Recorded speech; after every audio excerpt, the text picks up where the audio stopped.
You see the final score, we track the revenue stream. Welcome to the show that treats the sports world like the multi-billion-dollar business it is. We dissect the ownership deals, the television right battles, the NIL impact, and the media figures driving the entire narrative.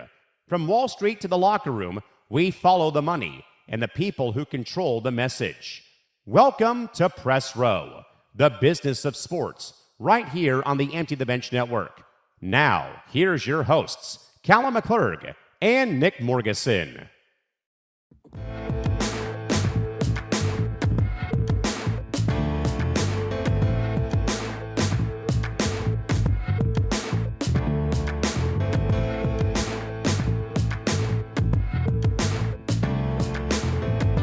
All right, good morning or afternoon, everybody. Welcome into the first episode of Press Row for 2026. We are proud to be your front row seat to the intersection of sports business and sports media, right here as always on the ETB Network, live on YouTube and Twitter. He's Nick Morgasen from Plainview, New York. I am Callan McClurg here, joining you today from San Diego as always.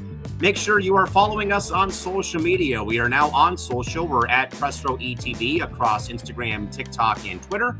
And of course, make sure you follow the network too. We are at ETB Network as well on your favorite social platforms. And make sure you subscribe to us as well on YouTube as we get right now halfway to the 4,000 watch hour goal. That is youtube.com/ETB Network as we are fresh off the holiday break. And everything is somewhat in a way back to normal. Nick, good morning / good afternoon. How was the holiday season? Great to see you as always. Oh, it was nice not having to edit a million shows during the holiday break. Excuse me, if I can get my voice going back. It was nice spending holidays with the niece and nephew. We still did some live stuff throughout the break. We had a fun last show for Press Row to end the year, 4 hours long. And you might see us do that from time to time, depending on news and stuff. We might have a WNBA lockout happening again. But not again. Or are we just going to be moving the goalposts?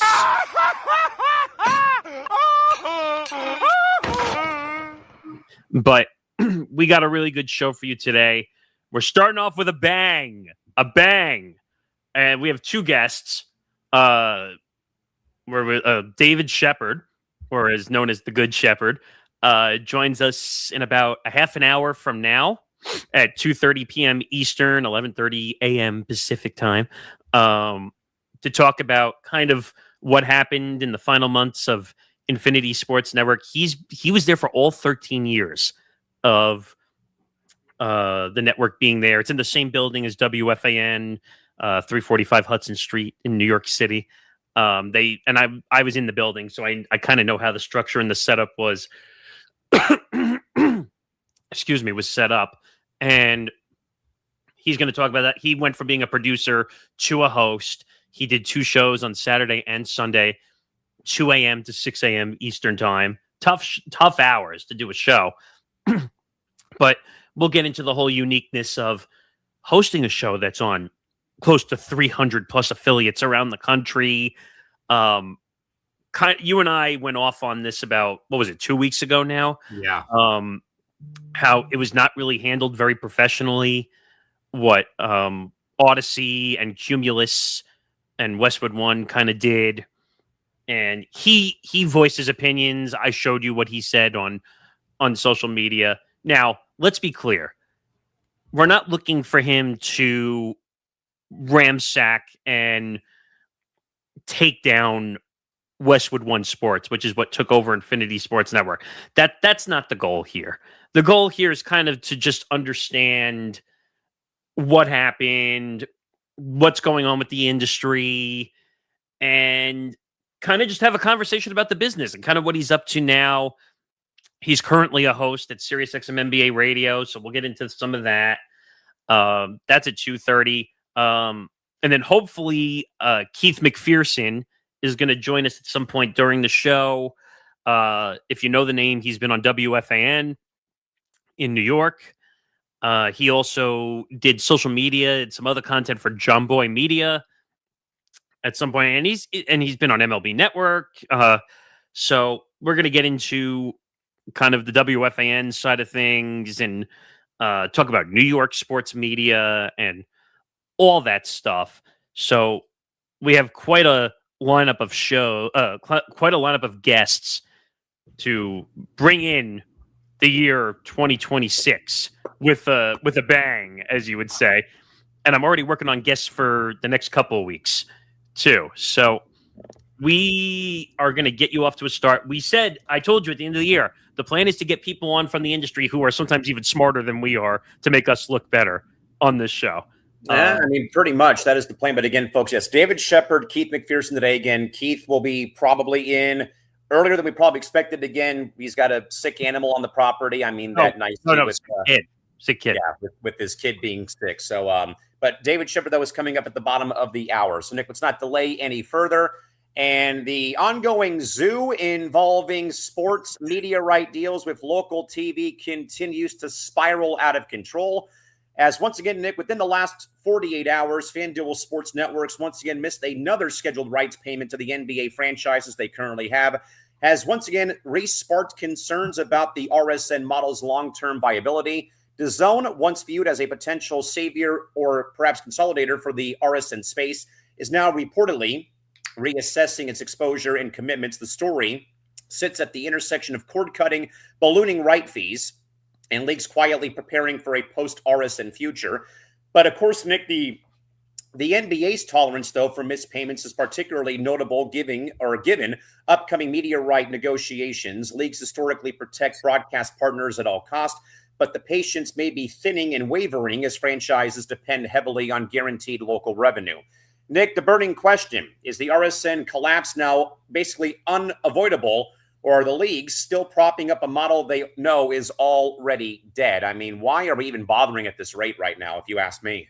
I mean, this goes all the way back to the Fox RSNs. That's what originally these RSNs were. We're just transferring RSNs from company to company to company, knowing that RSNs don't work. What was the one we talked about over a month ago? It was, Root in Seattle. With the Mariners, yeah. Where they basically just said, screw you, Root. We don't need you anymore to do the games. I think they were I was reading a story a little while ago, one of 8 teams now that's going to be the rights and the distribution are going to be done by Major League Baseball. That sounds about right. I'm trying to think. So again, the Padres were the first team to be affected, and this is not to do this for Mr. Small Market, but the Padres were the first team to really be affected. Then once the Padre domino fell, though, Nick, it led to a cascade of the Diamondbacks, Cleveland, the Rockies. I think both teams in Ohio. Yeah. Eventually, the Mariners and Colorado. So yeah, as soon as one domino fell, though, Nick, you kind of thought it was going to be the other teams would start following suit. But you know what's crazy about this? Some teams are now saying, screw you. Why do I need to pay an RSN? I'll just let Major League Baseball do all the distributions since they're already going to do it. But does that really make sense? Because then you're not controlling the full product that's going out. Yeah, or the old school way is coming back now where teams are striking deals with like your local CBS station, your local Fox station, or I think the Texas Rangers, Nick, might have this right. They have a hybrid model of using Victory Plus, which is where the Dallas Stars and the Anaheim Ducks have their games. They have gobbled up a boatload of media right deals recently with like Texas high school football, the Major Arena Soccer League, where I used to work for 11 years and 7 years as a PA announcer. They are getting the NWSL next season for I think 20 games next year is going to be on Victory Plus. But the Rangers, though, now quickly to kind of clarify, the Rangers do charge like a season pass to watch their games on Victory Plus. I think it's like $100 for the full year. But the Stars and Ducks games are free if you live within the DMA, the digital market, or the digital media area. They call that geo-locking. They call that geo-locking. Yeah, geo-locking basically. And like the Padres put 10 games on Channel 8 here or Channel 6, which is the CBS affiliates in San Diego. You know, the Angels did that, I think, at one point with KTLA. The Dodgers did that at one point with KTLA or Fox 11. But I think, Nick, but as the story keeps building, I think you're right. Eventually, everything's going national pretty soon. Now I don't know how they're going to pull that off though, but we're literally in a way like heading that direction now, because if this stuff keeps happening, because again, I kind of saw this play out firsthand with the Padres. The undercurrent was about in 2023, hey, Bally is going to be sold. Bally is going to be going bankrupt. And I remember I was at my girlfriend's apartment at the time. We watched the last Padre game on Bally Sports San Diego. And then we weren't able to watch after that because when that happened, she didn't have cable because she was cutting the cord. And we weren't going to pay the money to watch the Padres on, through MLB.TV. No. But we still got to watch basketball and hockey and stuff like that. But we're just, I think now, Nick, at the point of no return, it's almost like, why do we even bother trying to keep these things alive? And I think you're right, though. I'm getting a little tired, though, too, of like passing the buck around to like, hey, who wants it? Who wants it? Who wants it? And no one wants to take the bait. Well, or better yet,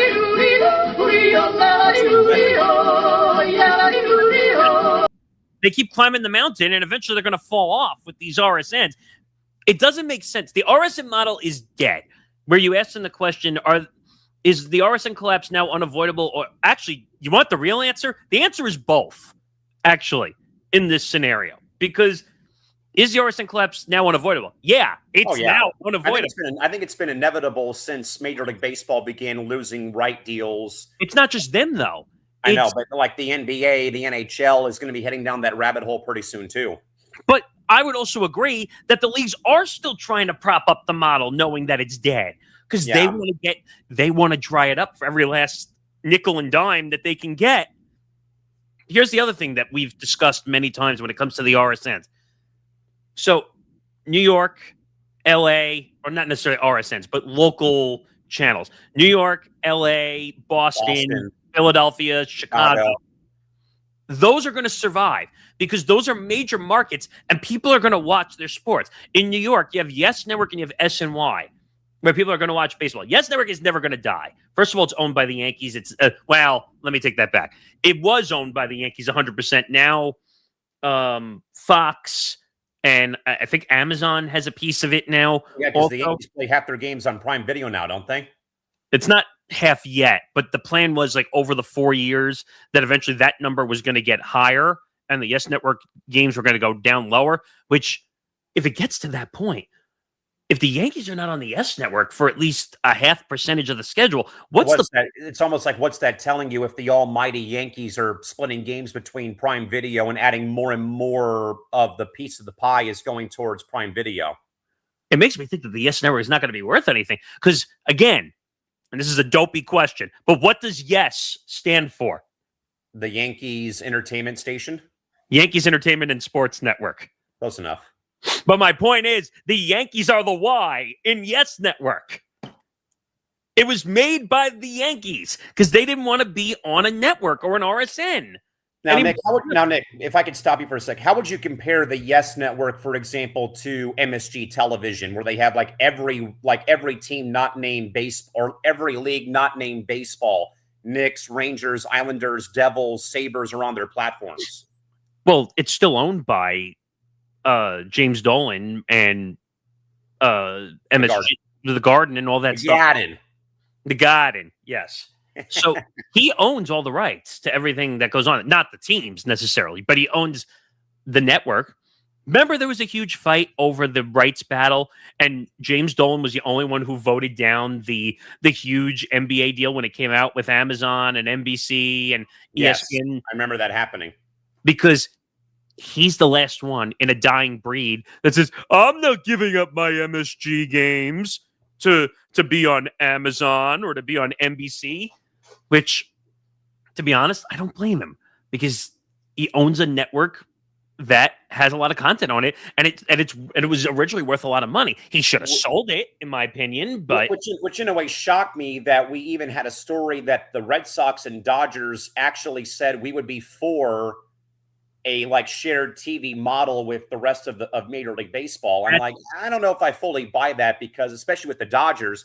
I think their deals I think theirs is worth billions of dollars with Spectrum Sportsnet LA. And then we even talked about, though, Nick, too, there was talk that Spectrum, Time Warner Cable, Spectrum was going to sell off the Laker TV station because they were losing money on the Lakers. they're losing a shitload of money on Spectrum Sports Network, or Time Warner, as you said. Yeah.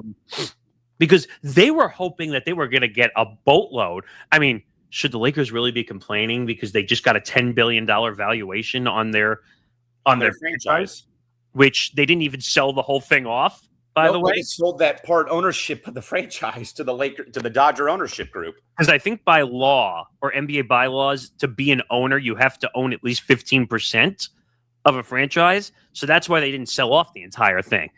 But it did lead to, if you remember correctly, the on-site fighting between the Buss family. The Buss family, yeah. And Jeannie basically said, I don't need you brothers anymore, bye.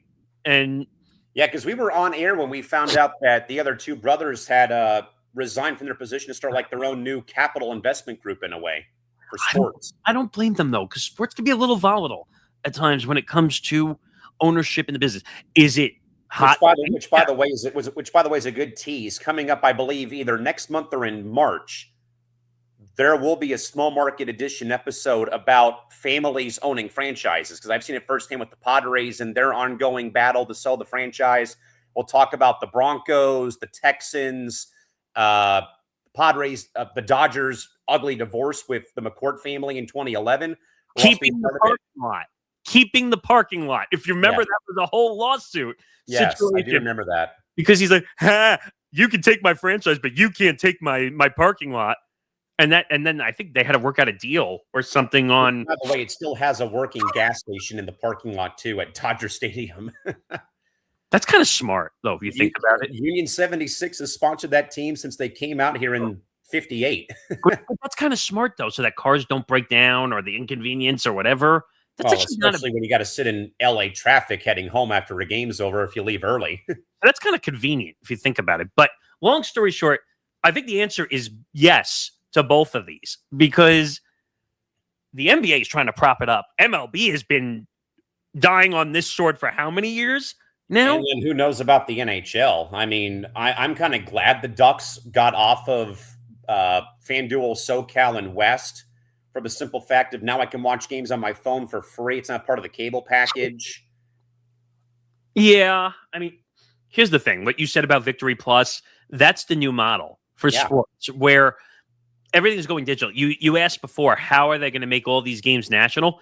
It's called digital platforms. Yeah. That's what's going to end up happening. That's why I'm very much intrigued in a way to see how does this baseball season look on television when, this whole new ESPN model happens. And 30 games? Well, not really that, but I think the Padres had to put a statement out about the turnover of the rights going to, to whatever they're calling this ESPN local TV model. And they were very much adamant, whoever's on talent wise is still going to be there. So Don, Mark Grant, and all the other people are going to be there. It's a license deal, essentially, with the ESPN digital deal they made with MLB.TV. But excuse me, what I read apparently is that's not going to take place now until 27. They're talking about. There's even a season. We'll talk about later. Good point. I totally forgot to mention that too, that there could be a lockout, which we know there's probably going to be a lockout because they never are going to agree to a salary cap demand. I think it'll be more inevitable if the Dodgers go 3 in a row. I guess, but at the same time, this is just failed Fox RSNs continuing to be flown around. The Bally's situation before it became Fanduel Sports Networks, which, by the way, spent a shitload of money to bring in talent, including someone who was on this show, it's Stan Verrett, or who I hope to see in February, or the Golics, who were on DraftKings Network. And remember, I told you they went away from giving talent money and creating shows. They're now just not sending, but they're sponsoring pre-made networks now instead of doing the actual work because they knew it wasn't making them any money. I think FanDuel is learning from the DraftKings situation and saying, look, it's too much money to produce all this content. We'll just throw the gasoline on the fire sponsorship-wise and continue to do it that way because we can then control how much we're putting into a already made product. Look with Levitard and DraftKings. They keep renewing deals because I don't know if it's making them any money, but it's a consistent model that they know it's going on something that they can trust. Unlike Yeah, something like I feel like that the inevitable is coming, and that probably I'd say by the end of the seasons, Nick, these platforms are these stations going to be off the air. the thing is, the Golics will be fine. If they were to go off and do their own show, I think they'll be fine. Kay Adams, Up and Adams, which actually I happen to like watching, by the way.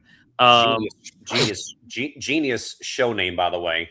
It's great. And people Up and Adams, that's great. Nico, who our head of social, actually was a board op for her show at Sirius. She started at the fantasy channel at Sirius XM and was doing a lot of stuff there.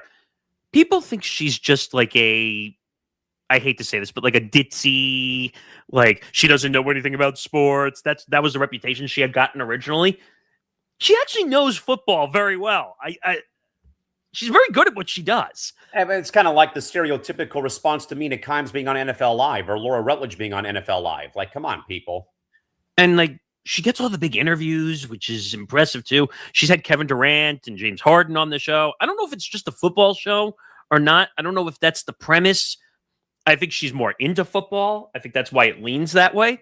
But I'm curious to see what the show's going to do in the off season. Same. I think she knows NBA. I'm sure she. My hunch is that it's a fuller show, probably. But when you have 1.5 million, 2 million followers, she's not going to need FanDuel if it goes under. I'm just going to say that now. Yeah, I think before we move on here, Nick, before we get to David Shepard at the bottom of the hour here to talk all things ISN and his career, if I'm DAZN, I'm not touching this deal. I'm not touching these networks right now with a 10-foot pole. Oh, Main Street Sports Group. Yeah. When that news came out, I said no. I said, why would you spend money on outdated RSNs that date all the way back to Fox? It didn't work. It didn't work then. It didn't work with Bally's. It's not working with FanDuel. You're going to take that. Now DAZN's going to try and take it? In a way, it's like that old beat-up car that sits in your driveway and you spend so much money to try to get it back to start. You put in a new converter, a new battery, a nice paint job, and it still doesn't start, or you can't drive it around the neighborhood. That's kind of what it feels like to me, if you ask me. I mean, to sum this all up. At all the failure. Couldn't agree more. All right, let's move on here. The NBA delivers its most watched Christmas Day in 15 years. Woo! Ooh. Okay. And that's with the NFL invading on Christmas now, by the way, because the NFL doesn't make enough money during the year. More than 47 million viewers in the U.S. watched NBA games on Christmas Day across Disney networks, 45% increase year over year. And the league's Christmas audience in 15 years, excluding the lockout season. The numbers arrive at a critical moment as the NBA prepares to reshape its media rights portfolio, even though they just did it with ESPN, NBC, and Amazon. This surge challenges the narrative that the NBA is losing casual fans and undergoes the continued power of appointment viewing when games are properly packaged, scheduled, and marketed. Does this Christmas Day success strengthen the NBA's leverage in media negotiations, or is it masking deeper regular season engagement issues? I think it's partially masking regular season issues. I think they're trying too hard to split this up into too many different networks.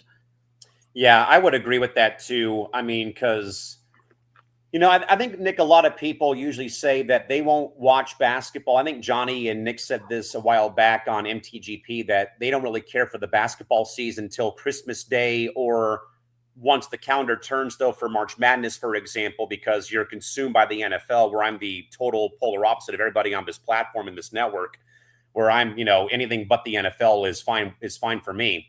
But that the NBA, though, I think is still masking some problems that they've had, though. Again, the talks of expansion, the players that have been injured all season, the rigors of the, load management being a thing. Can we call the NBA Cup a gimmick? Yes, though Colin Cowherd said that he actually likes the format as much as I do as well. But I think you're right, though, Nick, that the NBA, I think, is also, they're just trying too damn hard to, in a way, say, hey, we're still here. Come watch our product.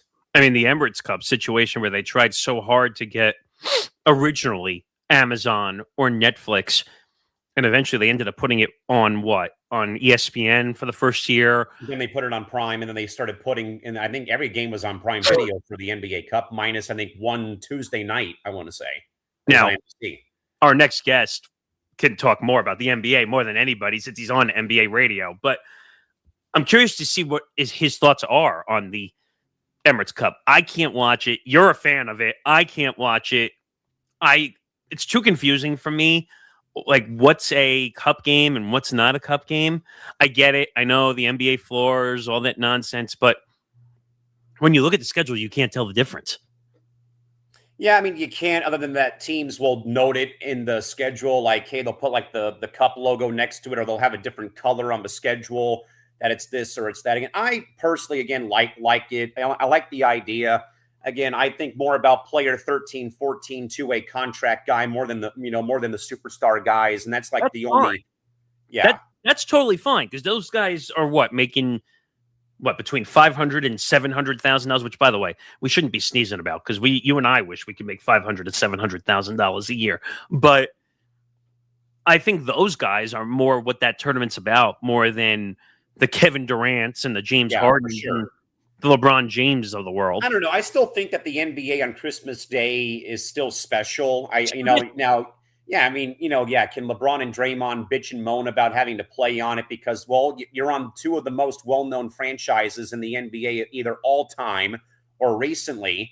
And in a way, the Knicks and Lakers playing on Christmas Day, Nick, is just like the Lions and the Cowboys playing on Thanksgiving Day in the NFL. Yeah, but as we're noticing, that game has become dull over the years. The Lions, Cowboys, or Washington, the Cowboys. But I don't know. The NFL tries too damn hard at times to try to. I was reading again the other day. You need it costs you like $1,000 now to watch every single game for the entire NFL season. I mean, that's just bonkers to think of. Because you need all the different platforms.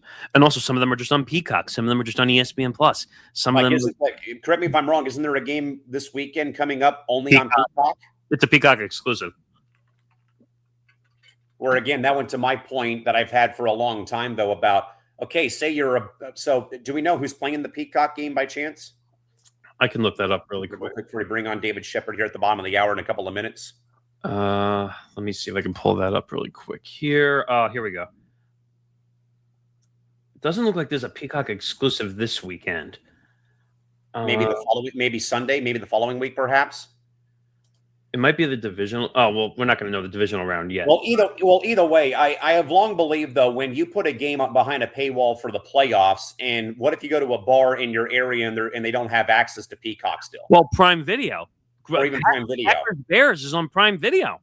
Yeah, and when I saw them, like, you can't be serious. That's probably the best game of the entire weekend. I mean, how dare you, in a way, put the longest-running, most intense NFL rivalry, even I know that, behind a flipping paywall for the playoffs. Now, from what I understand, a lot of the bars and restaurants are now putting Prime Video. Starting to finally come around to their senses, yeah. Well, it's not them. They needed to wait for the NFL to make a... bar package. Thank you. That's it. And because they couldn't do anything until that was allowed, because the NFL didn't want to give up their precious product behind a paywall without making a deal that works in their favor. So, I mean, is anyone watching Rams Panthers on Fox? No. Buffalo Jacksonville is probably the other best game of the entire weekend. San Francisco Philadelphia is okay, but am I sitting down for appointment television on that? No. Chargers Patriots.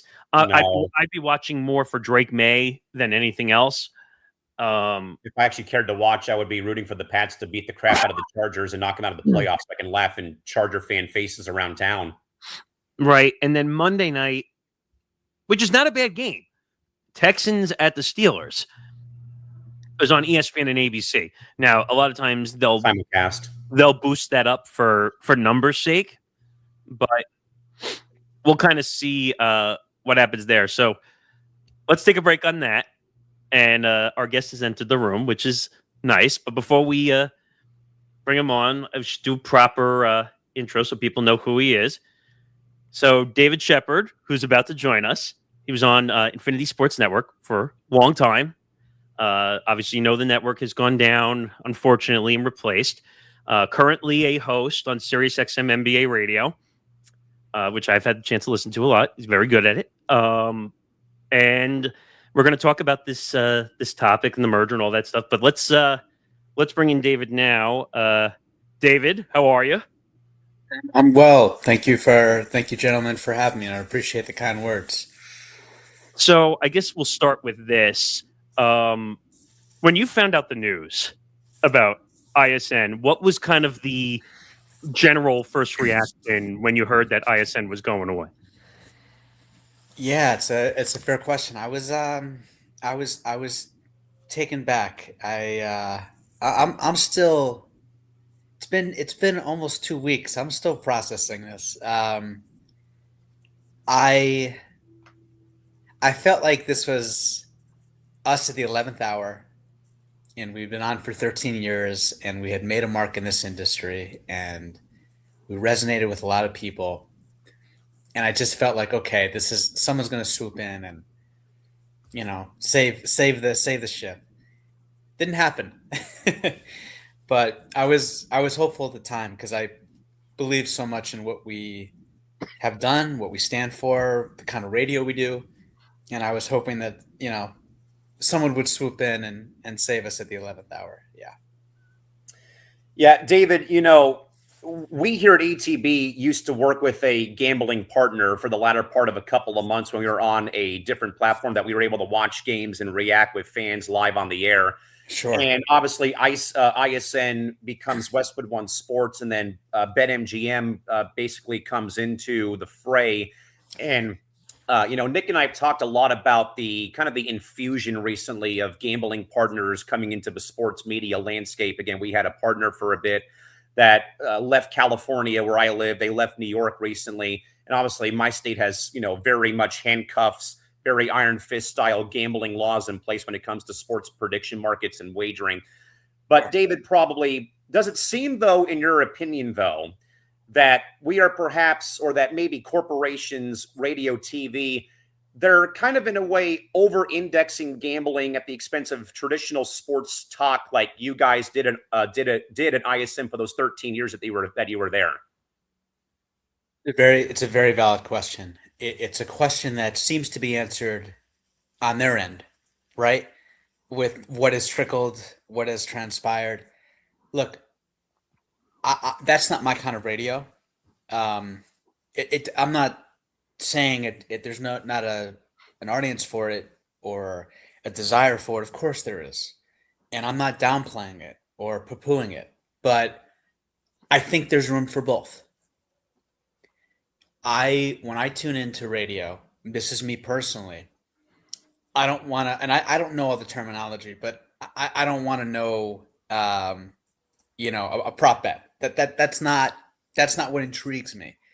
When I listen to radio, I want to be entertained. I want to be fascinated. I want to be just immersed in what the content is. I want to be getting lost in that and engaging in that. I don't want to be hearing about, making this double parlay. That's not interesting to me. Now, I do know where we are in a society standpoint.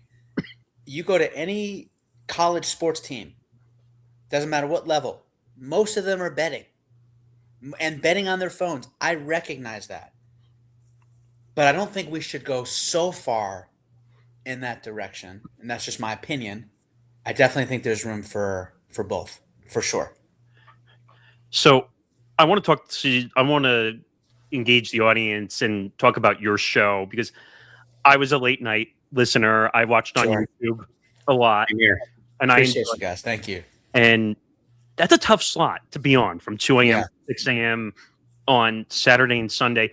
And you had one of the more engaging audiences, I would say, on the weekends when it came on the network. Can you kind of talk about, one, how tough it is to put together a 4-hour show in that slot, and just talk about the family aspect, which you talk about all the time on your shows, because it does feel like family when listening to your shows. Well, I appreciate the kind words. That's what it felt like to me too. And that's what radio is. You know, I'm very lucky in that I got afforded an opportunity a few years ago to start hosting overnights. And I never look back because I've been in those shoes. I've worked hours, which are unconventional, but to have that company, to have that group and that community, that's everything. That's what radio is at its core, is unifying a group of people that have sports in common but come together for something even more.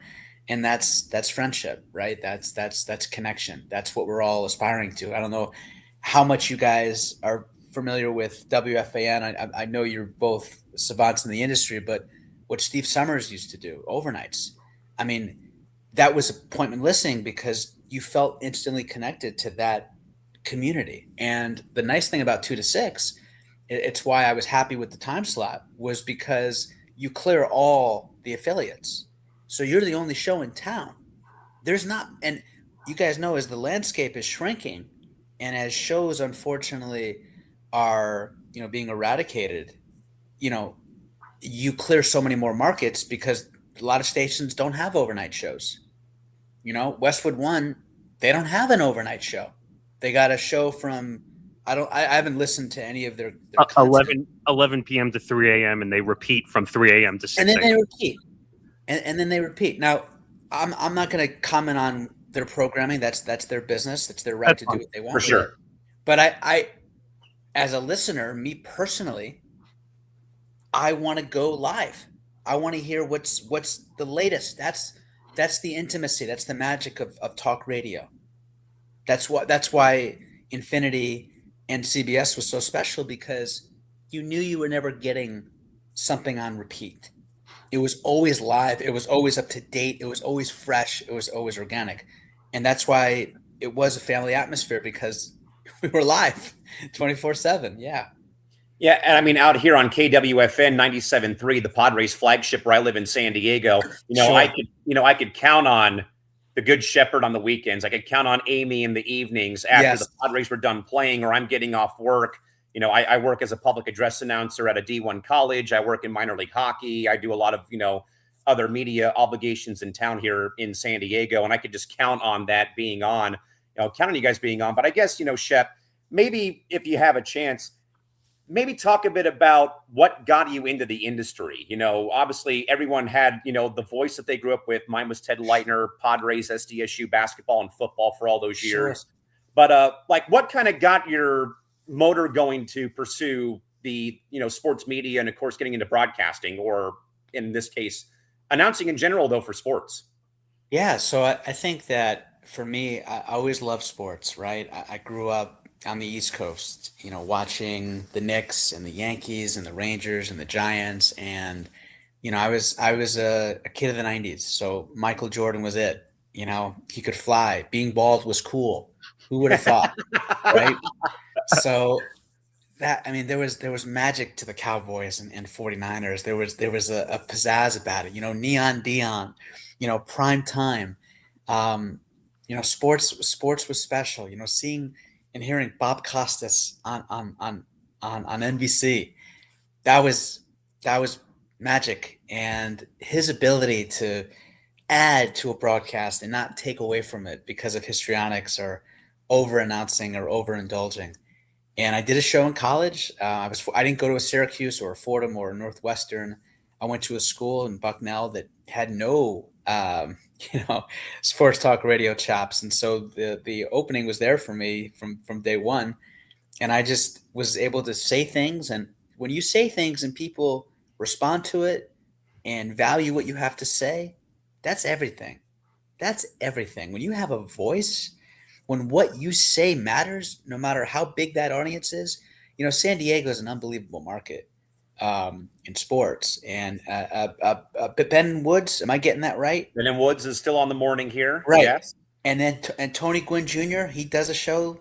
Yep. Tony Gwynn Jr. and Chris Sello are on from 2 to 6 our time. Yeah, like that. I mean, the audience that you guys have as a station, and knowing it's only one team, professional team, mind you, But knowing how much the Padres still matter to San Diego, there's magic to that. There's magic to sports. Sports There is. is a commonality that is unlike any other. You can have differences of opinions on politics, but sports, man, you bring anyone from any kind of socioeconomic status, it still unites people. And that's the magic of what this is. And to be able to be a facilitator of that for the last 5 years on a national level, that was a privilege that I will never, ever forget, nor not appreciate. So I want to go back, talk about December, I think it was 28th, 29th was the last day that the network 28th at 11:55 with Shake It Up, Scott Farrell. Can't even do the voice. I'm gonna. Right. I'm glad you brought that up because I want to ask about that relationship because you and Farrell fit in like peanut butter and jelly, kind of in a sense, like in a chemistry where you two could do everything together. Can you talk about kind of that relationship? That show was great, by the way. Just hearing you two together again in that form. So talk about that relationship with Farrell because I think that's important in this scenario. Yeah, so he's no holds bars. He's the Howard Stern of sports, but I'm not talking about Howard Stern of the 2020s. I'm talking Howard Stern of the 1990s. Correct. Yeah. When he was completely unfiltered and he didn't give a damn who he was offending, who he was turning off. He said whatever came to mind. That's Scott Farrell. And I was gonna host. I was designated to host the show by myself, and then I was told by management, "Hey, we want to do something where we bring back Scott Farrell. He was the first show. We want to kind of send him off as the last show." I understood it. Legend. So we co-hosted together, but it was his name was on the show. So there's only so much I could do with interrupting, trying to get my word in because you can't with him. It's impossible. And that's a testament to how revved up he is and energetic he is and full throttle. But very different types of personalities. And it works because Scott, while he's high character, he'll offend anyone, and he doesn't care who he offends. Where I look at Sports Talk Radio is I'm not looking to offend anybody. I'm really not. I want people to like and respect what we do and be offended by the content, but not necessarily who I am. Scott doesn't care if he offends you based on who he is, and it's why he's a legend and why he's one of one. That makes total sense. I just want to follow up on one more thing as well. So you've been there for the whole time. You've seen incredible lineups on CBS Sports Radio and Infinity Sports Network. It's incredible talent. Where do you kind of, I don't want to say rank because I know that kind of went around the last week or so. Yeah. Trouble for I'll that. give you, listen, we're done. I'll answer any question you have openly and honestly. I mean, we're done. We're finished. How would you look at the talent over the years and kind of assess it compared to other networks in a sense? Because I feel like you guys had some of the biggest names across the 13 years. Yeah, so I think the individual that had the biggest impact as a host with what he was able to do on multiple mediums within the confines of CBS Sports Radio and Infinity is Damon Amendola. What he was able to do in getting the visual medium to complement what we do from a radio perspective was brilliant. Scott Farrell is absolutely up there. Cannot deny what Jim Rome meant to the network. Can't deny what Amy Lawrence meant to the network. And hosting full time for over a decade, same time slot in the community that she built. Someone like Jody Mack, the only host that we've ever had from beginning to end. He was instrumental in so much of what we did. JR Sport Brief, the kind of show that he did, which was very unique. It's a very unique listen. Very different. Let's be honest about this for a second. We need more diversity in this industry. And to have his perspective was immeasurable. The guy is brilliant to begin with. But I remember when we had the George Floyd incident, and however you feel about it, it's obviously a very heavy topic, and I recognize that, but I remember him going on the air and talking about it. And at the time, I don't know if this has changed, But at the time, he was the only African American solo national weekday host in the country in the 2020s. I think you might be right. You might be right. And that was powerful. What Bart was able to do in his, couple years in the nighttime slot. We've had some, Brian Jones is all going all the way back. John Feinstein, arguably the greatest American sports writer we've ever seen. R.I.P. to him, by the way. We've had some, and guys, Nick Wright was on CBS Sports Radio. Danny Parkins was on CBS Sports Radio. Pat McAfee was on CBS Sports Radio. Doug Gottlieb. We've had the biggest names in the industry on our network. Ken Carman, Andrew Filipponi. There's been some very, very big shoes to fill with what Infinity Sports Network has put out over 13 years. Let's put it that way. David Shepard again, folks. You might remember the good Shepard used to be on ISN, which of course has now become Westwood One. Joins us on Press Row for our first show of 2026. Shep, where probably do you think you would see where do you see the industry now going? Because I think we have seen it now with the influx of like the YouTube simulcast. Sure. The demand for social media content. Nick has done a tremendous job with every show on our network has their own platforms for clips, content, further adding on to the conversation. Yeah. But I guess as we enter this new digital medium now where radio is no longer just confined to radio again, now you've got video podcasts behind paywalls on Netflix. You've got the YouTube simulcast now for programs. Where, though, maybe next 5 years do you see the radio industry? Does it go more like how we are here with like audio format content with video content, or is it just going to continue to go the way that it's probably progressing right now? But what do you think? We need, and a lot of executives are already doing this. We need executives to continue to take leaps of faith in what the core of radio should be. I was talking to Spike Eskin about this, and I've been putting up a lot of YouTube interviews that I've done over the past couple of weeks. And I've been Spike's I'm going to do very shortly. And radio is still the most talented medium out there, whether it's streaming, podcasting, television.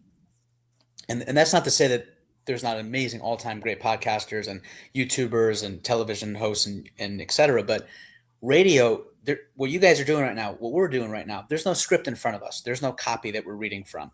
And if you are, you're doing a very good job of hiding it, right? So there's a lot of radio's all talent. You're not relying on a shot sheet or a script. It's not manufactured. You're just speaking from the heart, from the brain, and you're just going with what you have innately. That's why radio to me is the most talented medium. We have to invest in that. Now, use the other technological mediums and devices to bring people to radio, but we can't shy away from it. And with Infinity Sports Network, and this amazes me, you guys mentioned it, the talent that is not working right now as of January 7th, 2026 is mind-boggling. Look at how many talented people there are out there. Now, I'm not saying I have a huge following, but I do have over 12,000 people that follow me, that follow me on one social media platform alone. I put something out there, within half an hour, thousands of people will see it. That's true for 10, 15 other people. There has to be a vision in our industry for how to tap into that. And I'm blown away that there hasn't been someone out there that has seen all the talent that's been let go to no fault of their own and hasn't done something or thought of something to make that matter and keep that momentum going. That's an interesting way of putting it. Yeah. But I guess one from me. So you've seen the industry change in 13 years, being there from, we didn't have social media at the way it was now. Sure.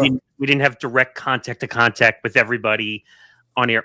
What would you tell somebody now coming out of college on how to approach this industry? Because it's no longer network.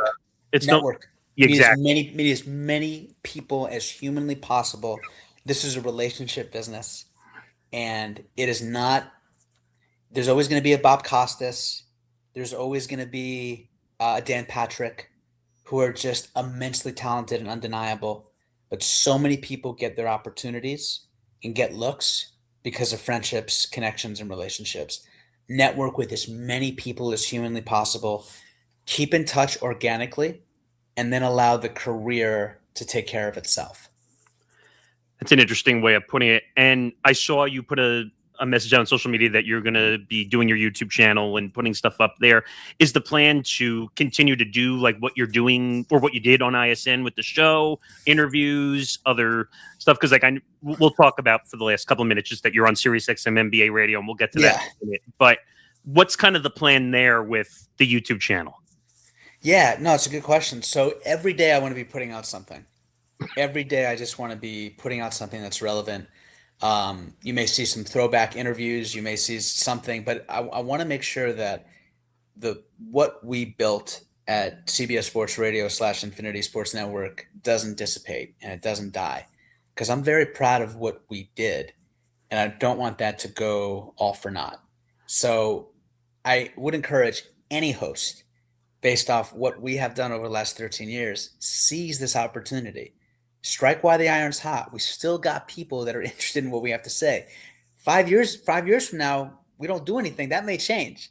So, and I'm very lucky that I'm very fortunate to be with Sirius XM NBA Radio, and I look forward to doing a lot of shows with them in this upcoming year. So I'm excited about that. And then, yeah, I mean, I'm very fortunate that I have the right people that believe enough in me over there, that were able to see me for who I am and renew my contract. And, but I miss the network, man. It's still, I told you guys at the beginning of this interview, it still doesn't feel real. I've never seen anything like this. For whether it's right or wrong, I'll let people be the judge of what happened, but we had one of the most successful networks, stations in the history of the medium, sports talk radio. Merger finance happens that is way above my pay grade. The details, if we went into it for the next 20 minutes, would be boring, but there was a clear merger. Not one of those shows was brought over. Right. It's equivalent to a team getting taken over by new ownership, but the team itself was producing. They were playoff contenders every year, and they were selling out every year in terms of gate tickets. Everyone was showing up, butts were in the seats. They were built. There were wait lists to get into the arena. These weren't half-packed arenas, and every player was dismissed. Every player was cast aside. I wish Westwood One nothing but the best. If they win, we all win. Bruce Gilbert is a really good human being and has a great mind for all of this, so I wish him nothing but the best as well. I don't understand still what happened and why. I just want to clarify one thing, because I heard you say it on air and I heard Zach say it on his show. Yeah. Too. Was there conversations? Like, I know Zach, there was a rumor, and we're going to talk to Zach because I think we're going to have him on next week. But yes. Zach, Zach and I have an interesting dynamic. Okay. It's interesting how personalities clash in this industry. And we didn't get the best out of each other. And that's a regret that I have. There's things I could have done differently. I have nothing but respect for him. He's very talented. But I wish him and I would have been better teammates. I think you guys as a whole, as a network, did an incredible job going from show to show. I think that's what Thank you. Made you guys jive. Like, I'll tell you honestly, like, I was an ESPN radio listener for many years. And once I started to, like, when I pick up on your show and I pick up on all the shows during the week, I said, I actually like the family dynamic of CBS Sports Radio and Infinity better than ESPN Radio. ESPN Radio felt corporate to me a little bit. I felt like you guys tried to get the listener into the show to be involved. Hey, they were. They were. Nick is a great point. They were a huge part of the show. Like Gilberto in San Diego. Do you guys hear him all the time? Like he was a huge part of the show. Alex in Miami, Glenn in Niagara Falls, Beck in Florida, Marshall in Milwaukee, Johnny in Atlanta, Josh in Seattle. Like I learned this from Howard Stern. People want different personalities. Yes. They want different perspectives. It's not all about one person. And what I will say, in credit to Zach, because I did hear him mention this on his show as well. I don't understand how he's not there at Westwood. He was very clear about, he was told that he was getting an opportunity there. The guy has done a great job building content and repurposing that and redistributing that on multiple platforms and making headlines.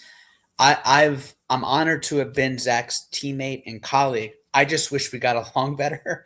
But I'm sure I had a lot to do with that. Just strong fellas, you know how it is. Strong personalities.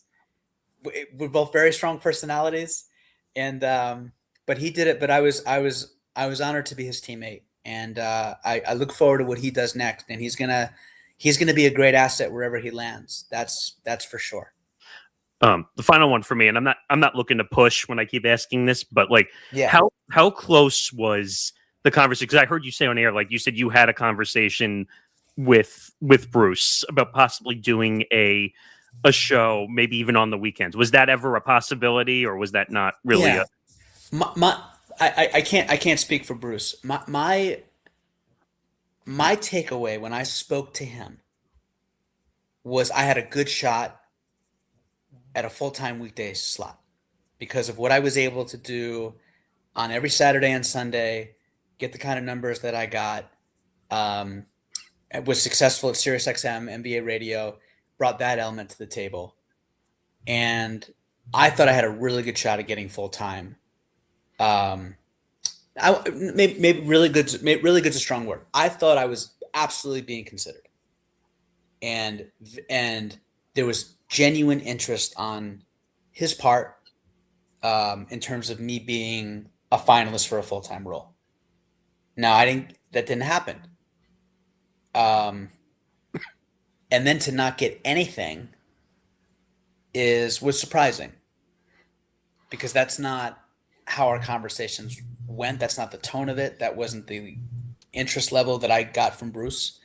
But there are a lot of decision makers outside of Bruce. Right.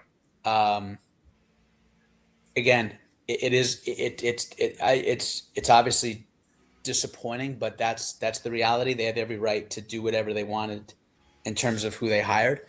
And I wish them the best. The thing that hurts me about all of this is the audience that I don't get to continue to connect with every single weekend. And sometimes I would host 4 or 5 times a week. Yeah, because you got the fill-ins for JR sometimes and for JR. I was JR's main guy. I was Bart's main person. I was Amy Lawrence's main fill-in as well. But yeah, I mean, again, I don't understand it, and that's not, and at the end of the day, that's not what matters. What matters is they wanted to go in a direction that wasn't the direction of choosing me, and many others at the Infinity Sports Network. There was not a single show that was retained, and I look forward to what we all do next from here. And in the same breath, I do wish Westwood One the very best, because those are first time hosts, all of them, nationally, with the exception of Jim Rome. And I know that if I were in that position and I got a life-changing opportunity, which I did at CBS Sports Radio, I would want people in the industry to root for my success. I wouldn't want them to be haters. So I carry that same sentiment with them. And I don't know what the future is with Westwood One, but I wish them the best. I know they're getting an incredible incredible audience. That's for sure. And the final thing we'll finish, just to promote your spot where you are on Sirius XM NBA, you're doing post-game shows, right? Is that what you're doing? You're good. Yeah. So we're. My understanding is that we're going to be doing some post-game shows in 2026, and I'm going to be a major part of that. And I look forward to continuing to grow at Sirius XM NBA Radio. And when Frank Isola retires in 40 years, when they're or Justin Termine in 50. Or Rob Perez in 50 when the next full-time gig arises, that I'll be able to land one of those spots. So you gotta hope for the best, and you gotta aim for the best, and you have to. You guys have seen this with McAfee and Rome, young Jim Rome. You gotta call your shots, and you gotta work for those shots every single day. Oh, I remember the very young Jim Rome days when he was on Extra 690 in San Diego, and that was a murderer's row here in Southern California. Yes, and it's funny because we talk about relationships. The relationships he's had in his career, he's great to begin with, but that has also been a huge difference in the jobs that he's been able to get. It's the relationships, it's the networking. He's Jim Rome, but talent and fame and reputation only takes you so far. You got to have people that want to put you in those spots, that want to be your boss. And he's done a really good job of that. It's amazing what he's been able to do and how he's still going strong, by the way. Yeah, crazy. It's crazy. And I did hear you doing one or two fill-ins on Mad Dog on the weekends. I thought I heard you doing that. Yes. And I plan on doing more of those. I got more time. But you gentlemen know how this industry is. Look, you're going to get knocked down. We all got, not you too, but we as a network, we all got knocked down immensely and monumentally. But the fun part is, how do we rise? How do we bounce back? And how do we take what we did and ultimately become better in the long run for it? And that's the goal. And Zach, going back to Zach Gell for a second, I really do mean this, man. Nobody generated more headlines in our network than he did. Deserves a lot of credit for that. And I'm baffled that let me put it this way. Wherever he goes next, whatever organization, affiliate, radio company that may be, whatever station it may be, they're going to get one of the hardest working people in this industry. No, I agree. He's an incredible host, unique in a lot of ways, and I hope all you guys do well from this. Because again, it's not easy when a network closes or changes or evolves. And how long have you guys been in the industry? It's not a cup of coffee for you either. No, 18 years. Have you seen anything like this before, where a successful network just all goes awry? Probably for me, it was when Extra 690 folded operation. They tried it with 1090, and it worked for about 10 years. And then John Lynch was losing money, and then it broke off, and then they shut that station down, and that murderer's row is gone. Scott Kaplan's now on ESPN 710 doing late afternoon drive, and we've got two stations here in San Diego. We got KWFN, where ISN was, and where WWO is now. And then AM 760 only has local talk from noon till 6 in the evening. Yeah, I can't think of much. I mean, I know a little bit of Westwood One because I produced a show for Westwood One for a couple years on the political talk side.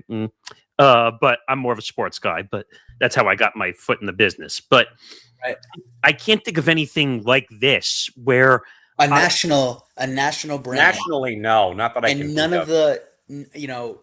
of the shows get retained. That's the part. Not one show, not one weekend show, not one weekday show, not one. Now, I remember hearing the news in October, 2 months before. How long? Do you know how long this was essentially going on for before that news kind of leaked out through, or no? I don't know the answer to that. I know Bart. Did you guys see the Bart Winkler send off? Yes, we did, and we're going to have him on too. Yeah, and we happened to talk about Jason. We happened to talk about Jason Barrett's, I think, very classless article too on his website about Bart's sign off. I'm gonna refrain from talking about Barrett. Guys, don't That's even fine. That's fine. don't even get me. Oh man, That's don't even totally get me started. fine. Yeah. I think you and I agree. Both all of us agree on that. But yes. Well, let's just call a spade a spade. I'm not gonna comment on what he does for a living That's and fine. what that publication is, but let me Sure. just say this. When Bart Winkler does his show and the show is 97% gratitude. Now, as a host, I'm not going to comment on how he signs off. That's his decision. But I do know that 97% of it was full of respect for the audience, respect for his bosses, Positivity. and gratitude for the opportunity. And that wasn't brought up. Correct. So what is Jason trying to accomplish? Like, is he writing an article to scathe someone that he doesn't have necessarily a great relationship with? And would he do that if it was someone who attended his summits, or someone that had previously wrote for him, or someone that he had on his podcast? I don't think he would have done that. Fair. That was not fair what he did. Correct. At all. Bart's show was about thanking the audience, thanking management, thanking Infinity. And yeah, it's not up to me to say whether or not he should have commented on the tone of that meeting in October, but that's how he chose to sign off. Now, if Jason wants to include that, that's his business. Correct. He said it for the public dissemination and airwaves, fair game. Yes. But where's the article about the connections that Bart made with his audience? Where's the article about, in the 2 short years Bart was at Infinity, the kind of companionship that he would provide so many people, driving 12 hours on end? Where was that article? And that's disappointing. Listen, I've been a national host for 5 years. Barrett's never written about me, ever, not once. Fine. If they you want to choose who you want to write about based on the relationships you have, that's your business. But if you're gonna write about somebody, be fair-minded about what you're putting out there. And that was a hit job. Agreed. Nothing else. That was a hit job. That wasn't honoring what Bart did that night. That wasn't taking into account the emotional rawness of what it means to give up your lifetime gig. And Jason, to his credit, has built this publication that resonates with a lot of people. That particular article was immensely unfair and, quite frankly, inappropriate. So much for not saying anything. Yeah, could not agree more, though. We totally get where you're coming from, though, because I think it was last episode, Callan, or 2 weeks ago, we totally just destroyed that article because we felt that was not fair to the industry, not just him, just the industry in general. About, it's your show. You do what you want within the reasons of the rules of the company, but you do what you feel makes sense. Is Barrett TMZ? No, That's what sure seems like it, though. Because they write it because they write about the same 10 or 15 people every week. It's true. You're right. They do. And they pick and choose who they write about and the kind of coverage they give. I can tell you, personally, they've written articles about people that have gotten weekend shows 1 day a week. Right. And they devoted columns to those accomplishments. I got a show I did twice a week. Yep. For multiple years on a national level. And I also got a show at Sirius XM NBA Radio doing the post game for the last month of the regular season. Now, why wasn't that written about? Why wasn't that covered? So to me, we're looking at that particular publication as a brand of leadership and fair-minded coverage and professionalism. It's not. It's about writing and covering the people you like and putting out articles about the people you have previous relationships with. It's not about writing about the industry. No. Because if it was writing about the industry, when you wrote about Infinity Sports Network, Jody Mack is getting mentioned in that. Correct. He wasn't. Who was mentioned in that was people that they're friends with that have probably hosted 5 shows at the Infinity Sports Network. Correct. And that's the unfortunate part of that platform, and I'll get off the topic. But my point is that, you're right. It's very biased leaning. That's the word I would use for Barrett Sports Media, which is the name of his site. But you know what? It is what it is. It's like you said, try to remain positive and move on to the upper and what you're doing at Sirius. And Nick, and sorry to cut you off, but I think Jason can do amazing things in this industry. I think he has that capability. Yes. It's just a shame that that particular publication has been all about propping up certain people and ultimately disparaging others, where it should be about covering the industry. Agreed. And about promoting the industry, not trying to tear it down like it's a second-rate version of TMZ. Well, it's funny. When Callan and I talked about the article, I kept saying to Callan, like, why is he injecting his opinion into what's supposed to be a journalistic-ish looking view? Right, but he wouldn't have done that if it was someone else. No, he I'm did that afraid. because he did that because it was Bart. That can't be where we're going as an industry. Agreed. Where we pick and choose who we like, who we don't like, because there is no way you can listen to that final show and say, yeah, Bart was ungrateful, Bart was unruly, Bart was uncooperative, Bart was unprofessional. Not a chance. Not a chance. I watched that 10 minutes because he put it up on social media. I watched this video more than multiple times. I watched that video multiple times. And it was just an incredible last 10 minutes of the show. So I just feel like let him be. If you don't like it, don't listen. That's what they say they have a dial for, right? Yeah. So it is what it is. But David, we appreciate your time, giving us all the time you gave us. And I look forward to listening to you on Sirius XM NBA Radio too. And hope to talk in the future. Great. Hey guys, honestly, you guys are very good at what you do. Really enjoyed this. And thank you for having me. I really appreciate it. Thank you again, Shep. We love you, man. All right. Thank you, Brandon. Yeah. All right. The good Shepard dropping by. David Shepard of Sirius XM Radio. I mean, Nick, he said 20 minutes, though. I mean, he gave us all the time in the world, and we cannot be more grateful. And I think, though, Nick, really shining a light, though, about how really cutthroat, though, this damn industry can be, though.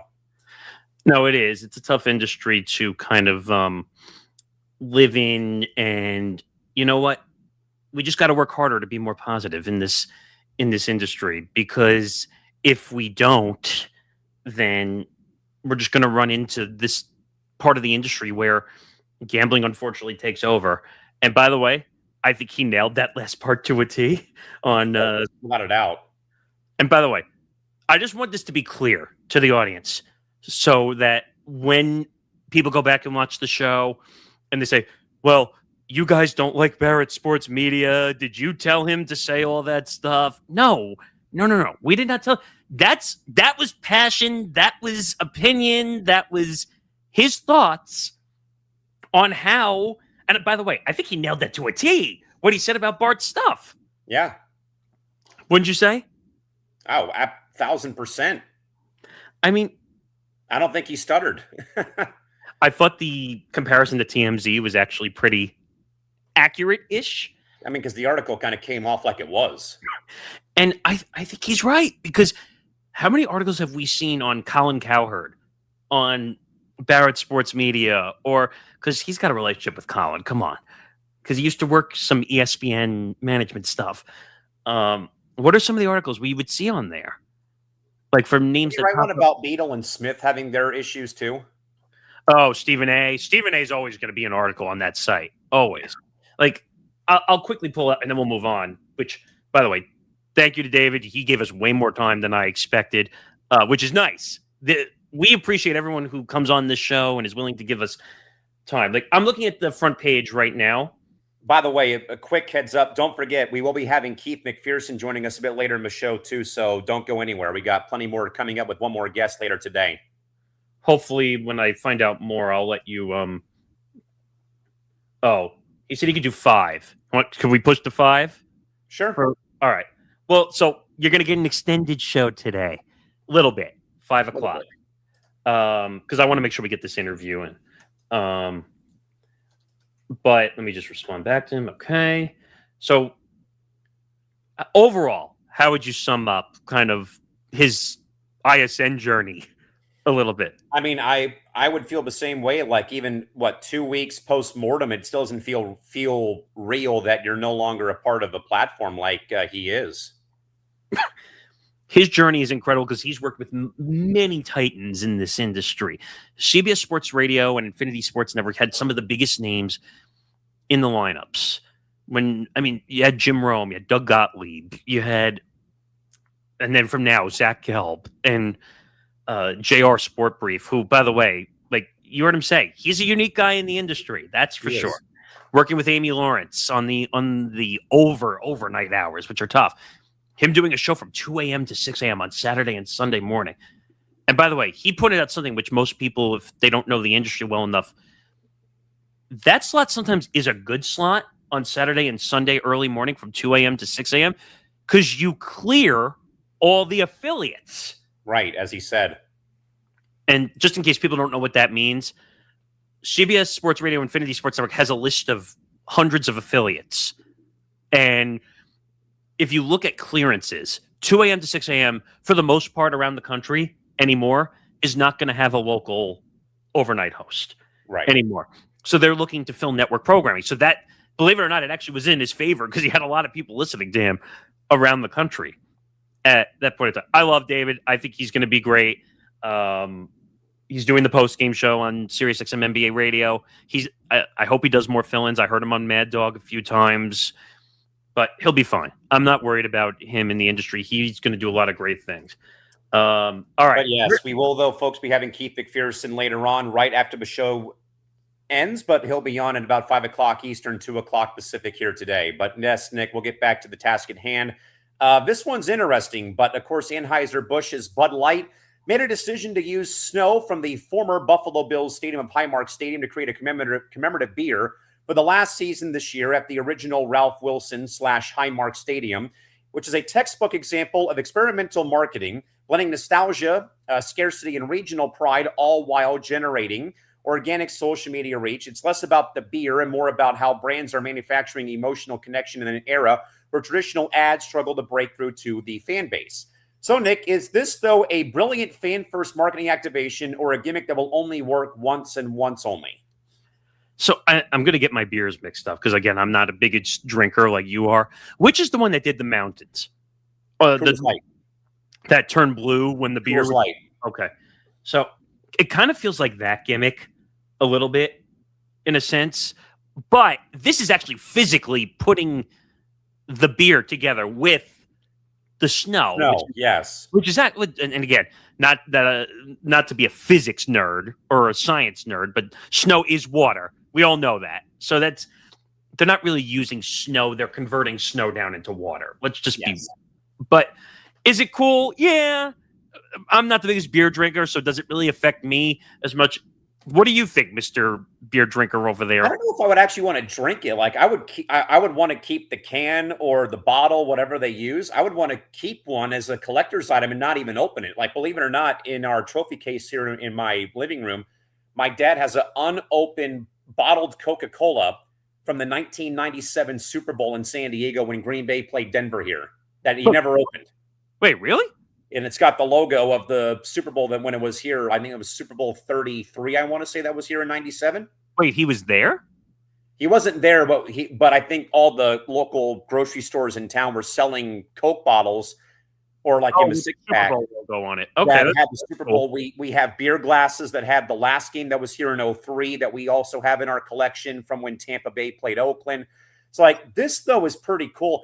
I don't know though if I want to ruin that. If I'm a Buffalo Bills fan and I've been going to the stadium for God knows how long when they tear it down, that's like a piece of the stadium going with me. Like, for example, when the Padres left Qualcomm Stadium for Petco Park, we actually took dirt from the infield at Qualcomm Stadium. We took dirt from the bullpen mound where the Padres had their bullpen at Petco. And now if you go to Snapdragon Stadium where SDFC plays, the Wave play, and SDSU football plays, they left behind a lot of like mementos, like to honor San Diego, Jack Murphy, Qualcomm, SDCCU Stadium. They left seats that were in the seating bowl. They recycled the old scoreboard that is now on display. They have blueprints when they were building the stadium. They have the giant sculpture of Jack Murphy's face that was in the end zone at one point. They have the statue of Jack and his dog outside the media entrance to the stadium. And Jack was a sports writer here. So they left the clues behind, or like not clues, but they left like a nice, tip of the cap to the old stadium. This one, though, is like, I think it's genius marketing. If you're a, live and die, Bills Mafia, circle the wagons, get the tables out. I don't know if I personally would drink the beer because of the fact that the snow is from the stadium. I've been going to the stadium my whole life, for example, but also like, this is not though, Nick, like the first time we've seen like a marketing ploy like this, where, for example, the NHL shop will sell pucks that are made with game-used glass from the plexiglass. They will then drain the ice, and then they'll drain the ice and say, hey, this was from, this game of the Stanley Cup. Like my dad has one from when the Penguins beat Nashville in 2017, I think. It said, this puck you own was made from the glass of Bridgestone Arena, and the ice was taken from the arena and made and poured into the, into the memento. So not the first time though, but I think though, there was a pretty damn good marketing ploy though to use, I'd say. Yeah, no, is it cool? Yeah. Is it going to make me go, wow? No, it's not. Let me go see if I can find that real quick. Yeah. Give me a second. While you're looking for that, like, it's not making me say, wow, that they're putting I agree. in beer, but like Adam Shine, who hosts on Mad Dog Sports Radio and NFL and CBS stuff on Sundays during the football slate, they sent him a can of the beer that had the snow in it, and I think he said he wasn't gonna open it. At least I don't think so. I would hope not. At least from what I know. By the way. Oh, you found it? I'm coming.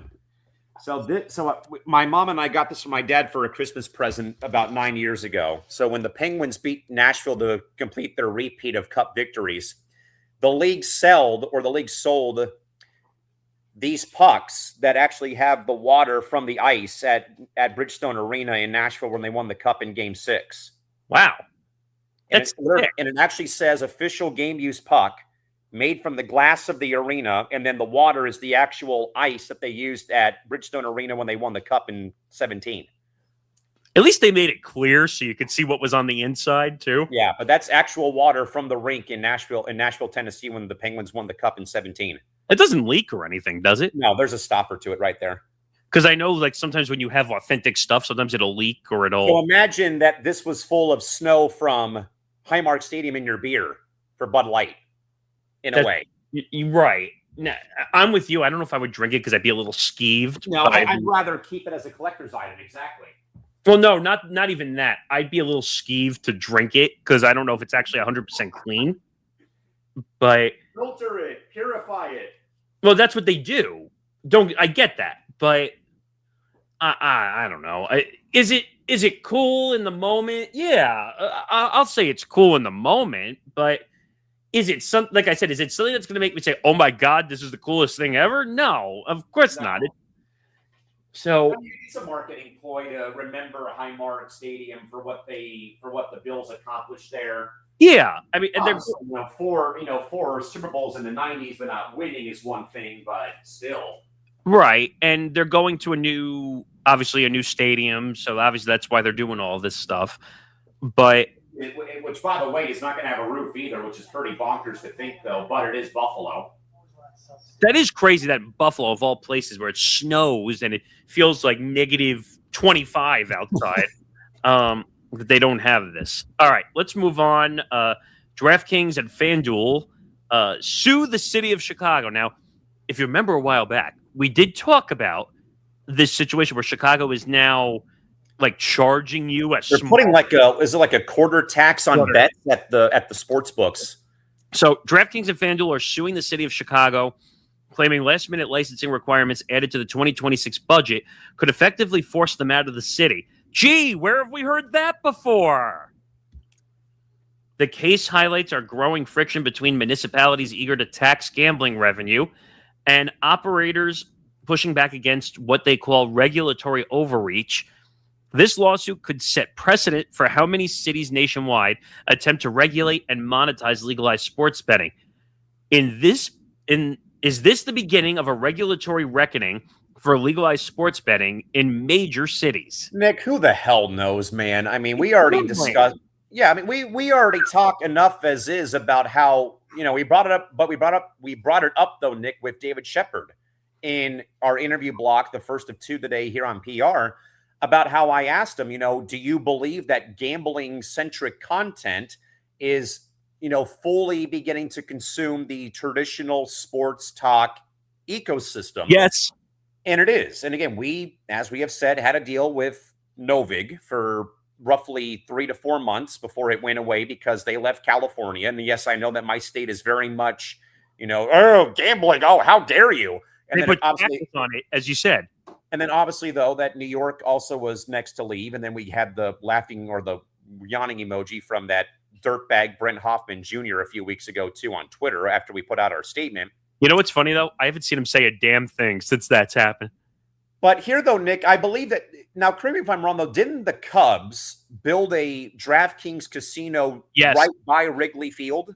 It's funny you say that because look at what the Mets are doing in Flushing. But wait a minute. It's funny you say that because Zan told me he was inside of it because they do this weird thing that the only way to get like around and inside is if you go through the casino, you can't like make your way back in or something inside the stadium.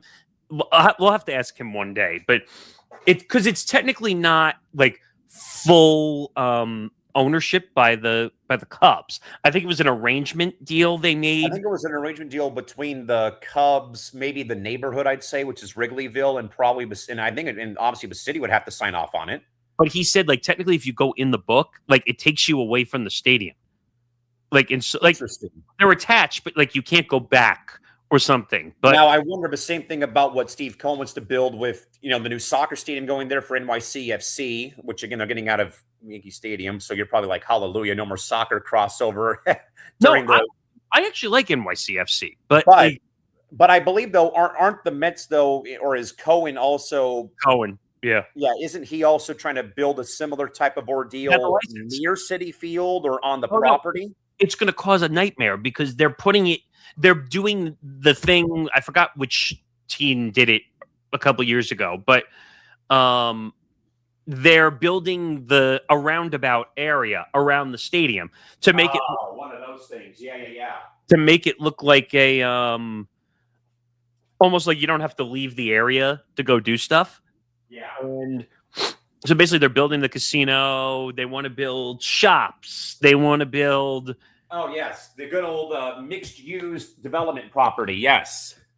If you remember near Hofstra University, which is right near me, remember they were trying to build that casino area and all that stuff? I remember it vaguely, yes. It was one of the big casino companies in Vegas. I can't remember which. Hi, Christy. But I don't think it passed originally because I don't think so either. And good on the local people for crying out loud to vote in and say, "Hey, stop barking with casinos all over my town." Like, yeah, I mean, Nick, I think ESPN writer June Lee wrote it. I think they wrote something last night on Twitter that I thought was very much right about gambling. Have you noticed ever since the arrests were made, though, in the NBA gambling scandal, we've not heard anything? We've had crickets about that. We've had crickets about that whole entire story. But again, is it the beginning, though, of a regulatory reckoning for legalized sports betting in major cities? I think, Nick, it absolutely is at this rate because I think that not only is it the integrity of the game, though, but Nick, is Dino, who again joined the lounge on Monday. He actually has a couple of episodes about prop betting and betting in general coming out for benchmarks in late April, I think. They're good ones, too. And they're really good and insightful. But that, sadly, Nick, to like what Shep had said, though, is that he doesn't find that content interesting. And I think that's what, you agree, though, obviously, you're kind of in on it. DiMartino's been in, is obviously in on it because we have a show called The Necessary Wagers. I was not really into it because there was no proper way in California to go about it unless you play underdog or prize picks, which is obviously vastly different than DraftKings, Fanduel, Kalshi, Polymarket, whatever else it might be. But which are now in litigation. But I feel like, Nick, that this might be the opening shot fired when it comes to gambling. And then I think that we're going to be having like another massive crackdown where I think probably, Nick, eventually, and I hate to say it, it's going to become illegal again, because I think that the experiment has been a total flop right now when it comes to legalizing gambling. So I found the information you were asking about for Citi Field. Thank you. So it's an $8 billion project, first of all. Holy shnikes. The Mets owner and his Metropolitan Park received full approval from New York State Gaming Commission for a gaming license. So they got the gaming license, which is holy shnikes. which is one of the most valuable assets you can get in a state.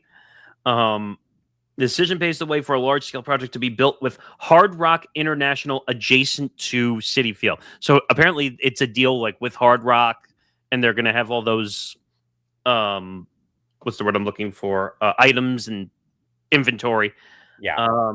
So it says plans include a casino and a hotel, 5 acres of green space, public park space. Okay.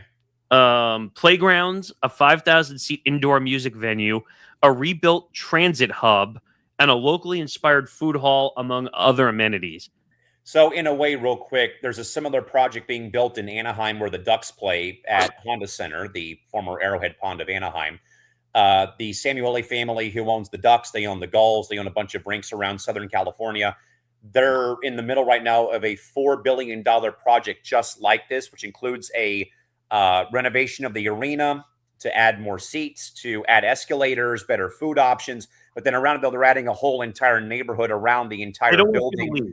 They want to do that same thing in San Diego around our arena, a new arena, and this sort of stuff. But the arena project is good, but everything else is facing scrutiny because there's a very much stupid loophole in place that was signed off in 1972 that buildings in the area cannot be higher than 30 feet tall because of the airport and the marine life around the property, which is not even, it's like 10 miles. They don't want interference with the planes. That one I get. Well, it's not really it's not necessarily that though, but it's also that local groups are saying, that the sea life could be affected by the bay, which is a couple miles away, which I don't, but I'm not going to get into those weeds though.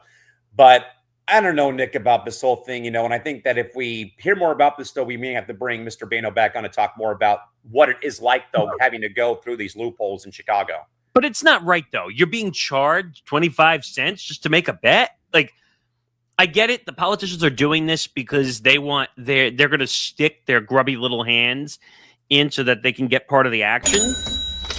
But, that's not fair. So what are they going to do? Take that off the bets? Are they going to take a percentage off every bet that you make if you want to go to the casino or if you want to go on your draft? Only a quarter. It's only a quarter. I'm going to need to borrow a quarter, SpongeBob. Well, or I was thinking Avenue Q. But yes. But my point is, the regulation of gambling in U.S. has been out of control. Nick DiMartino would be perfect for this topic, too, because he's got a lot of opinions. We've talked about this before on Leftovers when we still had it. And he says it's kind of ridiculous.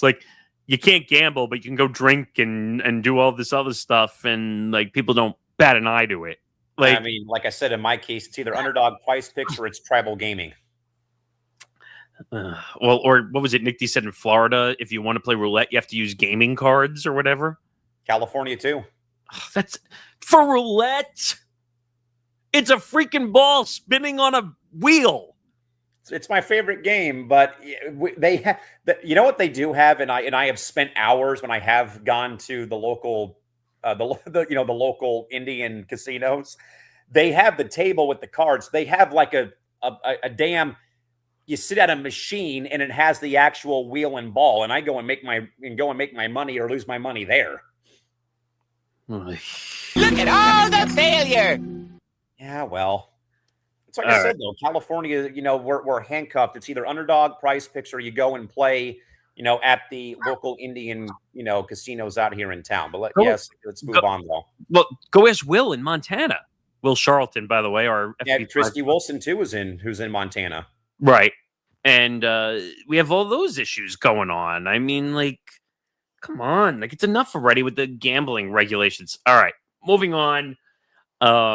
Richard Dysage, if I could say his name, Richard Dysage, that's a tongue twister, steps down from the Athletic. Richard Dysage's departure from The Athletic marks the end of an era for sports media criticism inside mainstream outlets. Dysage became a trusted voice analyzing media deals, broadcaster behavior, and industry power dynamics, often while working inside the very ecosystem he covered. His exit raises questions about whether large digital publications will value independent media criticism. Does sports media still have room for internal watchdogs, or has the role shifted internally to independent platforms? Now, this is an interesting one. Richard Dysage has been around for a very long time in the sports media industry. Excuse me. That he worked at SI, Sports Illustrated, for many, many years. Then he did the SI Media podcast before Jimmy Traina took it over. But Richard Dysage left Sports Illustrated to go to The Athletic when The Athletic was in growth mode and still is, and having the ability to be a little more flexible when it came to covering the sports media. Now, Richard Dysage is a unique, interesting individual when it comes to sports media because he sees things in a different light, in a unique passage that most people do not. I think Richard is more away from digital, away from social media, away from the way things are done today. I look at Jimmy Traina, like I said, who took over the SI Media podcast and does the SI Media mailbag and hot clicks and all that stuff over at Sports Illustrated. And he looks at it more from a digital entity, social media perspective. Don't get me wrong. I listen to Richard Dysage's podcast a lot because he does some very insightful interviews within the industry and finding out things. Same thing as Jimmy Traina or Andrew Marchand or all those guys who cover the media business. Yes. It's unique, but I would say Richard Dysage was definitely a little more out there than some of the other guys who cover the sports media. Yeah, I definitely agree 100%. And, you know, Nick, I think the one thing, though, that you have long said, and I think you and Zan have said this, though, a lot of times, maybe even with Tom Albano as well, is that the revenue now from writing content is kind of, in a way, not where it once was, where now you have to kind of pivot now to a digital space like here, podcast, TV, whatever it might be, because, the money has kind of been, ransacked from the writing industry. And, I thought Richard's content was great. Now, was he a bit out of the box on some stuff for sure? I did read his content, though, whenever it would come across in the Athletic. Yeah, I mean, what got him a little bit in hot water, you know what, let me take that back. I wouldn't say in hot water, but a lot of times he would say some things that a lot of people didn't say. And right, that led people to say, oh, and they would start pointing the finger like they do it up. Like when we say, how many times when I was with Nick DiMartino do I get the finger pointed at me for every opinion I have? But like,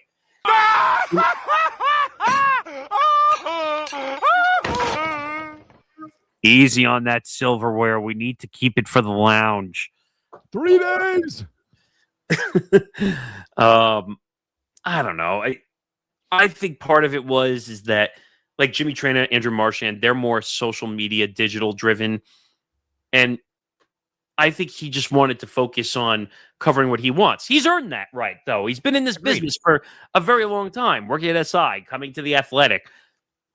Maybe he just didn't see eye to eye with the Athletic. I don't really know. I don't know why he left, to be quite honest. Yeah, and I kind of also feel like, though, Nick, too, and I think that David Shepard, who again joined us in hour one today, I think he said it right, though, too, kind of in a way that, you don't want to obviously offend people. And I think, though, that's probably a good thing, because I feel like, Nick, that too many times, some people, maybe you and I can be this way sometimes, we kind of tend to hold back because we're afraid of stepping on eggshells, or we get called out on the web for our takes or our thoughts, which obviously, I kind of understand nowadays, because you say one wrong thing, it's like, oh my God, how dare how could you say this sort of thing about why I oughta. Why I oughta, exactly. And I wonder, though, Nick, if that was probably part of his reason, because I think that the question's right, though. Does sports media still have room for internal watchdogs, or has the role shifted entirely to independent platforms? I mean, I wonder, though, again, like I said, about if, criticism is one thing, but if it's not in a constructive manner where it actually helps somebody, then why give it in the first place? Well, our industry has become a bunch of crybabies, if you want my honest opinion, at times. I couldn't agree more.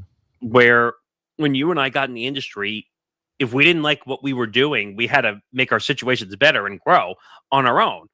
Like when I was at WABC for 4 years, for the first 2 years, I worked overnights, and I have no problem saying this because I'm not there anymore. I didn't get along with the management at first when I was first there. And I had to kind of change and adjust and evolve, which 3 people who are not here anymore wouldn't know a damn thing about. And you also have to be able to do things that maybe you've never done before to grow in this industry, whether it's learning how to edit audio or edit video and that stuff. Yeah, we actually have Zan Bando who says, fellas, based on what I currently do with the stuff for writing I do here and the stuff I do written work-wise, I feel like the model is shifting towards independent and following the creator more than the brand itself. Yeah.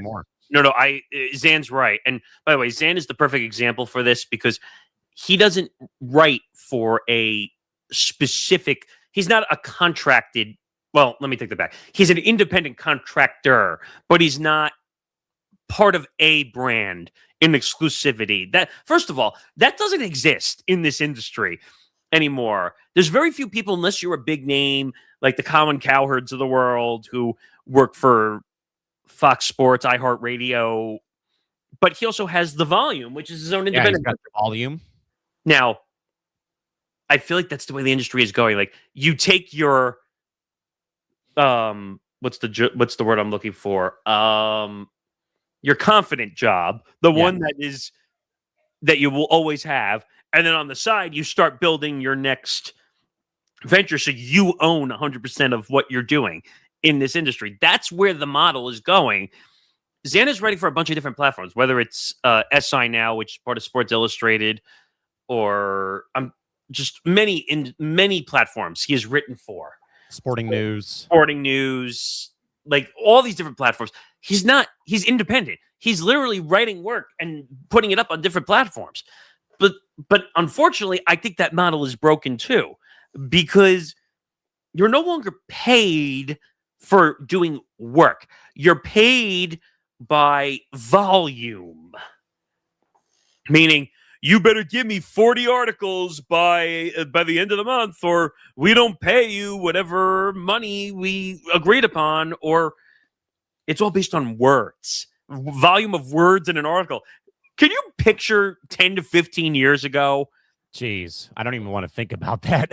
Where someone said to you, well, you have to do 40 articles a week, and each one has to be 400 to 600 words, and we're only paying you based on the amount of views that it gets. That's the unfortunate, because that's what Zan and I have talked about many times. That you have to have it in by deadline time. So if you're covering a game, you're screwed if you can't get it done in time. And by the way, real quick, Zan further says, I wanted to add on though. I feel like I use the show that I host is an independent anchor for people to see the real me if they don't care to see the excessive written work I do, and just want to be myself.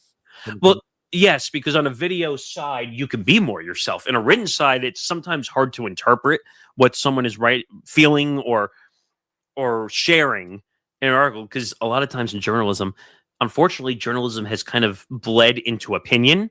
Yes, as we mentioned with David Shepard about the Barrett Media hit piece on Bart Winkler, as he called it. And when we have more time, we'll do that in a separate minisode of Press Row. We'll go more into the Barrett sports media stuff. But the problem is, like, video, and Shep said it too, we're a video-dominated industry. We are now, if you don't do clips, like you mentioned, like I have everybody do clips and stuff for the show, because that keeps the cycle moving after. Because you imagine if we only put the show out for the one day, and then for 5 days you sat and got nothing else. And then so literally we do the show the day, and then you get nothing from us until next Wednesday. How does that make sense? Like, you want people now. Could you say it's baiting partially in a sense because you're trying to get people to? Well, yeah, duh. If we give you the best moments of the show in a clip, maybe you'll go and watch the whole episode. Oh, trust me, we're going to be breaking, and Nick is going to be ripping apart and shredding that interview to bits and pieces when the show's over today for our platforms for Press Row ETB. And by the way, we'll put the I forgot to say this earlier. After the interview was over, we'll give you the full interview separately as a YouTube video. Yes. That way, in case you don't want to watch the whole episode, which I hope you do, but it helps out with the watch hour goal, folks. Yeah, but we'll give you the interview too because the interview was great. Like he was wide open because you saw me originally. Like I wasn't sure whether to push that as much in that regard of like best host. He's like, network's not there anymore. We're good, but I don't know. Tyson, we'll figure it out, but we'll see what happens. All right, quick break here because we haven't had one yet in the show, and we're almost 2 hours in. ETB Small Market Edition, Episode 7, drops January 9th at 10 a.m. Pacific Time, 1 p.m. Eastern Time. Sacramento Kings relocation saga is the focus of this episode. You want to give a quick, brief? Yeah, that was another fun episode. Obviously, the Kings not obviously on people's radars. So they played the 11 o'clock p.m. NBC game last night and lost by 1 to the Mavericks. But obviously, the whole story about the franchise, though, again, they bounced around. They settled, though, in the state capital of my home state. And Nick, it doesn't matter. Win, lose, overtime loss, winning season, dismal year like this year, that arena, man, is packed and sold out, and the NBA nearly took that franchise away because, well, the arena was too old, and yet the team was still selling out Arco Arena, Sleep Train Arena, Power Balance Pavilion, and it took Kevin Johnson, longtime former Phoenix Sun, Cal Berkeley star, who became mayor to save the franchise. And I think, though, Nick, more importantly, Kevin Johnson took on his old employer head on like I've never seen anybody ever do, though, from the politics side and against the league like the NBA. And we'll talk about how the team got saved, how they nearly came to Southern California, playing in Anaheim. They were going to go to Virginia Beach, Virginia. They were going to go to Seattle, and how close, like it was on the goal line until Kevin Johnson said, not going to happen. So that'll be a very fun little deep dive on Friday. Yeah, so tune in, ETV Small Market Edition with the McClurg guy over there. And that's on, every Friday at every 1 Friday, 10 a.m. Pacific, 1 p.m. Eastern, and it will drop on your podcast app. So turn that notification bell on so you don't miss out. Yeah, damn it. Turn on the notifications. We put a lot of work into these episodes. I mean, so check it out. Also, ETB Lounge, Episode 2. By the way, a lot of good feedback from Episode 1. Over 100 people live, concurrent, watching while we were doing the show. And I see a lot more people were tuning in after the fact. So tune into that. But you saw Callan's first episode. That's on Mondays at 10 p.m. Eastern Time, 7 p.m. Pacific. And then January 10th, it looks like it's actually going to be live. Originally, we were going to live to tape, but it looks like it's going to be live on January 10th. So Nick DiMartino will lead the Saturday version of the ETB Lounge, which will be sports mixed with a lot of laughs and comedy. This is all comedians like who've been on the stage behind the mic, hearing "Boo, you stink." So check that out, January 10th. Brother, this guy stinks. Exactly. So check that out, 10 p.m. Eastern Time on Saturday, January 10th, and going forward Saturday. So Callan's will be Monday at 10 p.m. Eastern Time. Nick D's will be on Saturday at 10 p.m. Eastern Time. 2 versions of the same show. Bring your favorite drink of choice. Nope, we're not just going to say beer because there's not always drinkers on the show. Just don't destroy the silverware because we need to keep the lights and the building on. Please. Easy. Yeah. And then finally, Benchmarks, Episode 2. Because we kind of, like, as we were running around, we forgot to promote Episode 1. Episode 1 did drop, by the way. I go back to revisit Magic Johnson's announcement that he had HIV in 91. Obviously, these are going to be more, I mean, they are like full length, though, but some are going to be shorter than others with this series that we're doing. But Episode 2, though, Nick Morgasen talks about the NBA's relationship with China and how Daryl Morey is a liar and how it nearly broke the NBA's relationship with China. Yeah, that was a great episode. I had a lot of fun, especially that goes. Yeah, thank you. That's where I was going. It does have to do partially with that, by the way. So that's not hyperbole. But yeah, so like we said, ETB Small Market Edition, ETB Lounge, benchmarks. We told you we had a lot of content coming out for 2026. You can't tell me that you don't have enough content to go watch. So mosey on over to your audio podcasting platform. The ETB weekend lineup is going to be on fire. We got Small Market Edition on Fridays, the Lounge with Nick in the comics on Saturday nights, and then Sundays you get benchmarks episodes. You pretty much have at least one thing to watch every single day now for all 7 days. So I don't want to hear shit that you say, I don't have anything to watch. I don't have anything to watch. No, you do. You have plenty of stuff to watch. Go watch. Exactly. And if you help us get to those watch hours, maybe we'll start giving some things away. Maybe. But you got to help. Got to get there first, though. All right, Nick, let's get back to the task at hand here again. By the way, folks, again, program note, Keith McPherson, 2 o'clock Pacific, 5 o'clock Eastern, once our program is near the end. But what do we got, Nick, real quick? Just some quick comment. Zan, good show, guys. Nick said, he said you have permission to talk about a current conflict I'm dealing with that. Oh, okay.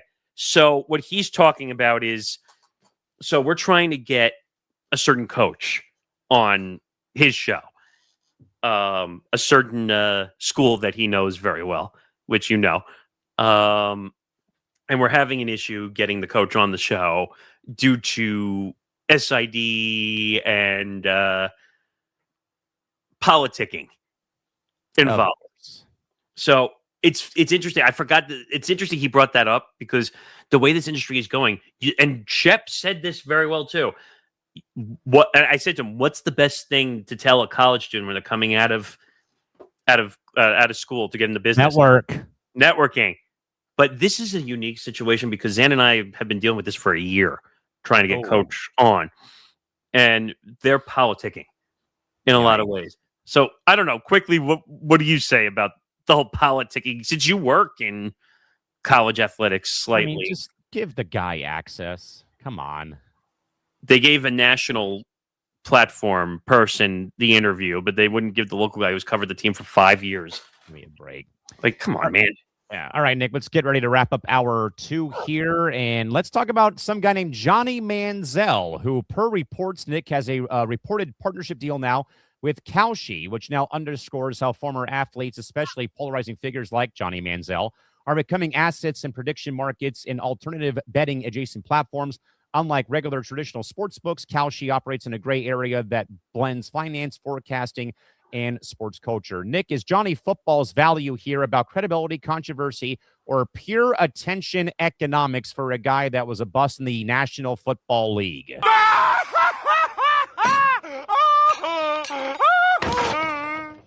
That's what I have to say about Johnny Manziel. And we might be seeing a Johnny Manziel part 2 coming out of the NFL draft with Diego Padvia soon. It's amazing. This guy missed his college game day appearance because apparently he was at the Jake Paul Anthony Joshua fight. And something tells me he was paid, and that's why he didn't show up. He was hungover. Who the hell knows? I don't trust Johnny Manziel as far as you can throw him. I mean, first of all, why would you make a deal with Kalshi? They're in litigation right now currently. I mean, aren't them and Polymarket both in litigation right now? Yeah, and I forgot the name of the woman influencer. I see her everywhere on social media. She's got a deal with Sydney Sweeney? No. This is a sports influencer. Ariel Epstein? I don't know. I don't know if it might be Ariel Epstein. I'm looking that up because I don't want to get this wrong. Oh, you're right. Ariel Epstein is the one that has. So she pivoted from MLB Network after they got rid of the 1 o'clock talk show with her and Matt Vasgersian to. Oh no, Ariel Epstein is Pickett, not Polymarket. But I just see these. Yes, I see all these. What are they called again? Sports prediction markets making these deals with influencers when they don't even know if they're going to survive litigation. Yeah, I mean, and that's the main thing, and that's probably, Nick, why I'm relieved that we got that we ditched the Novig partnership after they left California and New York, because in a way, Nick, as much as we want to talk about the RSN model being a sinking ship, can we kind of in a way say, though, that these marketplaces for wagering, they're kind of in a way a sinking ship, but they're stuck in litigation and stuck in purgatory right now, or in limbo? The problem is they tried to circumvent the rule. I'll turn that off. Turn that off. We're going to get copyrighted for that. No, we did already. That's why I'm saying that. But yeah, you're right. It is how low can you go, essentially, in this business. But I don't know, man. It's one of those things where you're just like, why get in bed? Well, because they're paying Johnny Manziel probably a nice sum of money because of his name. I don't know. I'm not a Johnny Manziel fan. Like, I know he's tried to get his life back in order, but is it really? Why do you want to get involved with that? Like, I explain this one to me, because I don't. Yeah, I mean, if you're going to be investing or endorsing a product, you should at least know the ins and outs, and make sure it's a smart and safe play. Pun unintended though, about it being a play on something. Like, if you're able to get an endorsement deal, like, maybe stay away from the endorsements of a Kalshi or a Polymarket or what have you when it comes to, where the marketplace has been. And I think, though, Nick, you're right, though, that, sadly, we only remember Johnny Manziel for the flamboyant, pompous ego and attitude when he played at A&M, the whole showing the money after he got suspended for, one half of a game because of, the benefits and stuff. And I think that, like a lot of other athletes, Nick, that I've seen, that they've had that shine, it wears off after a while when they get, when they get in legal trouble, as I already documented on episode 4 of Small Market Edition with Matt Bush, who, again, I happen to know very well when he played, high school baseball here. He played for my dad, played with my older brother. He fell off the face of the earth after he was the Padres' #1 pick in 2004, and, drinking, DUIs, and, just, out of control behavior. And that was mainly bad family influences with, his brothers getting involved in Peoria, and obviously, his comeback after, the numerous times being released from teams and being arrested and whatnot is one thing. But I think, though, Nick, that, Johnny Manziel, though, is probably, could we say, those probably one of the most polarizing figures of the last, I'd say, 20 years? Him and Dennis Rodman. Yeah. By the way. Oh, we got to go. Yeah, and I agree with Christy Wilson that he is a knucklehead. Actually, and by the way, make that a double. So, I don't know if you heard the news about the Australian Open. They just announced their broadcasters. Pam Schreiber and Brad Gilbert are out at the Australian Open. Huh? That's one of the stories I sent you in the Slack.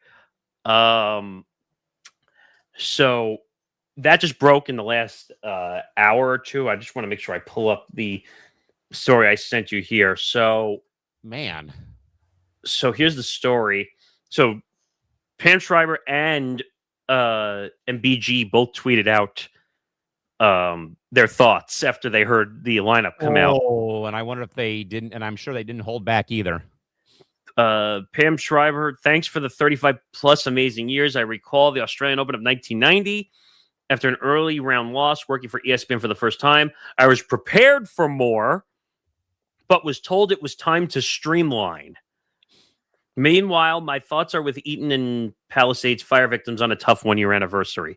Which is today, by the way, for those who are wondering. But told by ESPN that they were streamlining? Come on, man. And then someone said, what happened to Brad Gilbert? And Brad responded, had a great 23-year run. And just left it at that. Yeah. Wow. So there's that piece of news. Yeah, that's terrible. And then you also saw Malika Andrews and Katie George are going to be part of the Australian Open as hosts. The other breaking news is the Pittsburgh Post-Gazette is going to cease operations in May, shuttering their robust sports division. Wow. I'll open that up really quick. That reminds me of the whole Michael Kay rant about Trump buying the New York Post and basically displacing the whole sports department. I think he was right, by the way. But the end days of local newspapers are approaching even faster. On Wednesday, Block Communications, owners of the Pittsburgh Post-Gazette, a newspaper whose roots date back to 1786. Good grief. Announced it will cease operations for the Western Pennsylvania publication on May 3rd. In the paper's own report about its shuttering, it was revealed that Block has lost more than $350 million in cash operating the newspaper over the past 2 decades. Ownership is laying blame on a recent court ruling requiring the company to honor its 2014 labor contract. With its closure, the Pittsburgh area will lose several longtime sports writers, including Jerry Dulac, who's been covering the Pittsburgh Steelers and golf for the paper since 1993. Dulac is one of the most well-respected reporters on the Steelers beat and frequently appears on nationally syndicated programs across the country.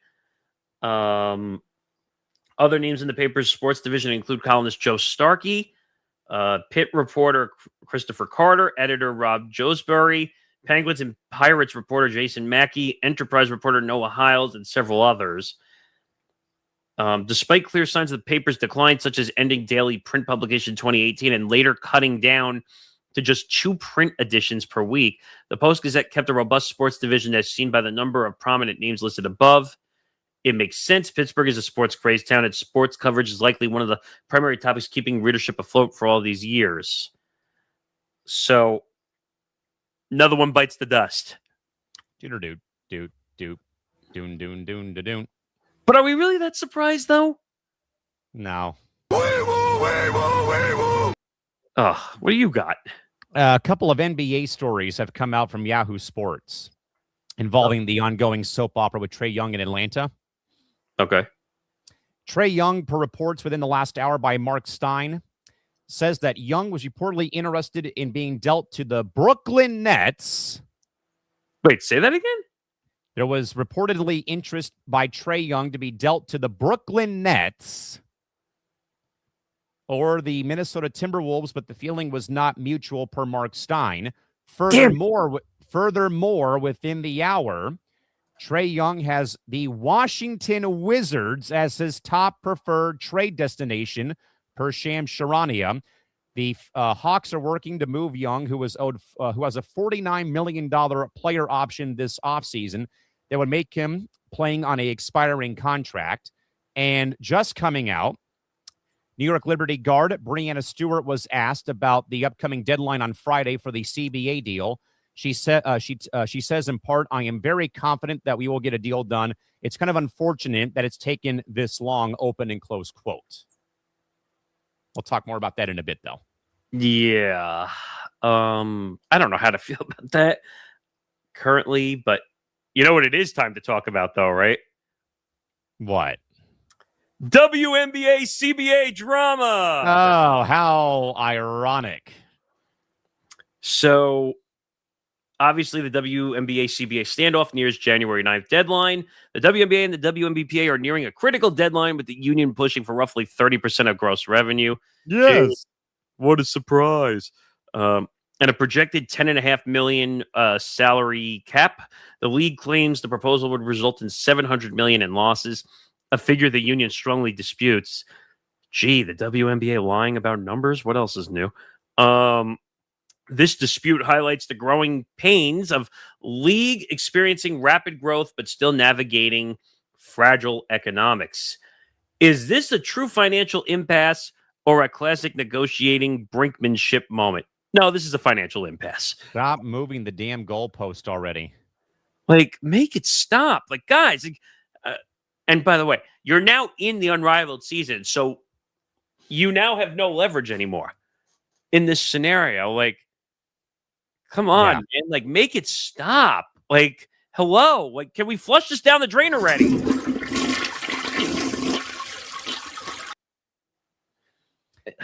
Until the front office stops acting like Charmin toilet paper, maybe we actually will get a deal done here eventually. Now again, Nick, could we perhaps buy Breanna Stewart's logic of, hey, we're hopeful still that we're going to, and Sally, Nick, I think what's getting lost here, though, because I think, we've been kind of following this, though, as the unrivaled season has begun, though. We should mention that Nafisa Collier is out for the season. Double ankle surgery on both of her ankles per reports that came out as well. Season too. If there is a season, she'll be out for the full year as well. But, Nick, it's weird, though, how we have two different perspectives. We have Fee, who, again, has gone on the media blitz before the season began, basically talked about the unrivaled season, then kind of in a way pumped out her chest a little bit and kind of said, I know how to get things done and operate a league like we are here with Unrivaled. And then she kind of in a way was still kind of going after Kathy Engelbert in the front office, though. But then here within the last 5 minutes, though, per Yahoo Sports, Nick, we have Breanna Stewart saying, I'm hopeful, but it sucks that it's had to take this long to get this deal done. So, Nick, it's kind of in a way a little tough to like, who do you believe here when it comes to the negotiations right now with, with the WNBA and the CBA? It's a game of chicken, if you really want it. First and foremost, the two sides are never going to agree. Okay. Originally, I thought David Sampson was telling a load of shit, but he's actually right. The two sides. He might be right. He might be. I think he's right because now I don't agree with him that the W is just going to shut down. He said that he thinks that the two sides don't come to a deal that the W could shut down. Now, if you don't have the players, then you have no product, then you might have to shut down. But at the same time, this is all about revenue. This is all about, like, what percentage of revenue are the W players entitled to? And people are going to say, but Nick, the players aren't entitled to anything. They just play and make salaries. Their salaries is what should be more than enough for these. Yes. This news, Nick, came out within the hour as well on Front Office Sports. As if the PGA and LIV issues cannot be more further apart. David Rumsey of FOS writes that the PGA of America CEO Derek Sprague has quit his job after not even a year of operation at his position. Well, who knows? There could be a multitude of reasons why he quit. Per the sub-headline, Sprague is stepping down after just under 1 year on the job. He's leaving to return back to New York to support his family. Okay, that just sounds like he walked away due to whatever situation. I don't think that's anything to do with the PGA or LIV, even though that's it probably could be in a way, though, but who really knows? But yikes. As if golf was not, already in the limelight for all the wrong reasons as is. Right. Which also, by the way, the TGL teed off yesterday, and it was very fun to watch on ESPN yesterday. Yeah, we'll get to that at some point because there's some interesting thoughts about that. But I don't know what to say about the W and the CBA. They're not going to come to a deal on January 9th. We know that. But Nick, if knowing our luck, the last two times we've been ready for the red button to be hit. 30-day extension within half an hour of us going on the air. I think I told you last night, right? I said, watch, it's going to be like 11:55 p.m. Eastern time. We're going to be ready to go. Lockout. 14-day extension. Like, what the fuck is going on here? Like, but Nick, if there is one thing, though, that we have agreed upon, and we've said this from the word go when the finals ended, and we obviously, we watched those on playback. We saw the fan reaction to Kathy Engelbert. Got booed out of the building. ESPN having to, censor people, giving her the double bird on national TV in the background. The signs. But also, Nick, we even agreed, though, these players better go and fight for 20 to 30% of the revenue. And here they are with this proposal. I don't think they're going to accept it either. No, I doubt it. Oh, my God. Where's that sounder again?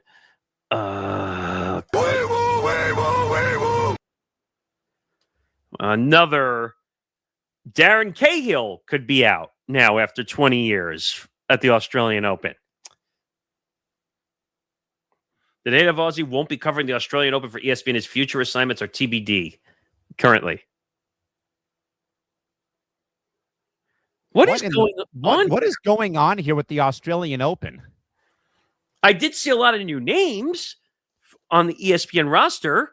But I don't think we expected to see this many veterans not be a part of the tournament for ESPN coverage. Cahill's been a staple of not just the Australian Open, but like a lot of the big tournaments. Yeah. So wait, Pam Shriver, Brad Gilbert, Darren Cahill. That's 3 right there already. ESPN, take your streamline nonsense and go away. I mean, I look at it more like, what the hell's even the benefit of even streamlining your content at this rate? I'm trying to find the story. Okay, I found the story for Pam Schreiber and Brad Gilbert, which I guess we're going to have to talk about now that we're seeing all these names trigger out of here. And I wouldn't be surprised if more names are going to be coming out very soon. So ESPN is revamping its Australian Open TV commentator lineup, adding Malika Andrews as host. Listen to this one. Shifting Chris McKendry to play-by-play. They're moving her off the desk into the booth. Yes. Oh, give me a break. I love Chris McKendry, but she belongs on the desk. She's a great host when they... Yes. So what? So does that mean that Malika Andrews becomes the new host in a way? So it's Malika Andrews and Katie George, at least from what I remember reading in the reports. Where the hell's Hannah Storm? Let's continue reading the story. That's the only way we're going to find out the info. Let's see. The changes are specific to this month's Australian Open coverage.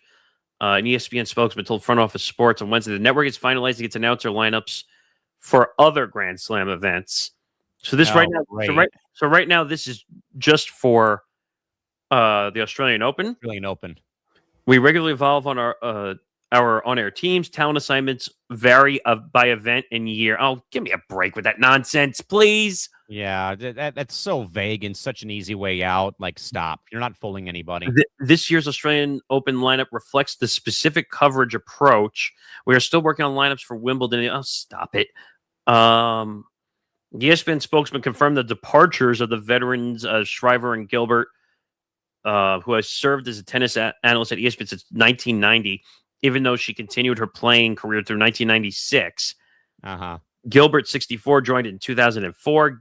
Gilbert, who won 20 tournaments as a professional, also previously coached players including Andy Roddick, Andy Murray, and Coco Gauff. Brad Gilbert and Pam, this is a quote direct from the spokesperson. Brad Gilbert and Pam Shriver are no longer with ESPN. Huh? So they're gone. It's not just they're not doing the Australian Open. They're gone. They're gone, goodbye, sayonara, kiss my ass. Like, yeah. Wow. What's that song? Goodbye to you. Goodbye to you. That, yeah. Wow. The big question mark is the future of Darren Cahill. At this time, the native Aussie was still with ESPN. The 60-year-old Cahill has served as a tennis analyst for the four letters since 2007. I was going to say, he's been there for quite a long time. But it says he could be following Shriver and Gilbert out the door. But according to the quote tweet from Michael McCarthy, it says he's most likely will be out. So ESPN is just going to basically kill their entire tennis broadcast team, it seems like, for the Australian Open. So listen to this. The changes are meant to freshen up. Quote. Oh, stop it. Don't give me that shit. I'm sorry. No. I mean, come on. If it ain't broke, why are you fixing it? The major begins January 18th and concludes with the women's singles championship on January 31st and men's championship on February 1st. After TNT Sports challenged its longtime Grand Slam tennis supremacy with a 10-year rights deal for the French Open, ESPN decided to bring in some new, younger faces, say the source. Sure. So, but here's the weird thing, though. Look at TNT's first year of coverage in 2025 at the French Open. We were watching the French Open, and I thought that they killed it with their crews. They were great. Yeah, but they're not young, fresh faces. Yeah, I agree with Christy Wilson. Freshen up my ass. Listen to this. John McEnroe, Chris Everett, Andre Agassi, Lindsay Davenport, Jim Courier, Boris Becker. That's not exactly young.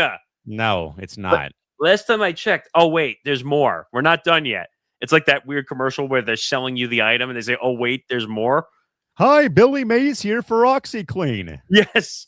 Katie George will host the first week of coverage, while Andrews will host the second week, including championship weekend. Chris Eubanks will join ESPN's lineup of match/studio analysts, including McEnroe, Everett, Caroline Wozniacki, who I like, yep. Mary Jo Fernandez, James Blake, Sam Querrey, and Coco Vandeweghe. McKendry will join the play-by-play team of Chris Fowler, Patrick McEnroe, Jason Goodell and Mike Monaco, who we all like. We love Monaco. I love Chris Fowler. The shift was expected. McKendry volunteered to move to play-by-play, sources said. Okay. She got her chance after Cliff Drysdale, who retired. If you remember, we talked about that. Shriver and Gilbert addressed their departures on social media. We talked about that. Chris Button will be on site in Melbourne Park providing news, updates, and feature stories.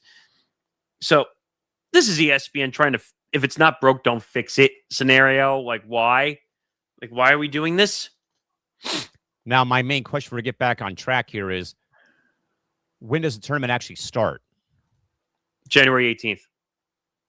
That's what the first round of the entire draw. There's qualifying the week before. I was going to say, because how would that affect Fowler if he's going to be doing the CFP final on ESPN the following day, the 19th? He's done this for years. Like, they've done this for years. So they work around the scheduling and they figure out who fits where. And also, you remember the Eagles used to do tennis too, right? For the tournament. I think Noah does the French Open, right? Yes, for TNT. So this is ESPN trying to fix something that's not broken. All right, now let's get back on track here and get to some college athletics news. And sadly, Nick, some more casualties among a university athletic department. The California Baptist University Lancers have become the first school in the new year to eliminate sports programs. They've officially canned men's wrestling, the men's golf team, and the men's swim and dive team, impacting at least over 40 athletes. The cuts arrive amid repeated claims that college sports have never been healthier, exposing the widening gap between Power 5 revenue growth and non-revenue sports survival. Nick, is the college sports economic boom leaving entire athletes and programs behind in the dust like these three programs at CBU in Riverside, California? I mean, this is just another program getting their cuts, right? I mean, the way this situation is going, I don't know. I mean, again, this is a smaller school, right? The way this is going, like this is not like a large school that has a huge NIL budget or school budget or excuse me, any like a budget that allows them say, you're not going to tell me what to do. I'll pay for it myself. No. Yeah, so CBU went from being a Division II university to a Division I program. They left the Pac-West Conference of D2 ranks to the Big West Conference, which, of course, Nick, you might know. The Big West Conference is losing UC San Diego only like a year or two after they join the conference when they go to the West Coast Conference, which is where my university, USD, is in with the West Coast Conference, which, of course, we're losing Gonzaga after this school year for the Pac-12. There's talk of maybe St. Mary's also leaving. But, Nick, now, though, it's come to the point, though, that I've long feared in college athletics because of the fact I don't work on the football side of the FCS where I work at my university, that with where we're heading right now, which is, like the never-ending abyss, the free fall in the abyss, that now we're going to start sacrificing programs like these three programs. Now, again, that's men's wrestling, that's golf, that's swim and dive, though. But, Nick, this does not, though, come with much, this doesn't come without controversy because I believe Grand Canyon University faced some scrutiny for eliminating men's volleyball. They came under fire. Cal Poly San Luis Obispo came under fire for cutting swimming and diving, too. Now, they did, though, Nick, list some, I think, obvious factors. The settlement that's ongoing right now, but it's not going to be resolved for a while. They also, I think, listed some facility problems, but also, Nick, the other one I think that they mentioned was Title IX compliance, as we've been hearing a lot about, though, too, when it comes to the ongoing settlement issues, though, too. Yeah, again, this is a small school, doesn't have a lot of money. And they need to find donors if they want to stay where they want to stay. There's not much more I can really say. It's just that they're a small school and they just don't have money. When they cut the money that they have and they realize that they can't compete in an NIL atmosphere with all these other schools, then they either have to decide, are they going to go deeper in those pockets or are they just going to cut their losses? And I think that's what they're doing. They're cutting the losses. Yeah, and I think they are, and it sucks, though, because I think, Nick, sadly, we're heading down the rabbit hole of, like, more and more schools like a California Baptist will have to, in a way, make these decisions that are going to suck. And I only say that for the fact of I work at my university, as I've said for a long time. I work maybe one football game a year. Everything else, though, Nick, I work is like women's volleyball, soccer, basketball, baseball, softball, swim and dive, tennis. I hate to say this. I hate to say this though, and it's no offense to those sports, but the smaller ones are going to get cut because it doesn't make money. For example, like these three particular sports getting cut at this particular university, which right now I think right now that whole conference is in panic mode right now because they're losing two key members, maybe three key members of their conference to the Mountain West or the WCC within the next 2 to 3 years. Correct. I mean, when you look at wrestling, there's really no end game to college wrestling unless you're going to go off to the WWE and become this massive talent. I mean, other than like the Olympics, there's like really no pro wrestling league out there to compete in. Correct. Golf, you have more of a chance, but again, you're competing with the best golfers, and you need to get a sponsor and all this stuff. Like, and swim and dive again is more like Olympics.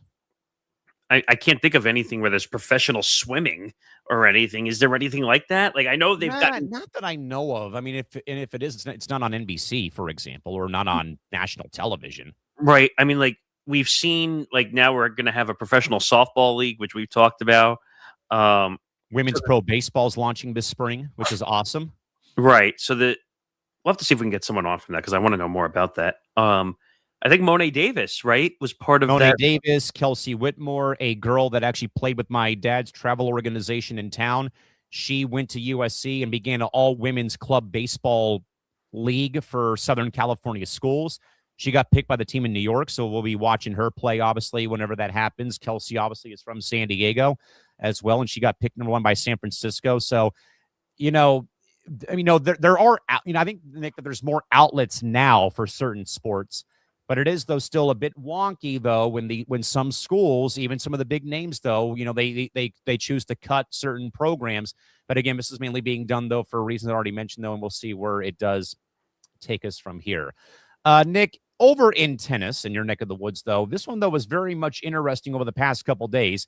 But Novak Djokovic reportedly stepping away from his own created Professional Tennis Players Association, of the PTPA, which is raising questions about the long-term viability of player-led unions in individual sports like tennis. Without unified backing from its most powerful voices, the PTPA's influence may now be diminished at a time where tennis labor issues remain vastly unresolved. And I think, Nick, we actually even saw a tweet that Novak even said, they were like using his voice and like not really representing him, I guess, or whatever the tweet was. Though I found it. And you found it, though. But Nick, the question, though, from this topic, though, can a player association survive, though, when its biggest star steps aside, like the PTPA losing Djokovic? See, here was the confusing thing when you and I originally saw the story. We thought he was originally stepping away from tennis. The way it was written, I was like, wait, is he hanging up? Is he calling it quits here? What's going on here? But then I realized this is a players' association, the Professional Tennis Players Association, that he helped to co-found. Right. I think mostly for international players, I think is where this mostly was going.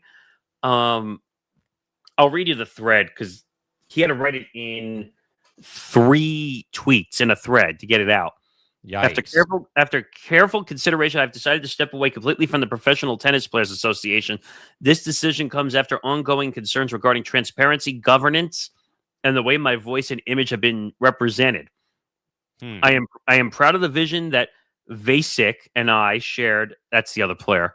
When founding the PTPA, giving players a stronger, independent voice, but it has become clear that my values and approach are no longer aligned with the current direction of the organization. I will continue to focus on my tennis, my family, and contributing to the sport in ways that reflect my principles and integrity. I wish the players and those involved the best as they move forward. But for me, this chapter is now closed. When I read that last sentence, I thought that meant he was walking away from tennis. Yeah. Whenever you hear someone say chapter closed or this chapter is finished, like the book's closed, like, okay, are you done? Like, is that it? He is on the old side. Oh, and I think anyone out there knows that.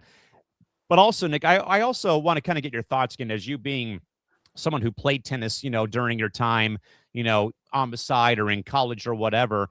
Because I think that you actually have a benchmarks episode later down the road talking about, though, how hard it is to crack the top 150 where if you're outside looking in, like you're kind of in a way, in the danger zone of professional tennis when it comes to the tour.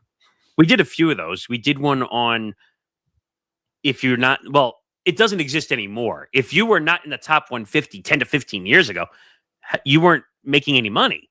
Right. Now with social media and digital deals and sponsors and all that stuff, even below the 150, some of them are making money now. But yes, back then, if you didn't make the tour, the exempt tour, then you couldn't play in the major tournaments and make the money that was involved in playing those tournaments.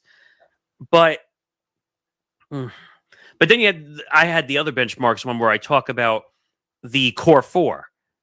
Yes. Which was Roger Federer, Rafael Nadal, Novak, and Andy Murray way back when. Those four dominated the men's tour and they got eyeballs from casual fans to watch the final whenever it was, in Australia, if it was the U.S. Open, the French Open, at Wimbledon, you name it. I mean, it got insulting for a while because we couldn't get a freaking we couldn't get a freaking American into the final, for crying out loud. Like, for all those years, exactly. I mean, if it wasn't for Serena Williams and Venus Williams, like, where would U.S. tennis have been for all those years? And even like nowadays, like, I think back to the U.S. Open where Jess Pegula is playing Amanda Anisimova in the semifinal to face, Sabalenka. And I think it was like a major upset in a way because Amanda wasn't probably on people's radar. She kind of got, hot at the right time. Yeah. And sadly, when your name is Pegula and you also own the Buffalo Bills, you're prone to being a choking hazard. So I'm not surprised that she hasn't won a major yet still. But I think, though, Nick, it would not have mattered, though, if it was Anisimova or Pegula. They weren't going to beat Sabalenka in that final, sadly. Yeah. I mean, unfortunately, in the tennis world, it's mostly internationally dominated.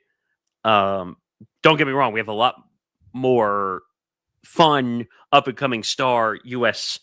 tennis talent, but it took a very long time. Please don't tell me you're putting Nicholas Kyrgios in that category. No. Yeah, he's the new modern-day McEnroe for guy. You cannot be serious. And by the way, I don't know if we talked about the battle. Did we talk about it last week, the Battle of the Sexes? No, but it was a disaster. And sadly, Nick, to no surprise, all the female tennis players are like, please make this shit stop. And they're talking about doing it again. And again, they were saying, like, why? We don't need to watch this again. Like, don't get me wrong. I'm sure there were a lot of eyeballs on it. And I'm sure there was a lot of money and sponsors and stuff. That's why they're going to do it again, because of the money that's going to be involved in the sponsors. Money. If we stay open 24 hours, you'll give us your money. Sure. Like, that's if you really want to know the actual reason, like, it's all about the what? Money. It's not about, I hate when they say this all the time in any sport or any matchup or anything. Oh, well, it's entertaining. It's the two top people in the sport. No. Kyrgios isn't even in the top 10, is he? No. He hasn't played very much. And if he does play, it's a damn, nuclear war breaking out with him breaking rackets and cursing at his opponent and at the chair umpire like McEnroe. And hitting shots between his legs and fooling around on court. Like, don't get me wrong. Is Kyrgios entertaining to a certain aspect? Yeah. He's entertaining, but he's not Pete Weber. Well, I would put them in the same category of polarizing. Showmanship. Yeah. Bravado. Don't get me wrong. Kyrgios, here's what I'll say about Kyrgios. If he actually cared and put the time in and didn't fool around on court, he would be a top 10 player. So you're saying Nicholas Kyrgios is the Angel Reese of tennis? No, I don't agree with that. I would say, I think Angel Reese doesn't care about basketball, period. I think, like, the basketball is the vehicle for her to do everything else off the court. Okay. Fair point. For Kyrgios, I think he does care in some aspects about tennis, but he's made it a spectacle. But the problem is his spectacle is causing more attention for the sport. Nick, I think to the question though about, again, Novak Djokovic steps away from his own PTPA, the Pro Tennis Players Association. Nick, do you think it's probably harder though for sports like individual sports like golf and tennis to form unions, unlike baseball, basketball, and team sports like that in your mind? I mean, many years ago, yes. It's become a little bit easier now because these individual sports, these individual athletes are forming together to make a players' union, in a sense, for an individual sport. So it's a little bit more difficult because you have to represent yourself on certain issues when it comes to these things. But at the same time, they all have to band together against the big bad wolves, the executives of whatever that sport is, whether it's wrestling, whether it's UFC, whether it's golf. I'm trying to think of any other sports. I guess the Olympic unions, too. Yeah. If you remember when the whole China situation happened with the gymnastics, when the gymnasts, when they lied about their age, remember they had to suspend the union, the China union, on top of not just the athletes, which, by the way, to this day, I will never understand how they got around the age laws. I think it happened too with the Chinese figure skating team, I want to say as well. Yes. And also the whole thing with Russia, with all the controversies going on there, that they won't even be represented at the Olympics because of all the controversy going on. But I don't know. This whole thing with Novak, like, he's not leaving the sport. Let's get that out. Number one, he's just leaving the union. And Novak, this is not the first time Novak has spoken out with strong opinions. Remember during the whole COVID situation that he was refusing to get the COVID shot. And then he got banned from traveling, so he couldn't play in some of the majors. Remember, like, he tried to travel and say, "Oh, I'm Novak. I don't have to follow the rules, and I can do whatever I want." No, like, just because you have more power doesn't mean you can do whatever you want. We'll see where this goes from here. By the way, folks, again, we're still hopeful to get Keith McPherson on. We've had to bump the show or bump his appearance back by an hour roughly. So we're hoping to get him on again by about 2:30 now Pacific time, 5:30 Eastern here this afternoon. And we want to again thank David Shepard, who joined us earlier today. And again, Nick, we'll have that full interview with David by itself away from the episode later on this evening, if not tomorrow. Yeah, that's the plan. It was a really good interview, so I think it should stand alone partially away from the episode too, so you can hear what we talked about in the industry and ISN, how it doesn't feel surreal to him. By the way, I didn't realize it's only been 2 weeks. That week of where Christmas hits, and then you wait till New Year's Day, and then when you go back to work on the 5th, it's just such a lull. Well, it's probably weird for him because the first weekend he came back, he would have been on the air on Saturday and Sunday, and then this coming. I'm still shocked that 2 weeks. They knew about it since October. I think they knew about it a lot longer. I don't blame David. He probably doesn't know as much, but like, they probably knew about that halfway into the year, if I had to take a guess. But it's a great interview. We'll put it up in its entirety. We'll do some clips from it as well, because there's a lot of. And by the way, we like him even more because he attacked Jason Barrett. Nick, to fill some time here again, we will, folks, have Keith McPherson. We promise. Keith, again, as we said, he's got a sick child at home, so we've kind of had to move around the furniture a little bit here. So we hope to have him at the bottom of the next hour at 2:30 before we do, in fact, so you're going to be getting a 4-hour show, so you can thank us later for it. You're welcome. Nick, to kind of get to some other stories that are off the press right now, we've been kind of in a way watching this story unfolding at the University of Washington concerning their quarterback, Demon Williams. Now, we have some new reporting from Amanda Kristovich of FOS within the last, I'd say, 20 minutes.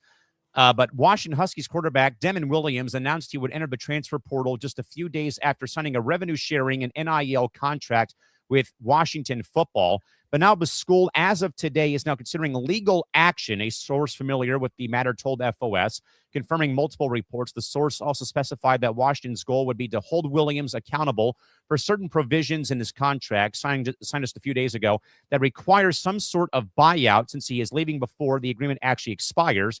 As a result, the Huskies did not submit his name in the portal yet, despite a NCAA bylaw requiring schools to do so, per the source, and an attempt to force him to comply with bylaws before he leaves the University of Washington. Nick, yikes. So if he agreed to a deal, It's like signing a contract. It's like signing a contract. First of all, why would you agree to a deal if you know you're going to enter the portal? That's a whole nother problem. It's like, what did I tell you when this NIL stuff was coming? You're going to see legal BS hit the fan because there's no way to regulate this stuff when it comes to NIL and the money and the legalities. Think about it. When you sign an NIL deal, you're signing a contract. And if you agreed to a deal, then you're shit out of luck. And now, whether he accepted the money, we don't know. If he took the money and then said, oh, you signed a deal with me, so I'm now going to walk out the door. You already gave me the money. No, you can't do that. You have a professional obligation you got to fill if you signed a deal for an NIL. This is bonkers. And Kristovich further writes, Nick, if the Huskies prevail, it could help give schools some kind of power finally in the unrestricted transfer portal era. I mean, you know, the gloves are off here. Furthermore, real quick, the enforceability, though, of these types of provisions has been questionable, as NIL collectives in particular have attempted to include buyout clauses in their contracts with players who leave before their contract is up, though it's unclear how successful they've been in enforcing these particular things. Other notable examples, Nick, Madden Amayaleva, the younger brother of UCLA quarterback Nico Amayaleva, left Arkansas last offseason to join his brother in LA before suiting up for the team, but after signing a contract with the Arkansas Edge, which is the NIL collective for Razorback Athletics. At the time, two prominent sports attorneys told FOS the enforceability of these buyouts could lie in the language used in the contract, like, for example, that using the word damages might be more enforceable than using penalties, as well as the amount of money requested. To avoid dealing with the damages, many schools sign one-year deals with players, knowing they could leave in the portal when the next window opens up, but even those contracts can't prevent a situation like that of what's going on with Demon Williams up at Washington. The NCAA and the power conferences have language addressing buyouts for revenue-sharing contracts. Specifically, in a scenario presented, a school can include a buyout provision in a player's contract, and the player's new school would be required to pay it. That money would count towards that new school's $20.5 million revenue-sharing cap from the ongoing settlement. The buyouts, as well as revenue-sharing agreements, would be overseen and enforced by the College Sports Commission. I am getting more and more confused, and I think I'm getting more dumb with what's going on here, sadly.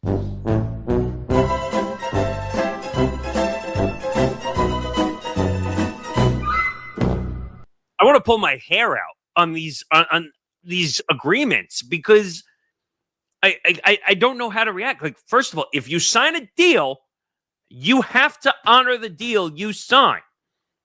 First of all, I think what you read is partially right with penalties and damages.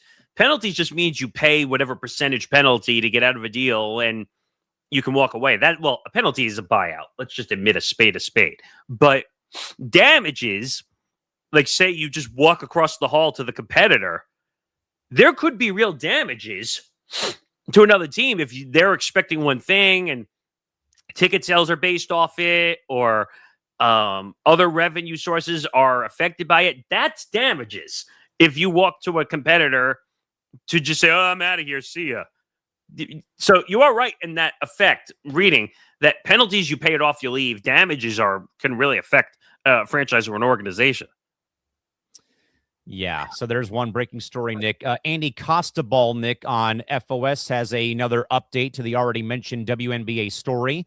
Her writing within the last 7 minutes, so just off the press, the WNBA has not countered the players' latest offer as deadline closes in, as the players, again, as we said earlier, are seeking that $10 million salary cap and 30% of league revenue, with the league believing it would cause enormous losses. Andy, in her writing on FOS, writes that a little more than 48 hours ahead of the upcoming deadline on Friday, both the WNBA and WNBPA remain at odds over a new CBA.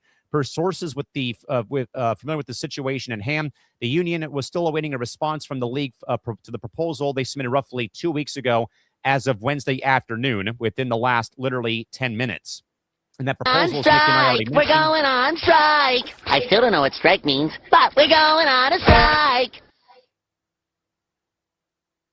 Okay. Yeah, I mean, that's where we're heading, right? I mean, like, tell me where you and I have been discussing this for how long now? basically since the finals ended in what, October? September? So let's see, November. Well, no, it's been longer than that. When we were still on playback doing the games, we were discussing the strikes. Yeah, so I think I'd probably say, what, April when I first came here? I would say the original finals when we did that. Yeah. So we're talking about what, 7-8 months? We've been discussing this. Come on, it's not going to change. Let's just admit there's a lockout and a strike coming.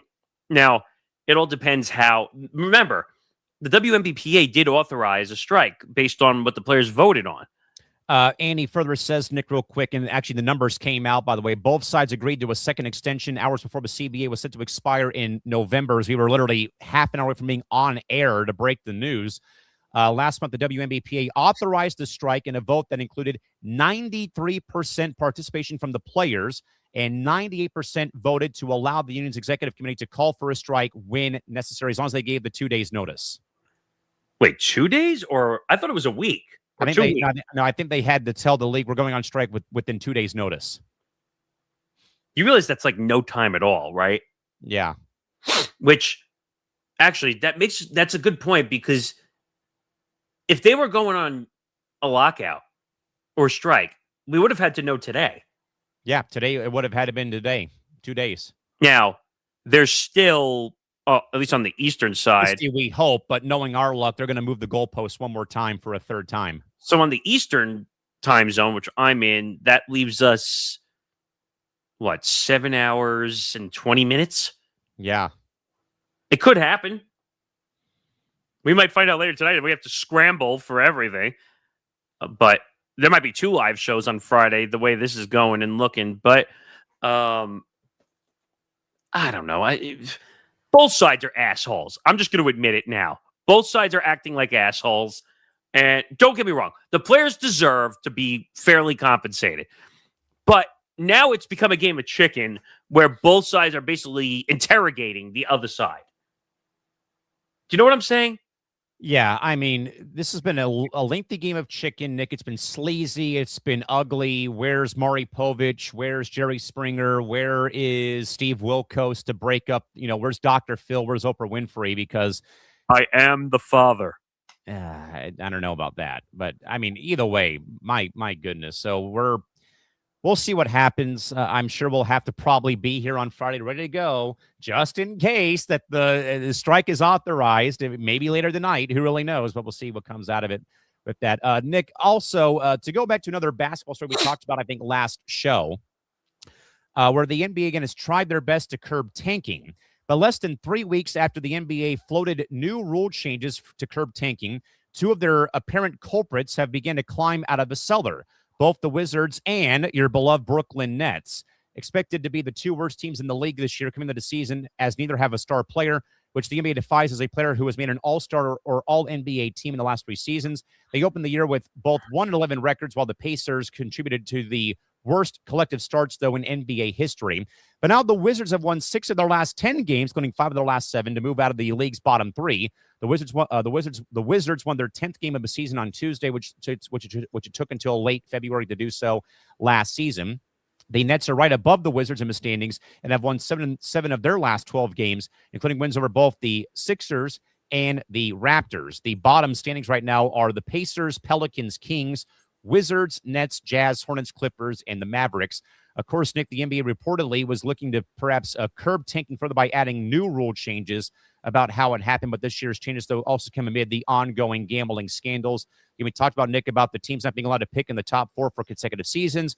Lottery positions would be locked by March the 1st, and pick protections would be removed in the top 4 or 14 and higher. It is still unclear, though, if the rules would be changed. Again, Nick, we have long believed, though, that a lot of those teams that we mentioned are kind of those just stuck in mediocrity forever. First of all, that rule will never get passed by the NBPA about locking positioning on March 1st. Are they kidding? Like, do they really think that that's going to pass? Again, the question I ask is, what happens if a player gets hurt and misses the last month plus of the season? So if they think they're locking positioning, then Patrick Starr is going to have a good laugh about it.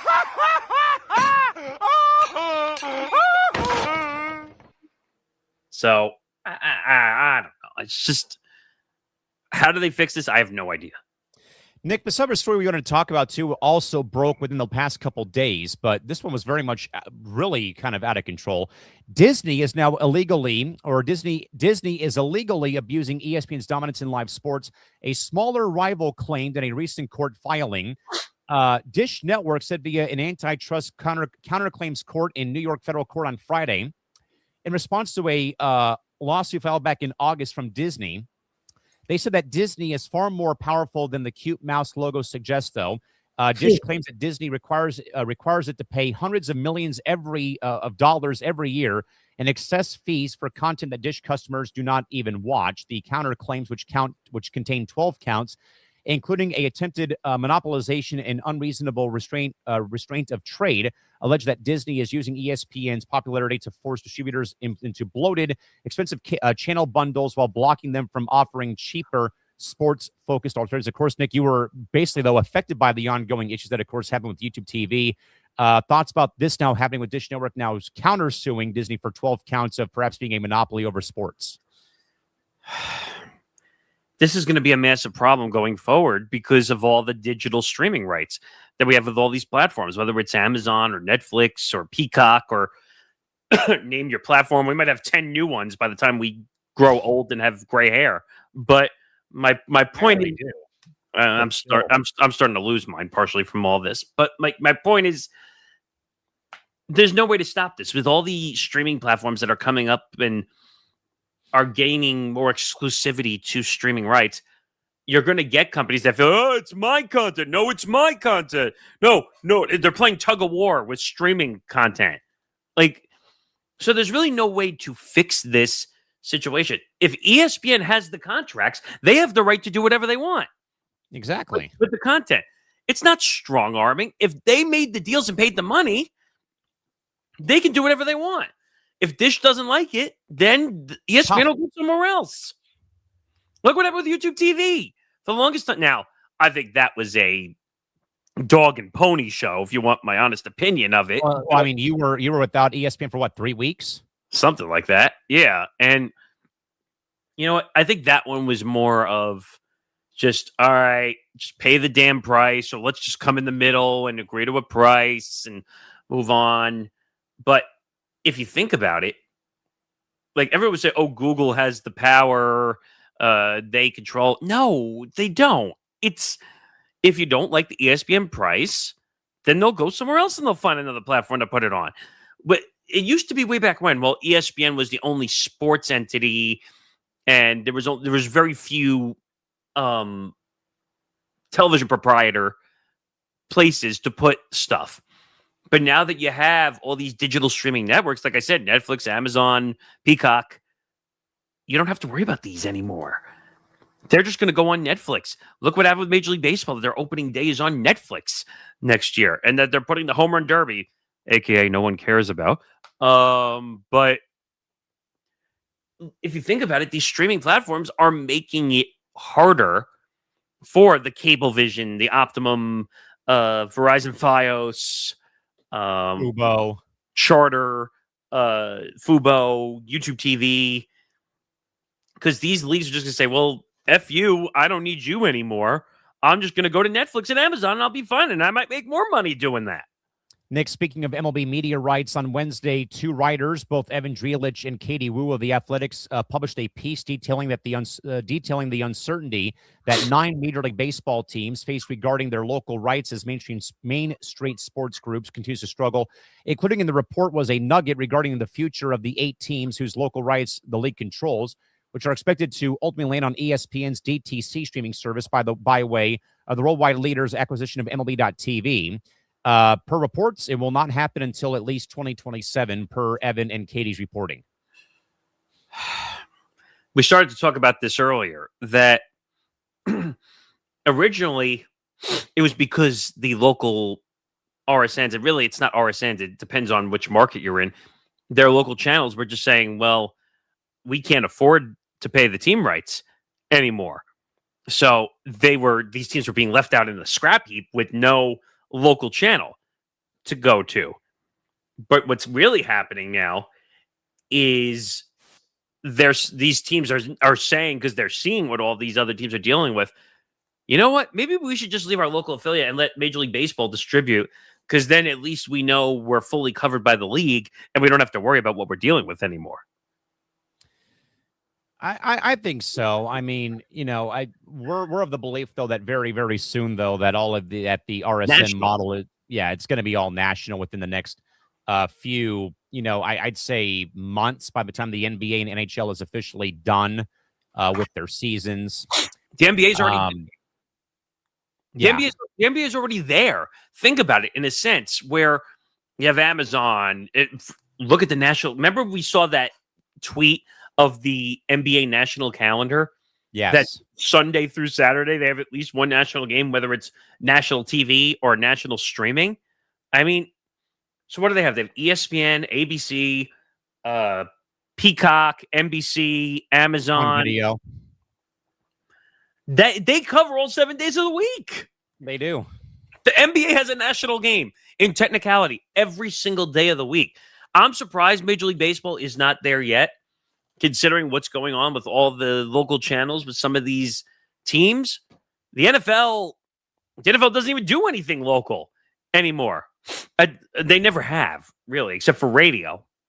But the NFL is strictly national. CBS, Fox, NBC, ESPN, and Prime Video. 5. Yep.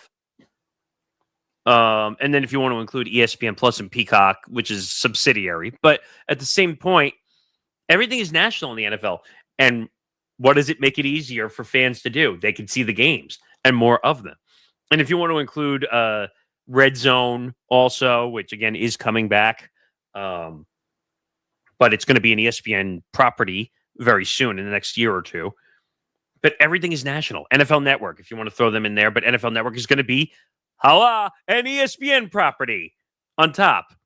So, but the NFL, the reason they have so many views is because it's nationally based. You could turn on the television or your smartphone or your tablet or computer, and you're going to see the NFL one way or the other, whether you like it or not. Sorry, but the Major League Baseball, can you do that fully yet? No. You can't watch everything nationally unless you have MLB.TV. You can't watch it. Or, well, they disabled or dismantled MLB Extra Innings, I think, didn't they? I think they did. I remember years ago as a kid, we had MLB Extra Innings, those extra channels you would find on the TV. Yes. And that was the only way you could watch West Coast games, if you remember correctly, unless they were on nationally. ESPN or Fox. And if you didn't have that, you had to go get MLB Extra Innings if you wanted to watch the games on the West Coast. And they would all have like their separate channels, and you would see the list and like, all right, channel 400 and whatever is Angels A's. Yeah. And it would be the local telecast. It would. I think that was even before Red Zone, if I remember correctly. MLB Extra Innings. Oh yeah, all those were like beforehand. But the only one that really did it properly was NFL Red Zone, though, because they figured out how to keep an audience and bring them in and not make it expensive. MLB Extra Innings was expensive, if I remember. Like, yeah, but you got every game out of market, which was nice. But it was very expensive. I think it was like $25 to $35 a month, if I remember. Mm-hmm. Red Zone, I think, is like $10 a month, which in theory, and you have to remember to cancel or shut off during the off months because they charge you if you don't. But I don't know. It's Major League Baseball is going to be screwed if they don't figure out a national model much faster. Agreed. Nick, staying in or with NBC, but of course we are now, Nick, 1 month away from the Milan Cortina Olympics. And of course, NBC has rolled out the red carpet of their 82 commentators for the upcoming Olympic Games from Italy. Of course, Nick, no surprise, Mike Tirico will host primetime in Milan, marking his 5th time anchoring the NBC Olympic primetime show, 3rd most in U.S. TV history. Only behind Bob Costas and, of course, the late, great Jim McKay. Rebecca Lowe moves from soccer to the daytime block for her 7th consecutive Olympic Games. And Maria Taylor will, of course, host the Olympic late night on NBC and Peacock, marking her 4th appearance and assignment, while Craig Melvin hosts for 3 days. And Ahmed Fareed will be hosting daytime on February 7th. Will also serve as hosts due to the legendary February assignments. Of course, Nick, like any other Olympic Games, there's a boatload of former athletes who, again, have won numerous medals. Among the Olympians on Team USA will include Tara Lipinski, Ashley Wagner, Adam Rippon, Scott Hamilton, Shaun White, Todd Richards, Lindsay Jacoby Ellis, Ted Ligeti, Picabo Street, Aaron Hamlin Hodge, Kevin Martin, Tyler George, Ezra Freck, Bree Schaff, Catherine Rudiker, Adamek, Johnny Spillane, Joey Cheek, Hannah Carney, Keegan Randall, Jen Bodarelli, AJ Malesko, TJ Oshie, Angela Ruggiero, and Eddie Olchek, all a part of the group that will be heading or working the Olympic Games for opening ceremony. Savannah Guthrie, Terry Gannon, Shaun White, and Tariko will be handling the opening ceremony on NBC and on Peacock. And then for USA Network and CNBC, it'll be Paul Brewmeister, Trenny Casey, I should say, Lindsay Zarniak, Carolyn Mano, George Savarikis, Andrew Siciliano, and then, of course, on Gold Zone, Hanson, Siciliano, Matt Eisman, Jack Collinsworth, and Ashley Wagner. Then on the desk, it'll be Peter Alexander, Sam Brock, Mary Carrillo, Ezra Freck, I should say, Adam Rippon, Gotti Schwartz, Savannah Sellers, and Ann Thompson.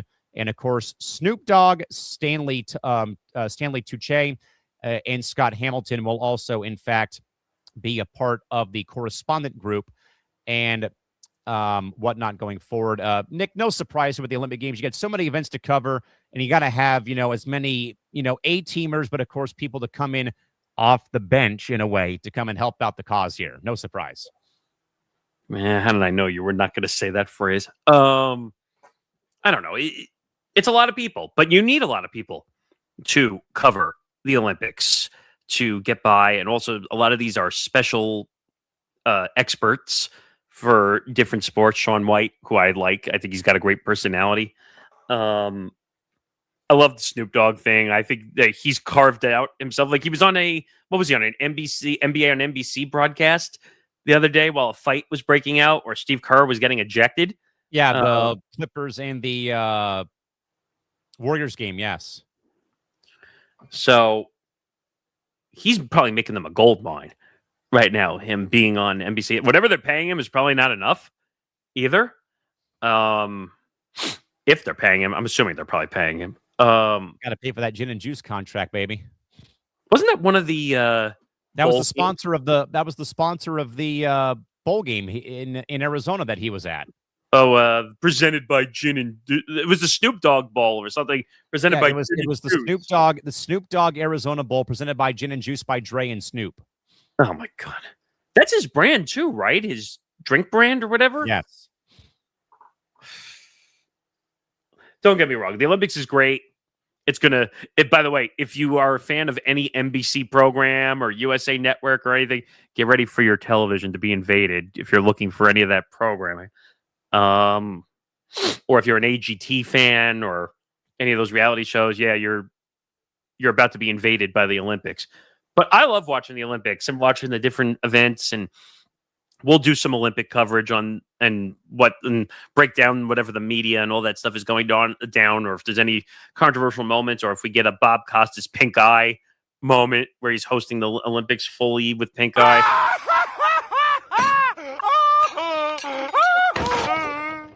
You know what name I didn't see for the first time being part of the Olympics? Ryan Seacrest. Thank goodness. Remember, don't give me any ideas. Do you remember though? Like, that guy was the hardest working man and still is. But like, he did some Olympic coverage, I think, for quite a few Olympics. I want to say so because now he hosts Wheel of Fortune with Fanna White. Yeah, I mean, is there anything this guy doesn't do? Like, I agree, Christy. I'm looking this up because I almost don't believe it. Like, let's see, is Ryan Seacrest going to be at Milan Olympics? And by the way, if there are any Dan Hicks fans out there, I know that we love that man during the swimming event with Rowdy Gaines. He is doing alpine skiing this year on NBC for the Winter Games in Milan. Okay, I stand corrected. He is going to be involved at the Milan Olympics. Yeah. So, yes, Ryan Seacrest is expected to be involved in the coverage for the Milano Cortina 2026 Winter Olympics in Italy. His program 2 guys, 5 rings has been confirmed to return to the games. 2 guys, 5 rings. Who the heck's he doing it with? I don't even know what that is. Do you know what that is? 2 guys, 5 rings. Well, the 5 rings for the Olympics. I'm looking on his on-air 2 with guys, 5 rings podcast. Let's see. This is with Matt so it says Bowen Yang and Matt Rogers. Yes. And they're kicking off season 2 of 2 guys, 5 rings by dividing headfirst into the 2026 Melina Cortina Winter Olympics. But what is Ryan Seacrest's role? Is he like a guest host, I'm guessing? I'm trying to read the story. But it talks about all the the musical appearances. I wonder who's going to be the big act that does the opening number. Because Lenny Kravitz. that would be amazing.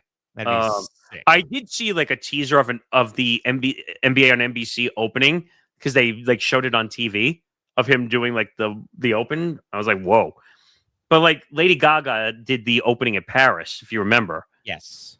Or Cher did it one year. I don't know if they announced who the opening act is going to be. Christy, how is he going to balance this with American Idol coming back on ABC? Well, it doesn't say whether he's going to be there. Yeah, we're not sure about that, honestly. That's what I'm trying to figure out.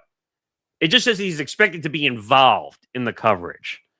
So are they going to fake it and have people back here in the States we're live from Italy, and they're going to do the CGI background nonsense? But yeah. What else we got as we now hit the 5 o'clock hour Eastern time here on the East Coast?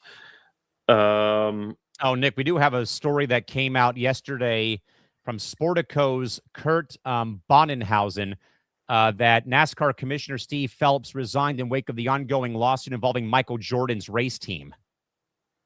Oh, yeah. Didn't they settle that on the side? I believe so. But per the writing on Sportico, NASCAR Commissioner Steve Phelps resigned on Tuesday, ending a 20-year tenure with the race series. The move, though, comes 1 month after a settlement in the high-profile trial between NASCAR and Front Row Motorsports and 23 XI Racing that painted Phelps in a negative limelight. Phelps will transition away from the company by the end of the month, and NASCAR has no plans right now to replace him. His duties will be delegated to the existing leadership team per the company's release. Phelps' reputation took a massive hit during the process in the antitrust trial, where Front Row and Michael Jordan's own 23 XI challenged NASCAR's charter system. In August of 23, Phelps sent text messages to NASCAR Chief Media and Revenue Officer Brian Herbst that called team owner Richard Childress a stupid redneck who owes his entire fortune to NASCAR. Childress said Childress should be taken out back and flogged, per the text messages that were obtained. After a week plus of the trial, the party settled in a move that returned Front Row and 23 X1's charters for the 2026 season. Phelps worked at both the NFL and Wasserman Media Group before he joined NASCAR in 2005 as the VP of Corporate Marketing and was promoted to CMO the following year. By 2018, he was named COO, and by the end of the year was named the company's 5th president, succeeding Brent DeWar. And then in March, NASCAR owners Jim France and Lisa France Kennedy promoted Phelps to the newly created position of NASCAR commissioner. Nick, the main thing about NASCAR that is a little bit interesting from my perspective is they don't have a California presence anymore because they have lost. They lost the Auto Club Speedway in Fontana. They were going to make it into a short track race, which really was denounced by city residents. They go up north. I think they're bringing a race here to San Diego on a military base in June. I think Father's Day weekend. But Nick, I don't know though about how to feel about this. Obviously Michael Jordan is better known for basketball, but him getting into auto racing was very interesting. I think though that the commentary about Richard Childress though was beyond out of bounds though. But I don't know how to feel about this whole entire thing. So what? He was the CEO or the COO? He was the commissioner. Oh, the commissioner. My thoughts on commissioners in professional sports. Some of them just don't know how to act and behave properly, or they take the power and let it go to their head like an egotistical maniac. The comments are out of bounds, big time. You insult one of the Hall of Famers in NASCAR and Richard Childress? Come on now. Everybody knows who Childress is, for God's sakes. You also have to remember that when you're a commissioner of a sport, anything you say or do is going to be tracked. It's going to be tracked. It's going to be scrutinized by every person out there, good, bad, ugly, or indifferent. From fans to team owners to racers to anybody, sponsors. Now, he says he stepped away due to whatever. I guarantee you the sponsors probably called behind the scenes and said, get this asshole out of here if you want us to stay as sponsor of NASCAR. No? Yeah, I would think so without any issues at this rate. Nick, going from all things NASCAR to all things FIFA World Cup that is coming this upcoming summer. After weeks of outrage of over expensive tickets for the upcoming World Cup in the U.S. next summer, FIFA has a solution: $60 tickets for a small percentage of fans in each country, and only a small percentage of American fans have access to these tickets, and even then, those prices are not guaranteed. Each participating member association, or PMA, like U.S. Soccer, would see 10% of the overall tickets in the new supporter entry tier.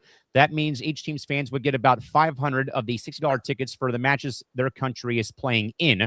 Earlier this week, U.S. Soccer sent an email to insiders with links and codes to apply for World Cup tickets on FIFA's official ticketing program and platform. Those links did not lead to the $60 tickets, and fans posted online in frustration and confusion, saying in part, one Reddit user said, "So FIFA lied again. There is no discounted tickets they promised to give the federation. Absolute joke." Now, the tickets, though, do exist, but they are only available to a even smaller set of fans. A spokesperson for U.S. Soccer confirmed to Front Office Sports that only members of the U.S. Soccer supporter groups, the American Outlaws, Bada 76, and Sammers, will have access to these $60 tickets. So basically, Nick, they're giving people like me who stand up all game, they chant, they bitch, they moan, they scream at the other team, they wave flags and beat drums. We're the only people getting these tickets, though, and you have to be a part of one of those three chapters. That's bullshit. Make it make sense to me. I mean, that's the first thought that came to my head. So basically, you have to be in the exclusive club to get the... Which is absolutely pathetic. As someone who's been a part of the American Outlaws, who's a part of the 18th Battalion and standing up for SDFC, this stuff is so ludicrous. Like, I understand it because I remember, Nick, I'd gone to like 15 games at Snapdragon this year for SDFC, and how the supporter culture, as you'll hear me and Trevor talk about during one of our benchmarks episodes later on down the road, it's a different animal. You're expected to stand all game and chant in Spanish, wave a flag, beat a drum, flip off the opposing team in a way, like a lot of ludicrous things can go on. And at the last playoff game we had at home that I was at against Minnesota, they actually gave out wristbands because the section was getting to be a fire marshal hazard, because people who did not have tickets in the section were screen grabbing tickets from their friends to get into the section. And they had to clamp down because people were blocking the aisleway during the match if people had to get up and go to the bathroom, get a beer. And obviously that's a fire marshal hazard if something happens. Why didn't they just not let people sit there? Or stand there? But what they did, though, if you didn't have a wristband for that particular game versus Minnesota, you weren't allowed to come inside the section at all. And that also keeps away the visiting fans from that. When did the wristband stop, though?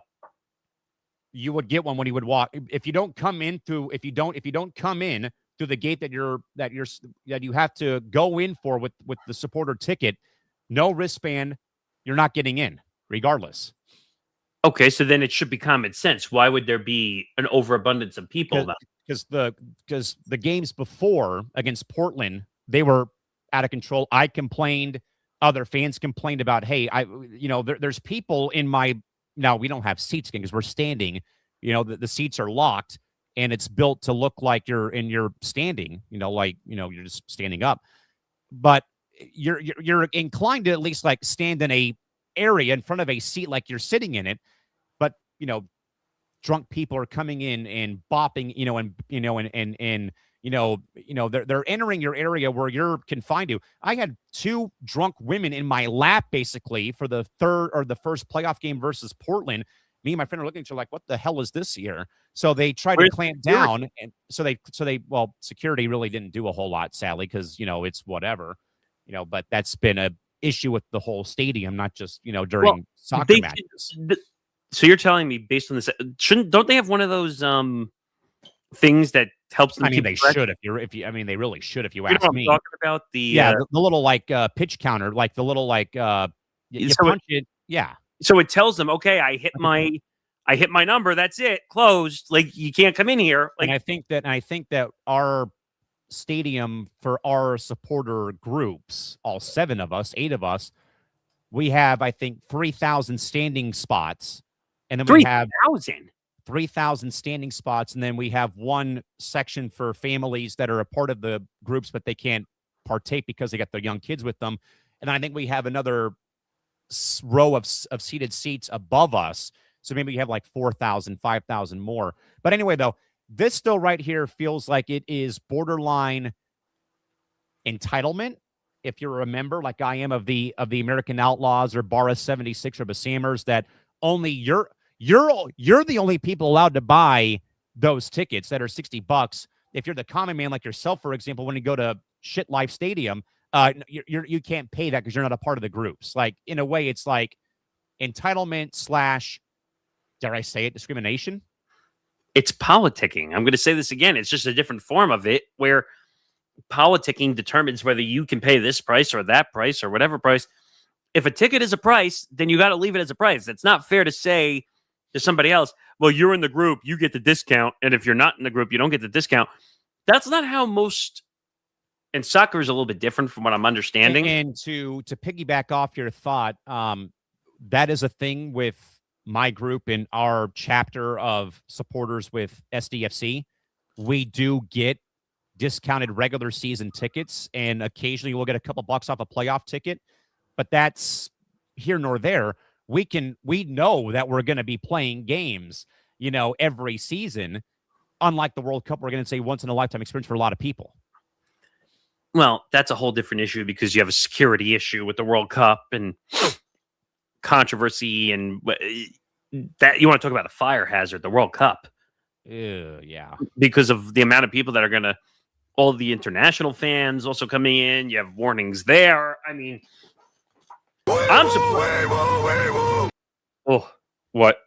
Maybe it's good news for you, Nick. The Yankees, RSN, and Comcast have reached a deal to preserve local access to Yankee games for next season, per Eric Fisher within the last 5 minutes on FOS. Wait, you mean the Yes Network? Yes. The Yes Network Comcast carriage dispute, which had gone beyond economics into a broader divide, has been finally resolved as of 5:05 Eastern, per Eric Fisher on FOS. I mean, that's not a surprise. Everyone wants the Yankee games. It's a big name. I mean, tell me something that's not abnormal. I mean, yeah, the Yankees are the Yankees. The Yankees get every deal they want. But soccer is a totally different animal from any other sport when it comes to tickets. Man, tell me about it. It is. Which game was it? And I can't remember if we talked about it early on in the existence of the show, where people were sneaking through the gates at the soccer game. It was an international game, and like the security couldn't stop people from running through the gates. It was I think that was the Estadio Azteca tragedy, where people were storming the gates and it became like a bull rush and people were getting trampled and people were dying before the match even started. I want to say, I think that happened in 85 or 84. No, I'm talking about one like fairly, like not recent, but it happened where people were sneaking through the gates, and like as the ticketer, the what's it called, the ticket takers were opening the gates, like people were just running through and not respecting it was an international game. I remember that. I may have to look into the archive of that, but I do know though that it did happen. I think in 85 when at Estadio Azteca, that I believe that El Tri was playing. El Tri's the Mexican national team. They were playing a game, I want to say, and the stadium had like 110,000 people, and it wasn't built to accommodate that. And people were jumping over the gates to get in. They were bull rushing the gates, and people were getting trampled and stomped upon on their way in. I just found it. The 2024 Copa America final. Oh, yes, that was out of control. Where fans without tickets rushed the gates, climbed the fences, and people got in, and security had to start chasing people as they climbed over because wasn't there like a strict rule about the tickets? Also, if I remember, they were very strict about that. Yes.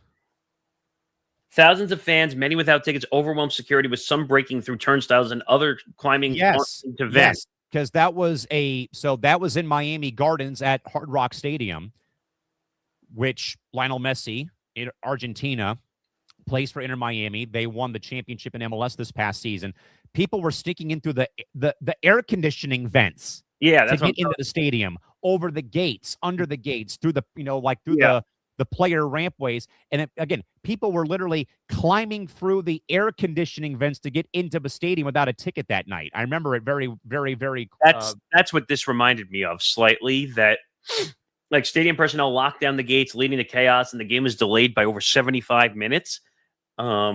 Inadequate security and high demand led to dangerous conditions, with ticket holders unable to get in and non-ticket holders forcing their way through.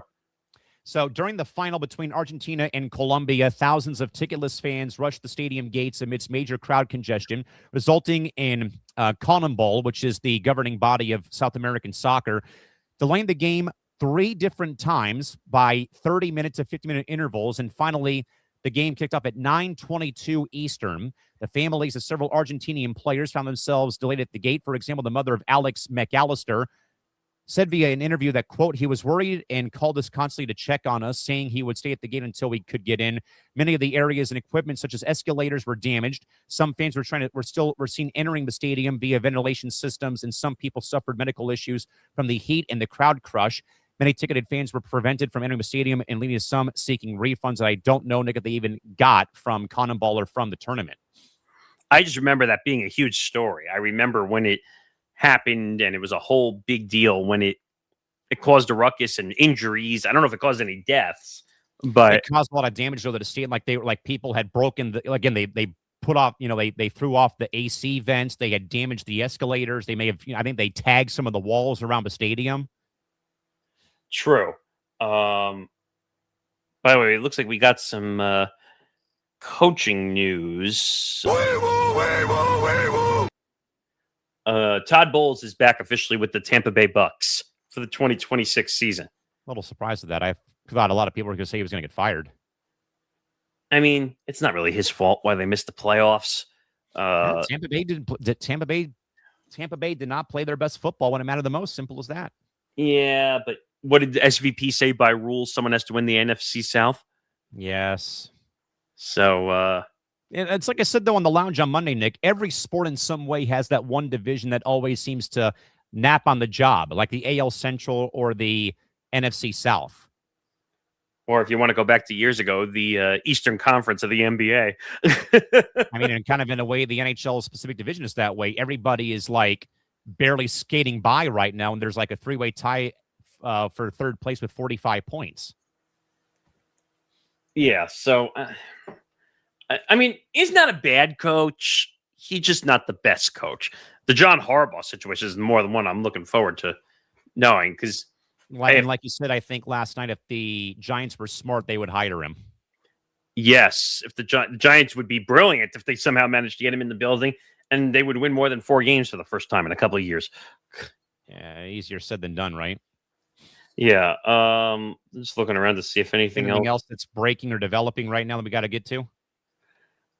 I'm looking around. We have about 10 minutes or so before hopefully Keith McPherson joins us. If you didn't know, former host at WFAN. I think he did social media work at Jomboy Media. He was on MLB Network. And he kind of stepped away from his job at WFAN to be a father, essentially. And he has been on Father Time today, and that's why we've had to kind of push the his appearance back a few minutes here, or for a bit straight. Nick, we will, though, get to our press clippings now that we're getting close to having Keith on here at hopefully the bottom of the hour.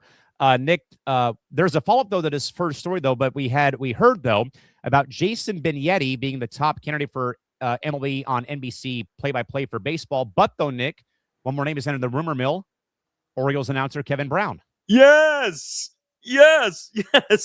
I love Kevin Brown, the Orioles announcer. I mean, we had one of the funniest moments.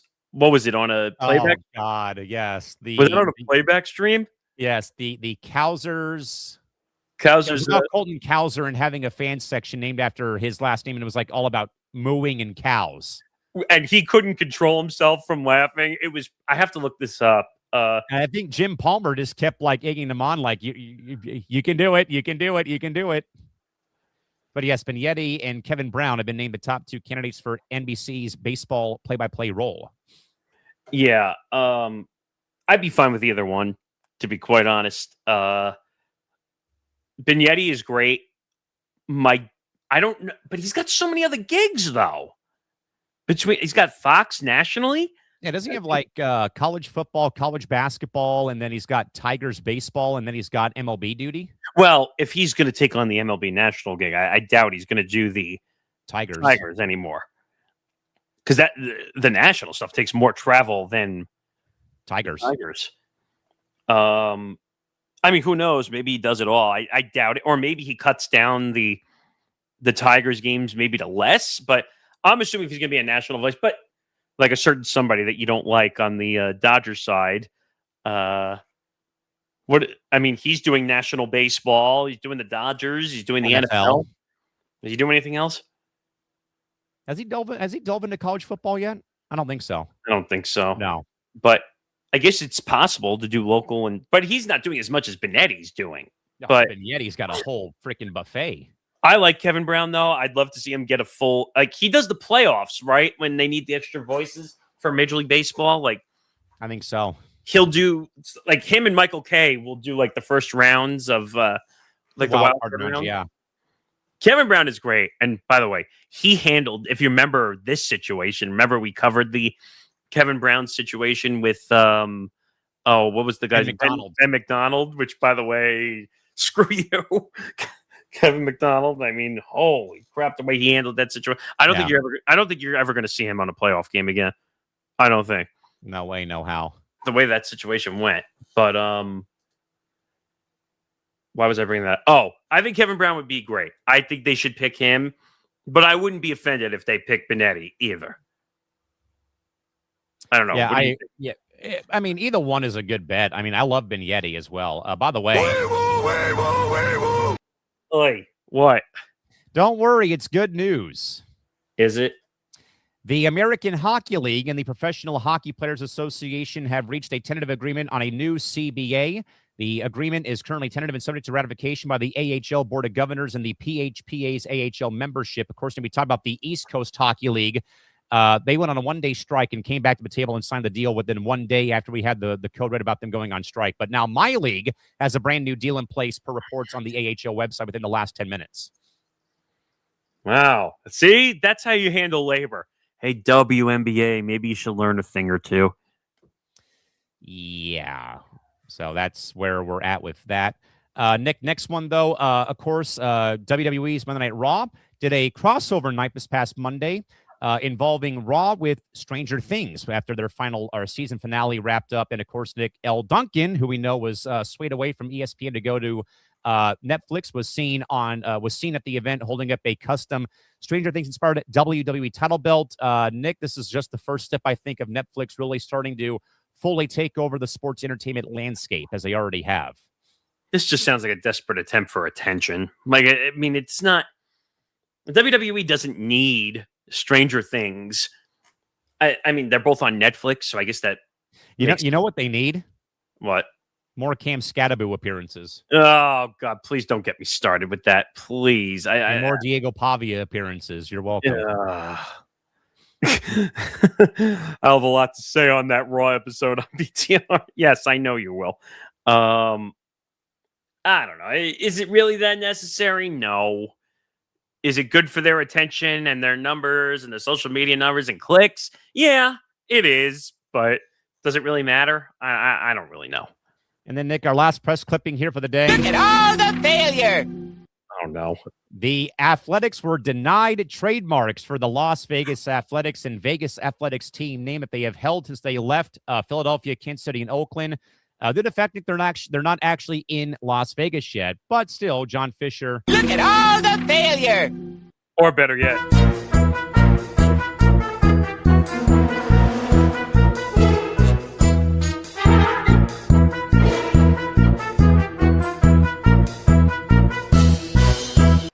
God, they are such a clown show. It's not even funny. First of all, did you see that they're Clown show, clown show, clown show, clown show. I mean, for that dive bar group to get the trademark for the Las Vegas Athletics, like, what brilliance! Like, to even go that far, even to get it. I mean, wow,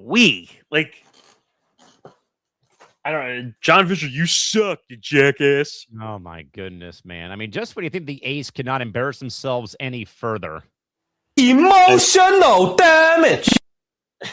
they are a 3-ring circus, man. And I mean, There's one more. Look. I have lived through seeing my team leave with the Chargers going to Los Angeles almost a decade ago in 2017 when they left San Diego. And obviously that's why I don't watch the NFL or really care for it. But yes, we spent 2 hours talking about it on the lounge on Monday. I sucked it up and we'll suck it up to do it because that's what's going to sell, what drives the conversation right now. So, I mean, I do not blame the last dive bar group or fan group of the Athletics for buying the trade or getting the trademark before the team could even do it within the last couple of, I think last couple of years they actually did it. Yeah. I mean, good on that group. John Fisher doesn't deserve shit. I do have one funny story to share, though. We do have time for it. This was from Front Office Sports. I can't believe I forgot to put this in the rundown because it's that funny. Tiger Woods is hosting a 300-person invite-only party for his 50th birthday at the Breakers in West Palm Beach. Now, listen to this. Okay. The party has its own title sponsor. Oh, my gosh. Okay. I don't know. It doesn't say what it is. Probably, I would think it'd be Nike, but okay. No, he broke off from Nike. Oh, it's right. Okay. Let's Genesis. see. Maybe. I don't know. Let's see. Woods will celebrate his 50th birthday January 14th with an exclusive A-list celebrity-packed event at the Breakers in Palm Beach. So big that the party has a title sponsor. Okay. Red, Celebrity Legacy presented by EYUS. I don't know what that is. We'll bring together around 300 of Woods' extended social circle, hosted by Woods' TGR Foundation. The party is doubling as an official launch of the nonprofit's 30th anniversary campaign, and the accounting firm formerly known as Ernst & Young is the presenting sponsor. Your birthday as a presenting sponsor? And I also think I saw, Nick, that you're encouraged to wear a touch of red in honor of his Sunday red to the event too.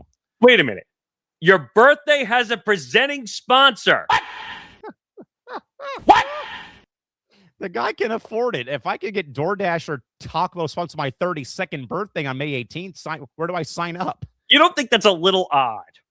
Yes, it is a little odd. I agree. And by the way, I don't know anymore. What the hell is going on in this establishment? Oh, my goodness gracious. Can you imagine, Emotional damage. Imagine I could just... I don't even know what I would want my title sponsor for my birthday to be. It is in less than a month. I don't know. CarMax. I mean, that would be hilarious, but that would have nothing to do with me, though, so to speak. That would be great. Just imagine just like having a sponsor that you can... Today, Nick Morgasen's birthday is brought to you by the new crispy tenders at CarMax. Wait, what? Yeah. What the fook is going on in this organization? Oh, man.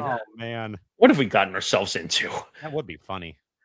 Welcome to Callan McClurg's 32nd birthday, fueled by Taco Bell and DoorDash. By the way, John Bon Jovi will perform at the party, which will be that's a hell of a birthday act right there. And it says which will be unmistakably tiger themed. So will he play a tribute to Survivor's Eye of the Tiger? Maybe. That might be the first song. I don't know. Bump, bump, bump, bump. The dress code suggests that guests wear a touch of red, the color Woods wears in the final rounds of golf tournaments, and was the inspiration for his Sunday red apparel brand that launched in 2024. Nick, I'm glad you brought that up because, we think of sports a lot for like superstition or like weird things that athletes do. There's a few people you would not want to cross with a chainsaw. Hands on knees, Michael Jordan. Kobe Bryant bodying his jersey. Tiger Woods wearing red. You mean just based off what they've done on the field? Or yeah, just because, like, if you see that across the way, like, you're fucked. Just what about Roger Federer? Roger Federer could be there. I mean, I'm just off the top of my head, that's who came to mind. I'm just thinking, do you remember that commercial, that Nike commercial back in the day? What was it? It was Derek Jeter, Roger Federer, and Tiger Woods. Yes.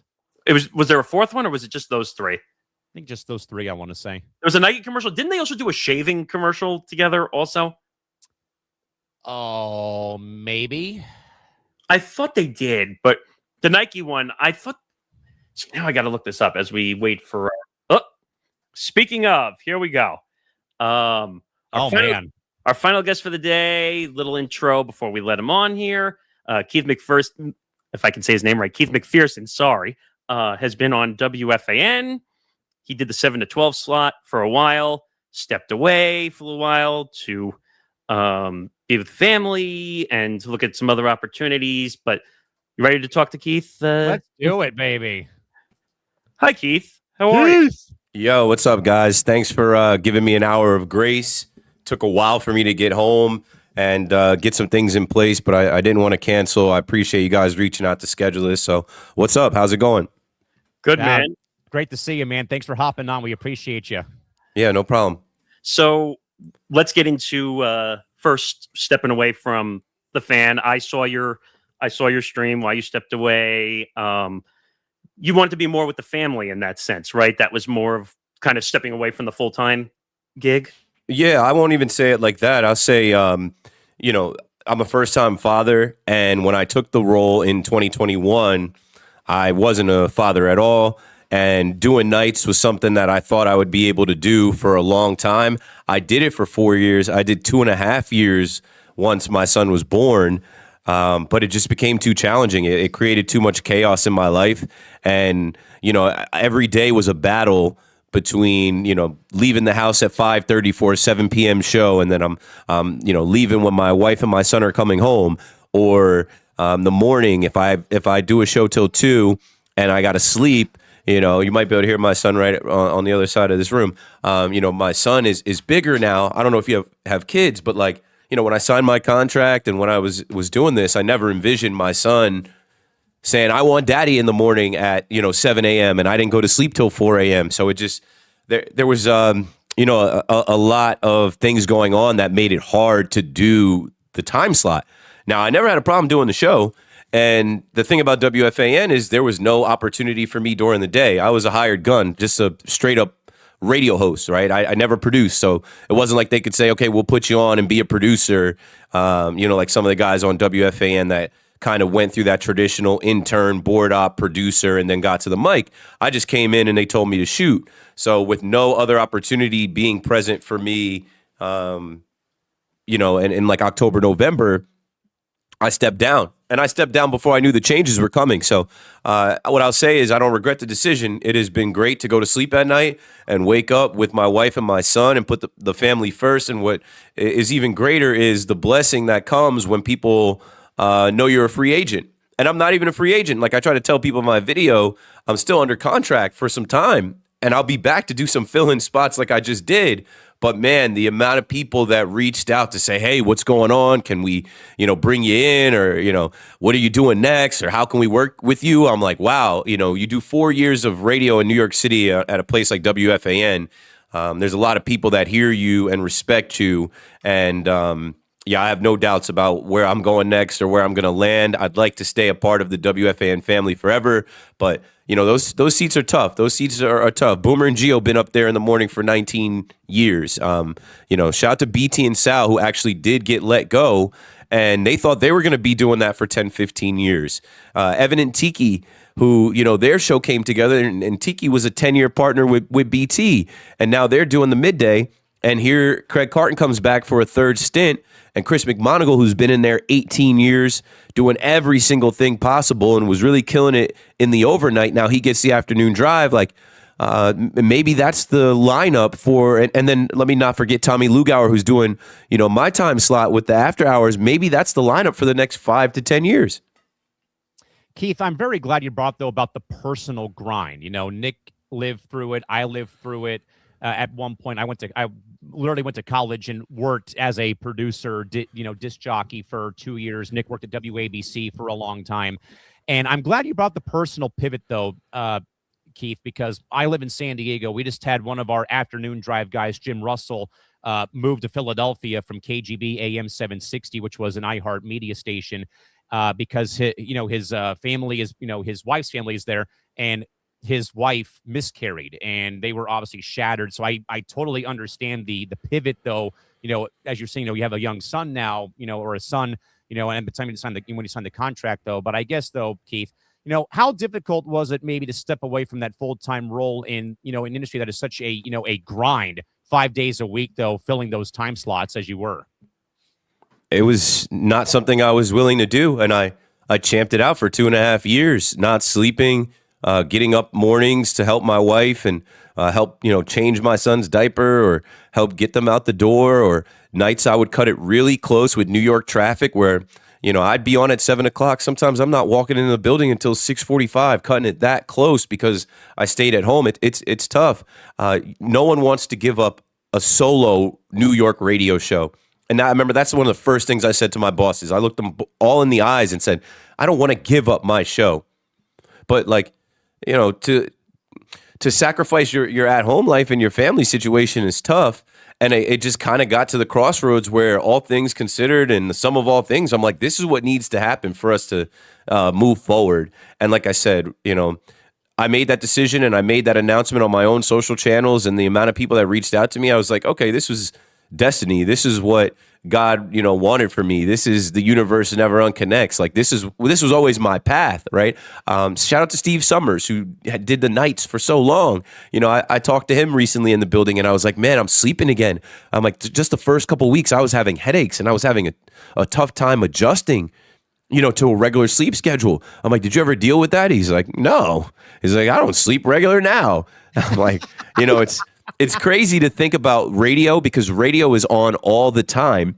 And in a place like New York, the city that never sleeps, specifically WFAN, we keep a host on through the night, into the morning, the wee hours. You can call that radio station and talk to somebody at any time. It's not like that across the country. It's automated across the country. There are national shows across the country.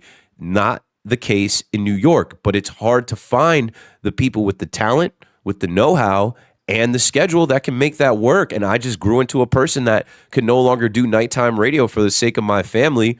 And I think that was how it was always supposed to end.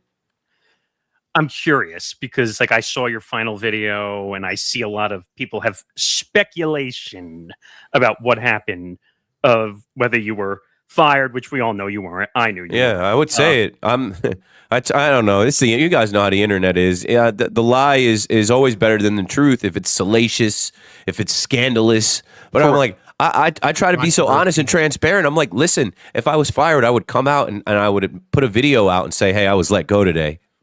It's wild how people speculate about your situation and what people were saying in those comments. I was watching that video and I was like, holy cow, these people don't understand how this industry works.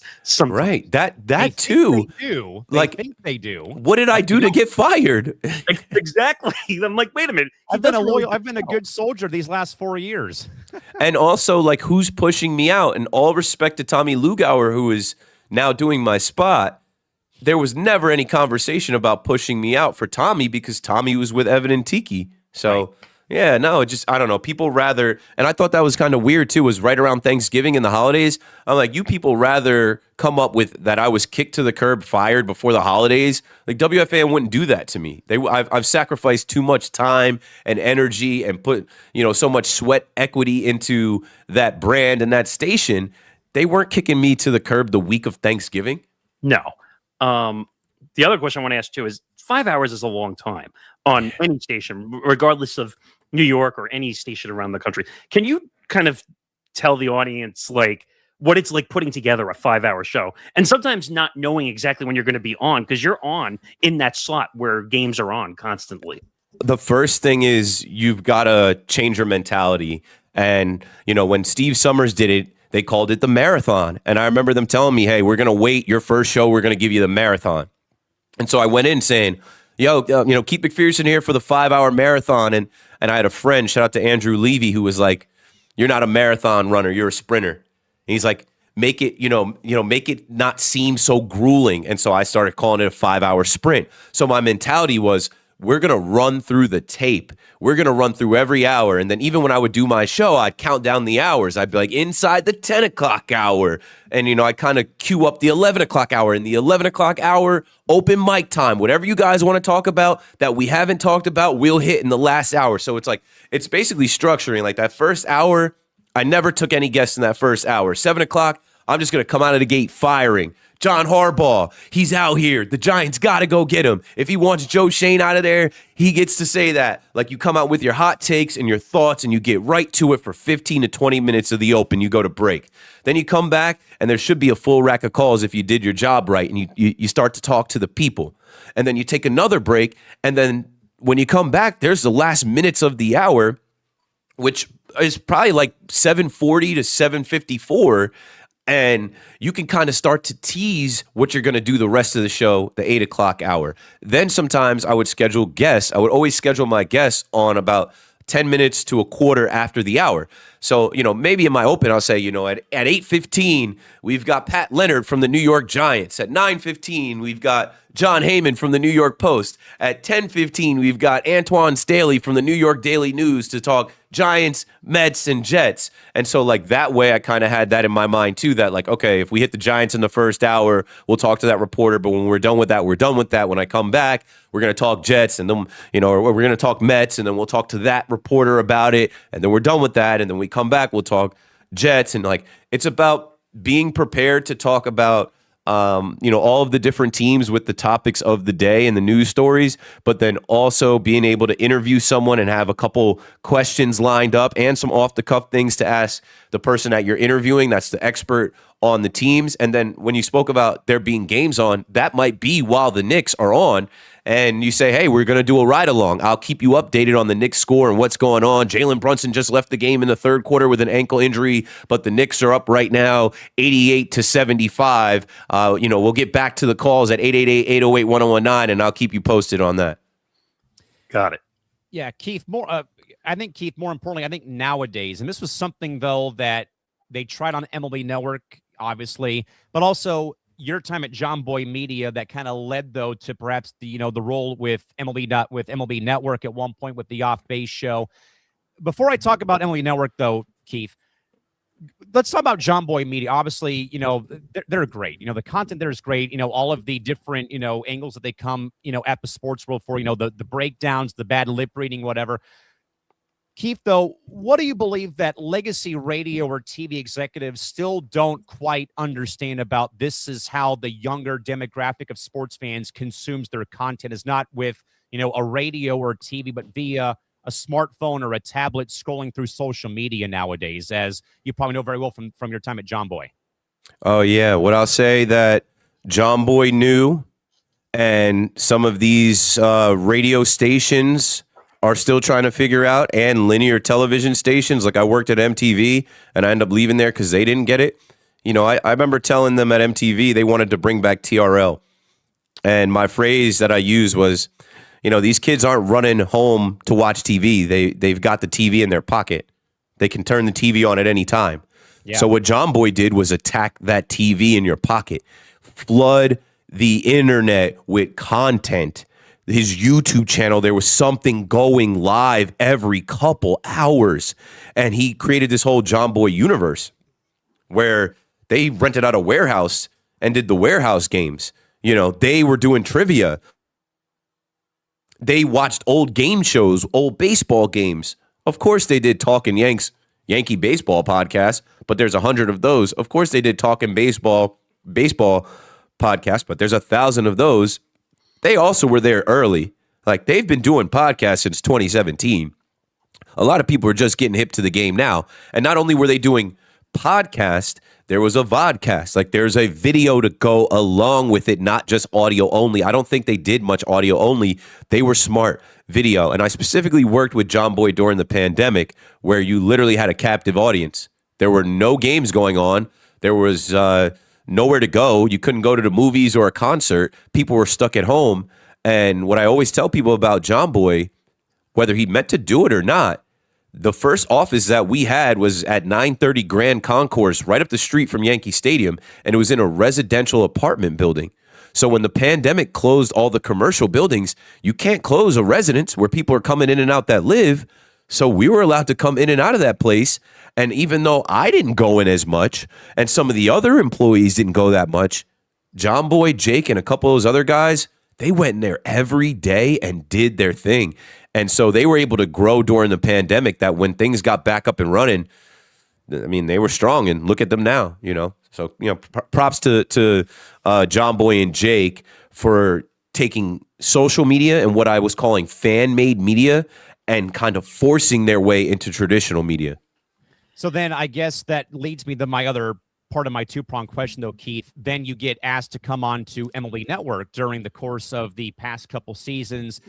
They ran off base in like the noon to 1 o'clock Pacific time slot, leading into MLB Now with Brian Kenny, then eventually Attentional Talk with Millar and all of them. And that kind of attacked baseball from a new avenue in a way with you and LG. God bless her soul. I know that her and her husband, of course, had lost their young child over the course of a summer. And then you had the player perspective with Xavier and maybe like a Anthony Decker, for example, or a Jake Peavy, one of my favorite parties of all time. And then like the other big name writer like Hannah Kaiser for a long time.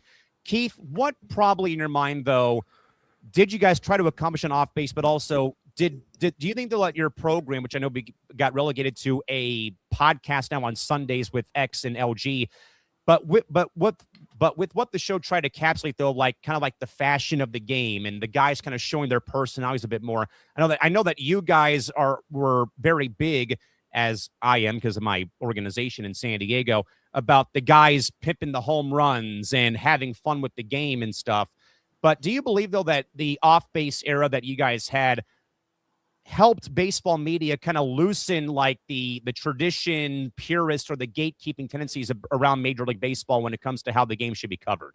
Yeah, I mean, it was called off base because it's supposed to be off the baseball conversations that were had all day, every day on the platform. We weren't supposed to spend too much time talking about metrics, talking about BABIP and ex-WOBA and, things like that. Real, I don't mean to cut you off, Keith, but I'm just going to throw a disclaimer. I despise Brian Kenny for how he treated Joe Musgrove in the 22 wild card round versus the Mets. Mm-hmm. I've never liked the guy ever since, but please continue.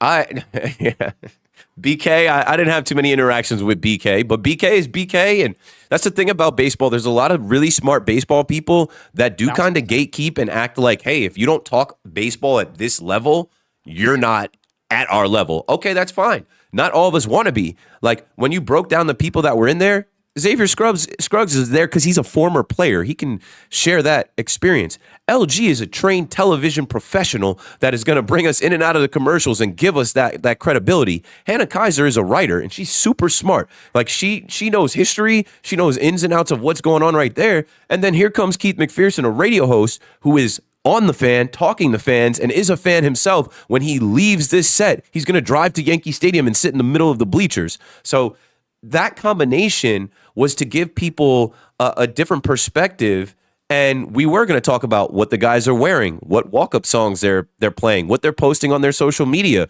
what they like to eat, what ballpark food is being featured, what are fans doing in the stands? Are they doing a snake cup in Wrigley in the bleachers? Like, just things that were going on in baseball to show people, like, baseball is fun, baseball is cool, this stuff's popping on social media. Let's put it on your TV screen so you could see it and hear some people laugh about it, talk about it, and have some different segments about it as well. One more before I give Nick the floor back about Emily Nelwer, Keith. Do you have a good Sarah Lang story by chance? Oh, I love Sarah Lang. So I actually was the first person, and it hurt to find out about her condition, but I was the first person to wish her well and shout her out on Off Base on MLB Network. It's just because, like, when that news broke, I think it was the day we were going on, maybe right before we got on, and it wasn't in the program, but I looked straight in the camera and shouted her out. She is, man, she's so smart, and she's such a baseball fan, but, like, such a professional in her research and how she goes about things. And now you're seeing the warrior spirit that she has, how she's fighting this battle. It hurts my heart to even talk about her. When I do see her, I haven't seen her in a long time, but when I do see her, like, I do want to go up to her and just try and give her some strength. But, you know, God picks battles for certain soldiers, and because of who she was before this and built up to, and now she's carrying it, this was her journey and something that was meant for her to kind of, shed more light on. And I pray for her, and I hope she lives a long time, and I hope she fights this and battles this, because she's someone that is becoming an icon in baseball. And I just wish her the best. And when we found out that news, I was the first person to look in the camera and say, shout out to her, and keep doing your thing, and you're in our prayers, and we all got you. So I want to go back because I saw you make the face for Heyman when you mentioned him before. I kind of want to know more about that interview that happened on the Fan. So I saw that reaction. I saw the mock of the arson judge situation. And was there anything else that we don't know about that situation? Yeah. What happened? Or was it just like a natural situation happening? So John, I think the only time I ever saw John, I think I saw him twice at MLB Network. One, John was aware of me at MLB Network. How could he not be? Him and Joel Sherman are both on shows there and, like, walk around the hallways in the cafeteria. And I think I first saw John Heyman there. The second time I think I saw John Heyman was in the Yankee media area, where I don't go too often, because as we talk about people in their baseball level, that's where all the writers are. That's where you can find Joel Sherman. That's where you can find Passan. That's where you can find Brian Hoke. That's where you can find Chris Kirshner, all the Yankee beat writers and even the national writers, whatever. And I got no problems with any of them. I had no problem with John, but I am a child of the internet. I did all of this through social media. As far as getting noticed and being seen, I built my Twitter, I built my Instagram, I built my YouTube, TikTok, all of that on my own. That's how I got on. There's no nepotism. There's no, I like literally got on because I quit my corporate social media job and started building my brand. So I say that to say this. The day that John came on with me, I didn't book him. I didn't have his phone number to book him. But we had kind of known each other. And so my producer, Connor Green, I remember I went home to visit my mom, and I live in Monmouth County, or I live in Hoboken, but I had to go down to Monmouth County, and then I just didn't have time. And I'm like, listen, bro, I need, 3 guests. And Pat Leonard was my first guest, or one of my guests, but John Heyman was my first guest. And I remember listening to John Heyman with Michael Kay. He also did a Bleacher Report live, and and I was like, yo, everybody's asking him the same things about Juan Soto. And so I was like, I'm going to joke with him and try to break the ice and have fun on a Friday night and take the internet approach. Yeah. The internet approach is like always talking about his relationship with Scott Boras and how he's getting a cut from Scott Boras and how he works for Scott Boras. And so I did not realize, one, that was the anniversary of the arson judge tweet. I had no idea. And so when I brought that up, I was like, yo, like, I'm trying to coach him up and be like, you got to shrug that off, man. Like, yo, you've been doing this for so long. Everybody in baseball knows you, but he's got a sore spot, a sensitive subject for him, and I did not know that. So he's known to blocking people on Twitter. And I didn't know that either because I was following him. He was following me back. He even gave me a big shout out to be like, yo, I'm going on WFAN with Keith McPherson. So, hey, I didn't know right there. That was one grenade. But then the way that I approached the Soto thing, we all knew around where Soto's contract was going to be. We knew the teams that were in on him. We knew how many years in AAV. And so I was just like, yo, dude, I'm like, as much as you're writing and covering about Soto, like if you get 10% of that contract, like that's like a year's salary. Like, yo, you... And so I am very lighthearted. I don't take myself that serious. My show comes on Friday night. It's 8:00 at night. It's the end of the week. Everybody's been on Soto watch. I'm thinking that he'll get a laugh out of it. 8-9 minutes into it, he starts to get hot and he says something about like, this is a disaster. I won't be doing this again. And I don't care, but I'm trying to be professional and say, oh, no problem. Like, I don't need you to come on my show. Nobody needs you to come on the show, bro. Like, a guy being on a level, right? And then I started to understand. He was like, you're not a journalist. You don't understand how any of this works. Like, and then he started freaking out. And it blew up into this thing that went viral. And what I'll say is, I didn't even understand at the time. Like, I didn't even understand how big it was going to be. But the CEO of Odyssey saw me at the Christmas party, and she said that out of all of the constant Juan Soto talk, that was the thing that went viral. And it spiked their social engagement. It spiked the meters where people were turning on the radio. People were going in the app and going back to it. And it is a forever moment that like is attached to me that I wasn't really trying to manufacture. And like so many people did think pieces on it and said I was disrespectful and a hack or whatever. I was like, please, man. I'm like, I would apologize to John. And that's what happened after. I tried to get his phone number. He didn't want me to call him. So like we did all this back channeling. He talked to my boss. He talked to my producer. And then to end it, and this is where I end it because I just laugh about it now, I run into him at spring training in the media area at the Yankees facility. And I literally put my hand up like, hey, John. And he looks at me and he dips the other way. And I felt like I was the bully in high school that like ends up in the hallway with the nerd, and the nerd sees you and runs away. And it made me feel, at that point, it made me feel bad because I'm half his age. And I'm like, I don't want to be this. Like, that wasn't my intent, dude. I have respect for your career and who you are and what you've done. And I thank you for coming on my show. And I'm sorry that you blew up that night and that turned into that. Because he even went online and made it worse. Somebody asked him if he dropped any N-bombs, and he said yes, but I guess he thought like it said F-bombs. Like there's this whole thread that popped up. And I'm like, John, go to sleep. Get off of Twitter. It doesn't help. But hey, it helped me. My followers went up that night. That's a forever moment on the radio. And that's something that I was able to play off of. And I did not know. I did not wake up that day or even put my show together that day thinking that was going to happen. Wow. Damn. That's a great story. So thanks, John. Yeah, thanks, John. Thanks for blowing up. And like, I think it was born out of not having respect for me as a young radio host who's not a journalist, didn't try to be. I went to school for communication, radio, and television. Like, the journalism spot was right there. I didn't care for that. But like, because these guys have been doing this for so long, and there's this new age of new media, like Jomboy and those guys, a guy like me who literally made his name just from tweeting and going to the stadium, they don't respect us. So I think that was born out of, I don't respect you. I'm on your radio show. I don't have to be doing this. How dare you disrespect me? When I wasn't trying to be disrespectful, I was being lighthearted. It's a joke. It's a joke. Take a joke. Or you take yourself that seriously. He takes himself that seriously. I don't take myself that seriously. People make jokes about me all day. Worse, people say terrible things about me all day, and I just let it slide off my back. The one thing I just wanted to follow up with, obviously you were at Jomboy doing digital and social, then you go back. I find it interesting that you went from digital to radio in that regard. How did that come to be? I'm just curious how because I've heard you say before, like you said you met with the executives of Odyssey or FAN. How did you go from Jomboy to FAN? Because that's kind of a reverse path in a sense, kind of, right? No, it actually makes sense because I was at Jomboy and I was hired really to do social media digital, and I was doing a lot of that on the back end.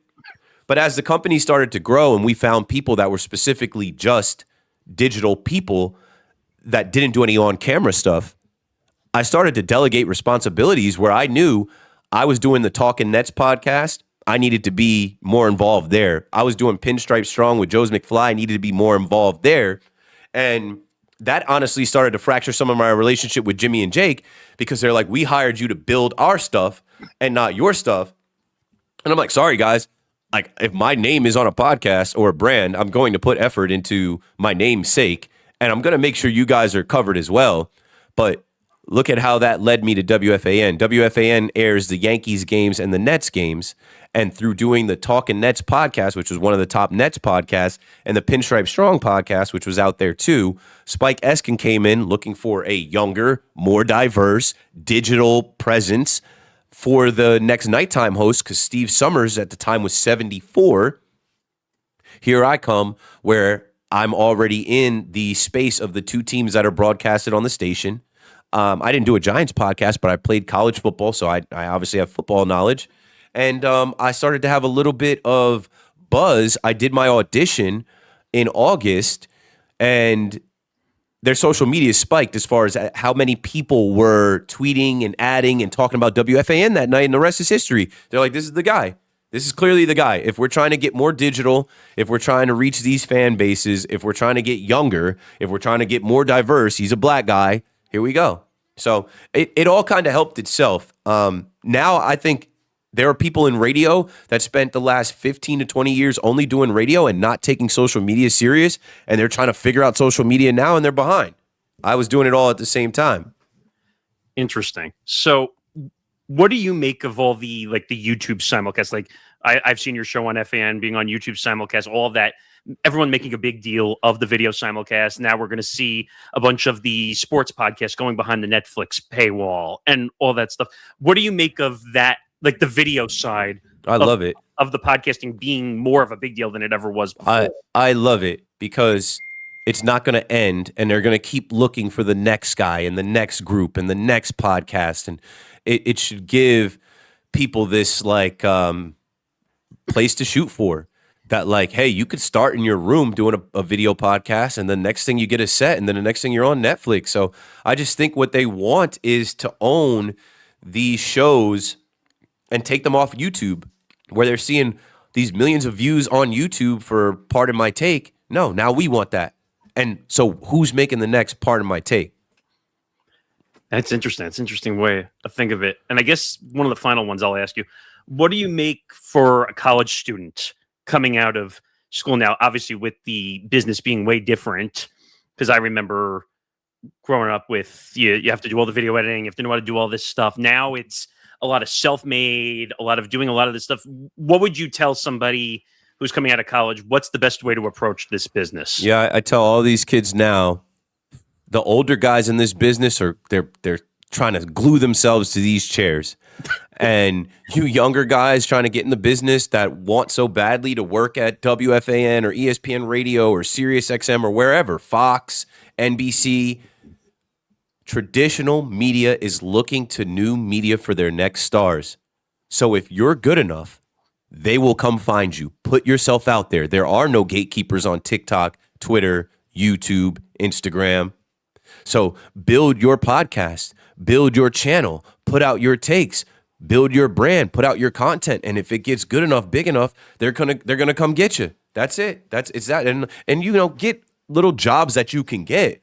But still, when you get out of school, there's no reason for you to stop getting reps. There's no reason for you to stop adding to your reel, your portfolio, because you can set up a camera in your house and broadcast to whoever is in your audience. And I was just live last night, and some guy jumped in my chat and he goes, "Oh, huge audience here on YouTube. You've got 29 people." I said, I don't care.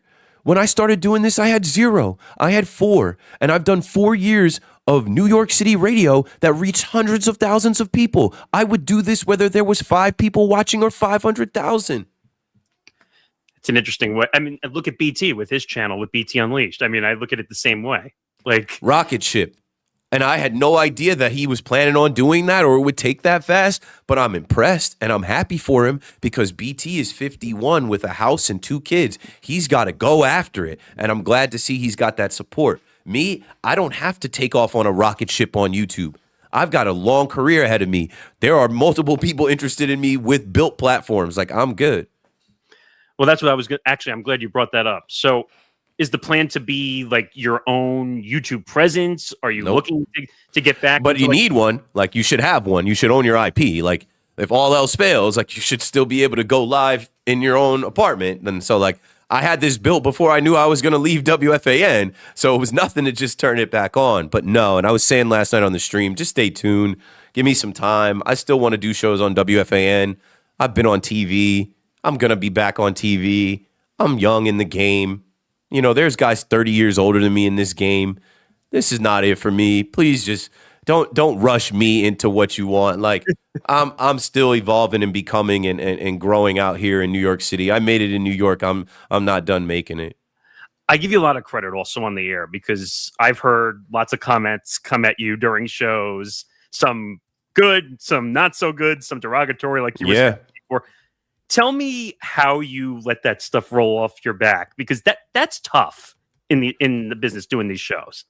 Yeah, it is. You got to get thick-skinned. You got to get callous to it, and I've become immune to it. It hurts, man. It's hard, especially like when you're black and there's so much racism. And then like it also hurts when you're a good guy. Like, I'm not an asshole. Like I try to give people time. I try to give people runway on air, and then when they hit me with stuff, it's like, it's like so offensive because it's like, hey, I don't know who you are, John in Connecticut. Like, for you to be so abrasive, for you to be so negative and nasty towards me, like I didn't do anything to you. Like, whatever your issue is with me, I don't know you. If you don't like the way I look or the way I sound or the way I said something about your favorite team or whatever, like, you don't have to make it so personal. But it comes with the territory. It comes with it. I've learned so much about sitting in that power chair. You are the blessed one. You are the one that gets the opportunity. You got to wear it. You got to take it, and you got to be above it. Yeah, I totally get it. And I appreciate everything you've done in the industry. And one, I appreciate you giving us all the time, number one, because you could be doing a lot of things now, including growing stuff for your platform. But Keith, thank you. It's been informative, and hopefully we can talk down the line. Yeah, I'm glad I could make it, guys. Appreciate it. Talk soon. All right, man. We'll see you around. All right. That was Keith McPherson. As we wrap up the show, Callan had to run to work, and I'm going to wrap things up here. Great show today. Unbelievable show. As we wrap up, we gave you a 4-hour show with 2 incredible guests. You heard David Shepard, as you saw in our guest lineup, David Shepard and Keith McPherson, who you just heard. Both those guests, both those interviews will be put up individually in their entirety once this show is done. And I will make sure everyone gets those interviews separately. David Shepard, who was on Infinity Sports Network, part of it for the 13 years it was on. Also on Sirius XM NBA Radio. Go check him out. He does the post-game shows, and hopefully he'll get up into doing some of the actual weekday shows. Hopefully. And Keith McPherson, who was on full-time on WFAN, now still doing shows on WFAN, doing stuff on his YouTube, also doing some digital stuff. He was on Jomboy Media for many years. This guy's got an incredible background and resume. He will be great. I'm sure many networks are going to come calling for him as well. But that'll do it for episode 29 of Press Row. Make sure you follow us on social media at Press Row ETB, Twitter, Instagram, TikTok at Press Row ETB. Make sure you follow us on YouTube, youtube.com/ETB Network. Subscribe to our YouTube channel. Help us grow. Help us get to those 4,000 watch hours so that we can bring you more incredible content. Callan had to run to go to work, so I finished up the show. But that'll do it. Make sure you join us next week for episode 30 of Press Row. Big round number for the show. YouTube.com/ETB Network, at Press Row ETB. Make sure you follow Callan at Callan Sports, myself at Morgasen Radio. Thank you to everybody who watched. Thank you again to, like I said, David Shepard and Keith McPherson. We're working on some big guests for next week. We will let you know when those guests are around. That'll do it. Make sure you join us every Wednesday now, 2 p.m. to 5 p.m. Eastern Time on the Empty the Bench Network platforms. And we will see you again next week. Have a good day, everybody. We will see you next time.